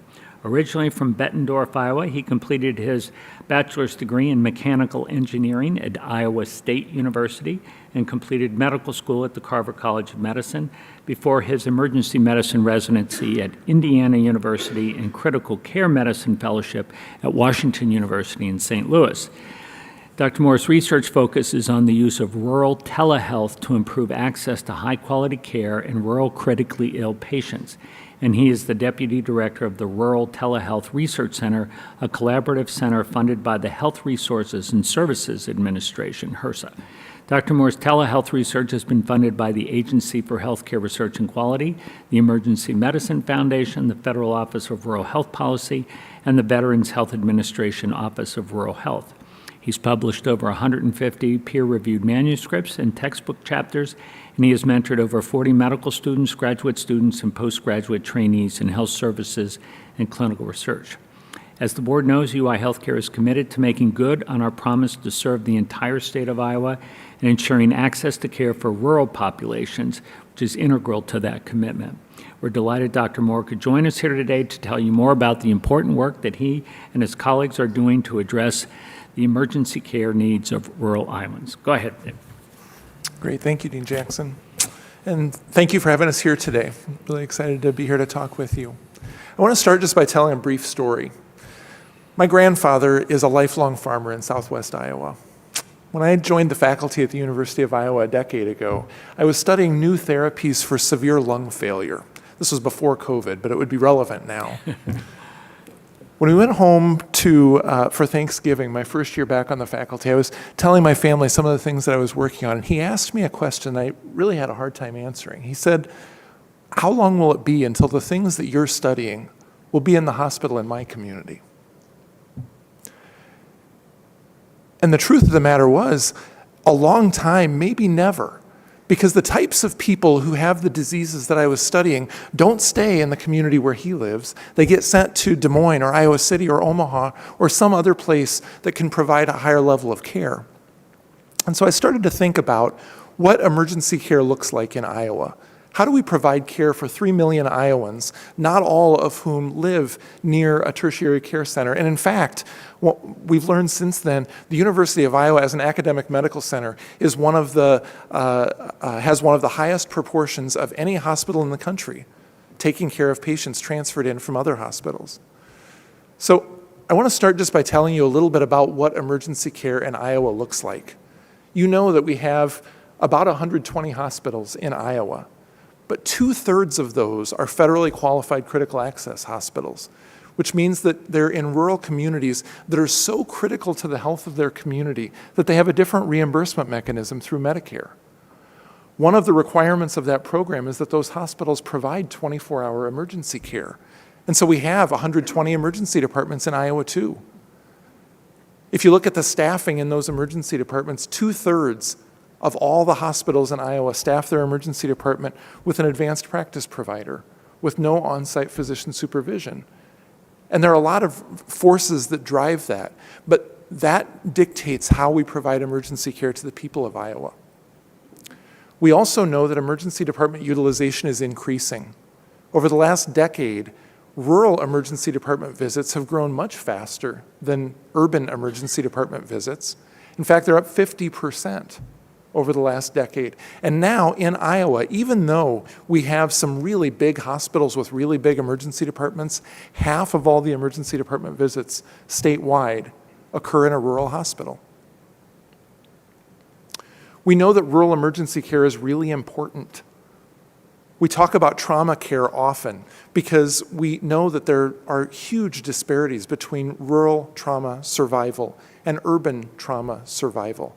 In fact, rural residents have an 80% higher probability of dying of traumatic injuries than people who live in the cities. That surprises a lot of people when we think about what trauma is.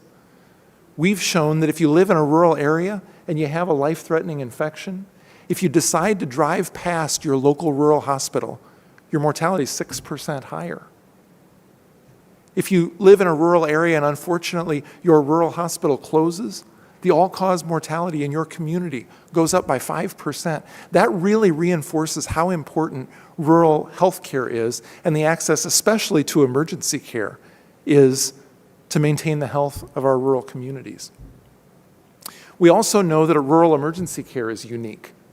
We know that staffing looks different in rural hospitals. We know that the availability of specialist care, procedural care, is different in rural hospitals. But we know that there are plenty of people who live in rural communities who have emergencies and who need to have specialty care and have procedures performed.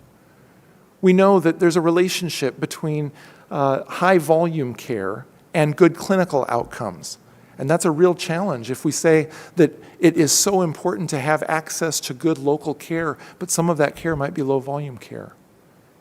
It's interesting, in Iowa, if we look at all of the people statewide who have life-threatening infections, sepsis, 60% of those people are transferred between hospitals as part of their care. There aren't very many diseases where that's true. And that really changes the way that we think about developing systems of care to care for vulnerable Iowans who live in our rural communities. So we've spent much of the last decade trying to learn how we can understand rural health care better, how we can develop systems and protocols to really define a system of care to provide the best care that's available. We've worked with partners in Sioux Falls, South Dakota in a telehealth network. We've worked with folks in Kansas to develop standard protocols for how to care for life-threatening infection if you're treating it in a rural hospital. And although the medicine's the same, the way that we deliver that medicine has to be a little bit different so that we can actually just provide that care. We've worked with EMS agencies in Southeast Iowa to develop some protocols for how we can continue care even as we're transferring patients between hospitals. You know, if we take people with life-threatening infection, we take them out of a rural hospital during the most vulnerable period in their care. We put them in an ambulance and send them to Iowa City or someplace else. And we want to make sure that we can continue that care even before they arrive at our front door. We're working with colleagues from the University of Utah and the University of New Mexico to define what triage systems ought to look like for acute care surgical emergencies, and how inter-hospital transfer should be integrated into really a holistic view of what healthcare looks like for patients with those emergencies. Telehealth is a big piece of this. With COVID, we all have seen what telehealth looks like. These are some data that show how telehealth has grown. If we were to look at this graph now, it's almost ubiquitous, right? Our health systems are using telehealth for a variety of purposes. At the University of Iowa, we have the Rural Telehealth Research Center, which is a center that's funded by the Federal Office of Rural Health Policy, really to understand how telehealth can best be used to optimize access and outcomes for residents of rural communities. We've done some work with the VA trying to understand how we can better deploy home monitoring. We've done work in behavioral health and substance use disorder. We've done work with groups that are providing telehealth-based school nurses to schools that can't have an on-site school nurse, even though that is so important to the health of our children. And so through all of these projects, what we're really trying to do is to reduce the disparities in outcomes that we see between urban and rural residents, not just within Iowa, but really within our nation. We've shown that telehealth plays an important role in doing some of those things. A lot of our telehealth work is focused on rural emergency departments, where we've shown that procedural complications are less, that we can help patients who have life-threatening emergencies survive when previously the resources or the expertise wasn't available in some of those emergency departments. We've shown that telehealth can be used to improve the education of rural health workers at a variety of levels. We've shown that if you're a healthcare provider in a rural community, having some contact to other healthcare providers, other specialists, really improves your experience and longevity in your own jobs. And so this is something that we have continued to learn more about through COVID, but it's not going away, even as our COVID numbers wind down. So what does the future of emergency care look like in Iowa and around the country? Some of you are probably aware that recently there's been a new Medicare reimbursement model that has been adopted. The rural emergency hospital designation will start in 2023. But that's a different type of model, trying to envision how we can provide these emergency services in rural communities, maybe different from what it looks like right now. We know that there's been some flexibility in staffing. We know that telehealth has been a really important piece of this, partly provider-to-provider consultation and partly direct-to-consumer telehealth. And some of this really is starting to think more about a systems of care approach. Once upon a time, we thought of one doctor in a rural community and how that practice influenced the people who lived in that community. And we've thought a little bit about how an individual hospital is a business and how that business affects the health of patients who live in that community. But really, this is the integration of hospitals and doctors' offices and emergency medical services and tertiary care centers in setting up a system of care that really can provide care to the 3 million Iowans that we see even at the University of Iowa. So I want to thank you for your time. I think that at the University of Iowa, we think that it's really important that we're providing services and also conducting research in areas that are relevant and important to the issues of Iowans. And I think that the provision of emergency care services in Iowa is something that we've learned a lot about, and it's something that we can continue to work on and continue to improve. Also want to just thank you for your support of our state institutions and the people in Iowa as they live their lives and seek care. Thank you. Do you have any questions for Dr. Moore? I do. Regent Lindemeyer? Dr. Moore, why the uptick in the need for rural emergency care when the populations in rural areas are going down? Yeah, that's a great question. Thank you for the question, Regent Lindemeyer. Part of this has to do with alternative care venues. As the population is going down, so are the availability of physicians' offices, so are other opportunities to seek care. And so as the insurance mix in rural America changes, as the availability of primary care services, mental health services in rural areas also change, the emergency medicine is the safety net. And it's a safety net in urban America, and it's a safety net in rural America, but I think that some of those alternative care venues are driving increased rural emergency department utilization. There's also less of an emphasis on the beds. It's a more robust emergency care model, and the main issue is that with the new regulations is that you don't have to have the same bed requirements either.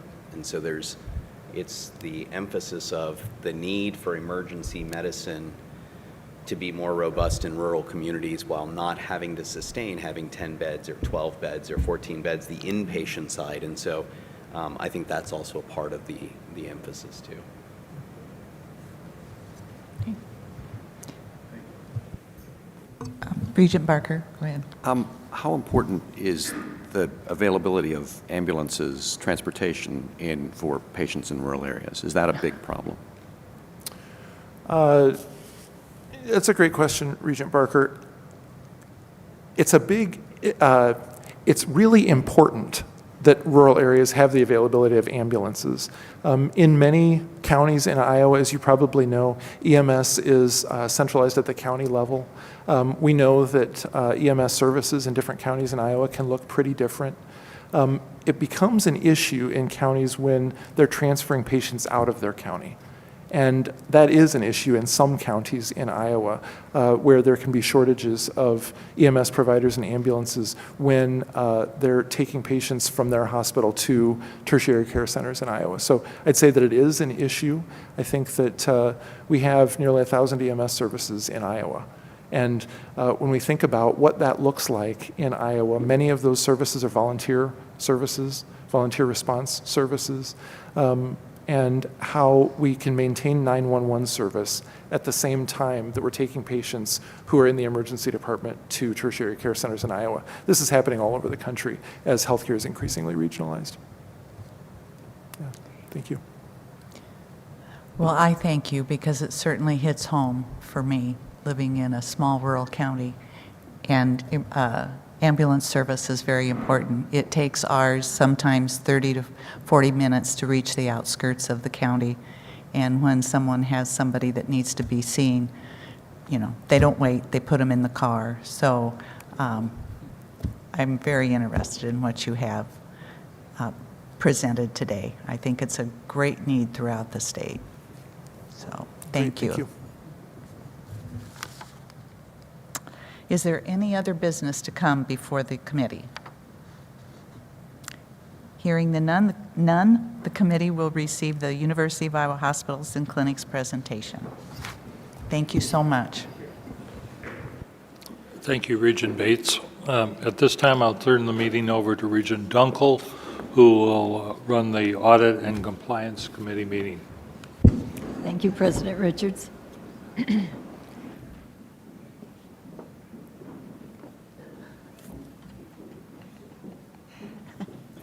I'll call together the Audit and Compliance Committee. The first thing on the agenda is the minutes of the September 15, 2021 Audit and Compliance Committee meeting. Are there any questions or corrections? Okay, then the committee will approve the minutes by general consent. And now I'll recognize Chief Audit Executive Deborah Johnston to present the internal audit reports issued. Good afternoon, everyone. It's late in the day. I promise to be brief. But there are a couple of things that I wanted to talk about this afternoon. One of them being, there are several audits on your docket. They're pretty straightforward. The findings are pretty typical. There are two audits that I would like to talk about. One of them being the State Hygienic Laboratory Test of Public Health Significance. It's on. Yeah. So the primary findings in this particular audit related to fee waivers and documentation.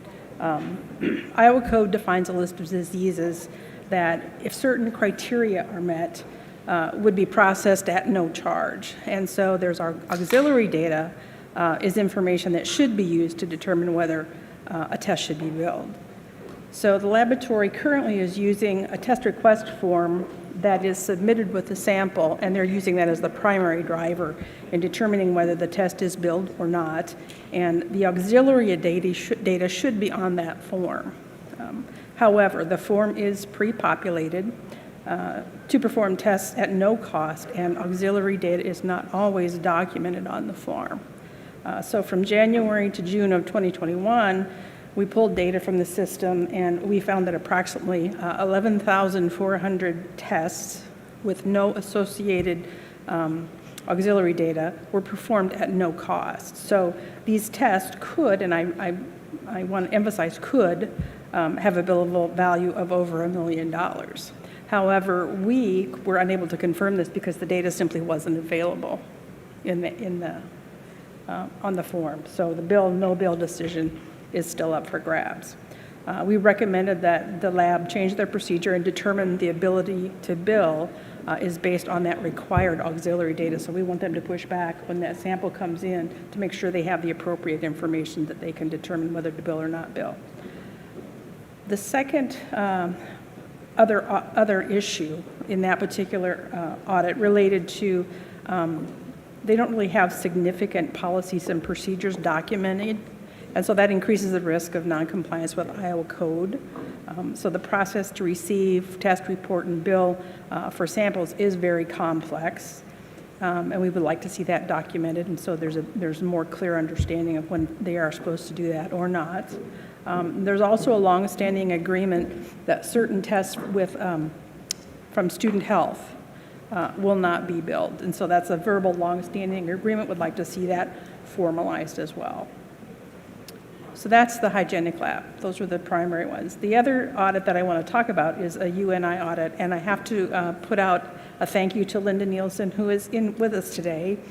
She's been with us here at UNI for quite some time, and she does good work. And this is an audit that she performed, and it related to the UNI bookstore. I'll just talk about a couple of findings here. Cash reserves on hand for the book buyback operation was significant, and so we felt it was excessive, and we wanted them to reevaluate that cash reserve.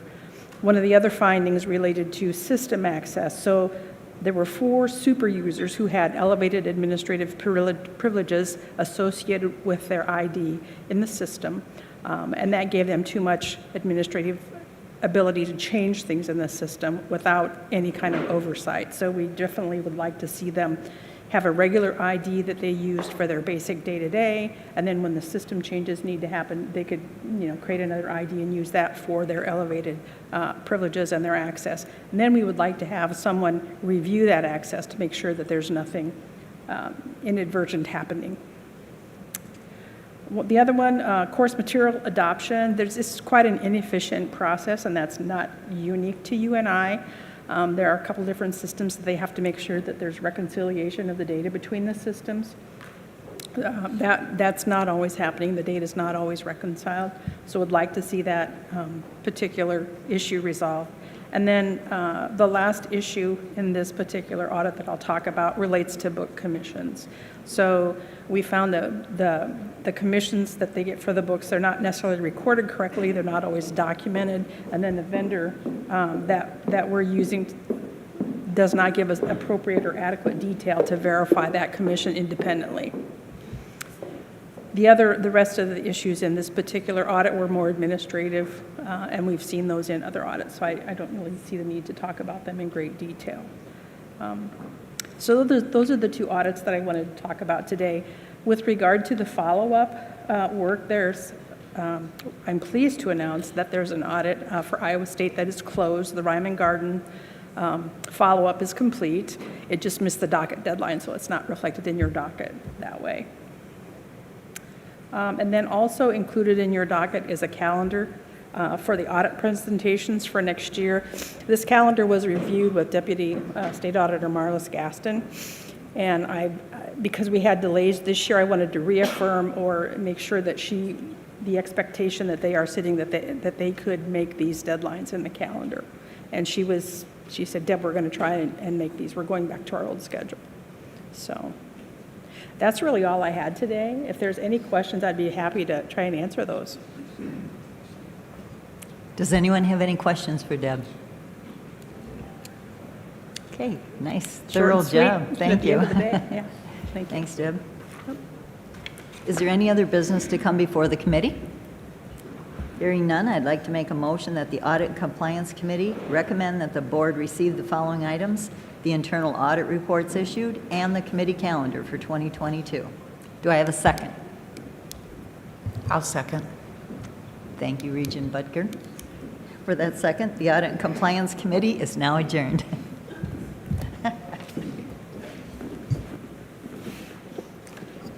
Thank you, Regent Dunkel. And we have now a public comment. And should we take, do we have any of the presenters here? Yes, President Richards. One of the faculty members is here. The other is on the way and should be here in just a couple of minutes. So we can begin. Okay, that would be fine. Let me read a statement, please. Thank you. At this time, we'd like to have the public comment before the board for us to listen. The board recognizes the opportunity for expression of public views on issues that come before the board is important. Each presenter is limited to 3 minutes of time. We'll now open the microphone to the first presenter. Andrea Wheeler.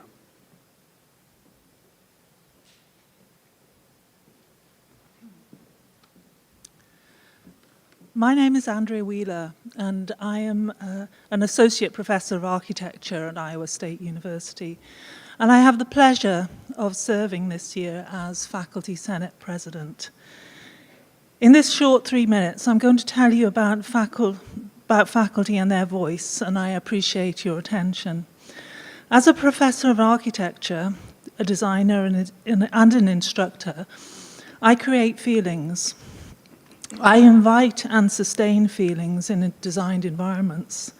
My students do it too, and in their design studios, deliberating sometimes for hours and days about how to create feelings connecting us to the natural environment and to wind, water, air, periods of sunshine, the time of day, time of year, to people and places and communities. As Faculty Senate President, there has been a storm of feelings recently from faculty and my senator colleagues in our meetings, my senator colleagues in our meetings, and I want their well-being. And in response and for reassurance, I often return to constitutional statements made by my historical faculty senate predecessors as reminders of our reasons for being. Faculty Senate has a constitution, and fundamental to it is an affirmation of the principles of shared governance, recognizing the central role of cooperation in collegial decision-making. We work well in atmospheres and environments with feelings of mutual trust and respect, communication and cooperation. However, as you may guess, my esteemed historical predecessors did not tell me how difficult making these spaces, creating these atmospheres, and sustaining those feelings might be as Faculty Senate President. Cooperation and collegial decision-making is no easy task. It is a challenge and a work, and it's no easy task either to invite and sustain mutual trust and respect. John Perkins and I, John is Faculty Senate President-elect, are here from Iowa State to recognize the importance of collaboration. And in these three short minutes, I ask the board for opportunities and more regular opportunities to collaborate, to speak, to present to you, and sustain our communication, working together in atmospheres of mutual trust and respect.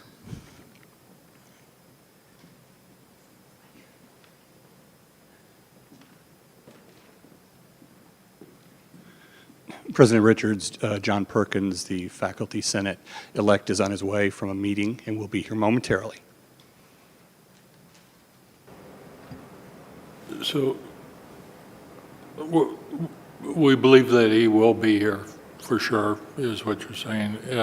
We might take a few minutes break. You can take a short break. Yes, he's on Yeah. his way from the Council of Provost meeting. Okay. It's in the library. Okay, so let's say 10 minutes. Since we're running ahead of schedule, That will be fine.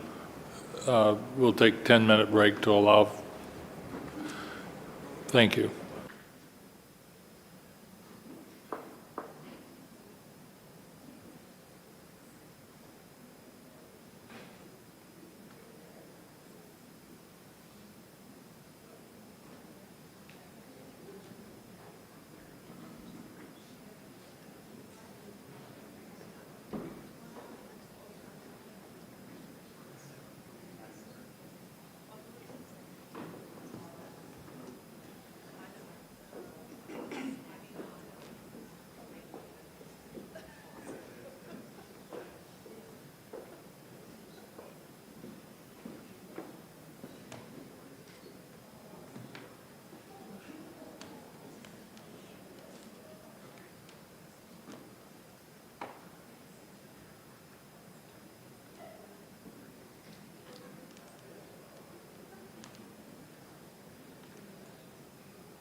our speaker is here, so thank you for rushing between meetings, and the microphone is open to you after you're introduced.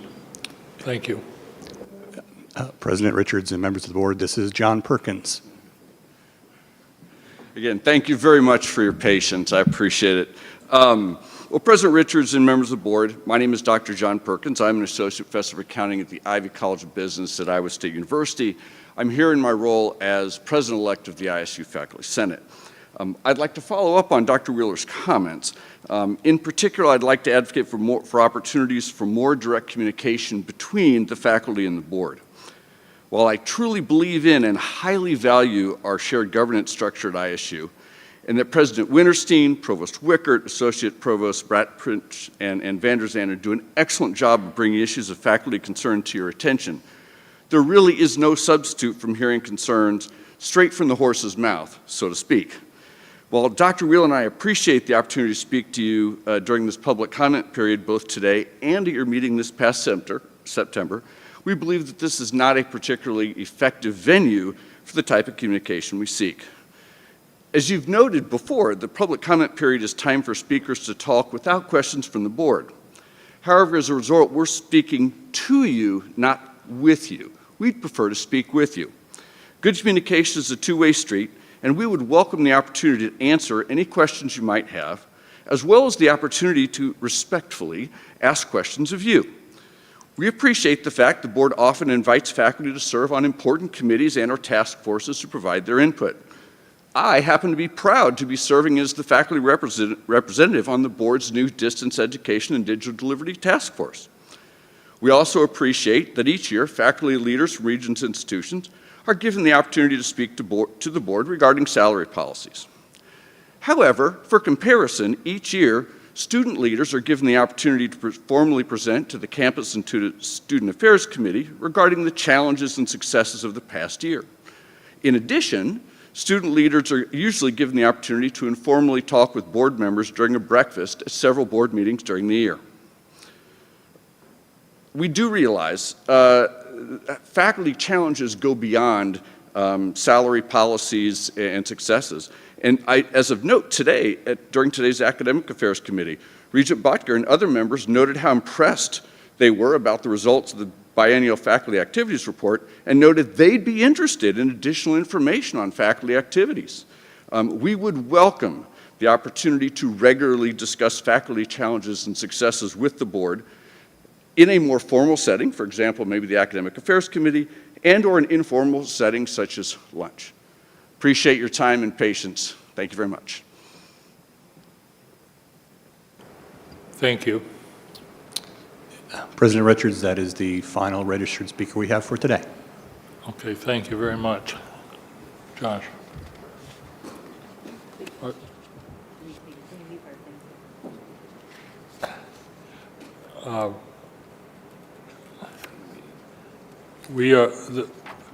This meeting, if there's no other business, is there any other business to come before the board?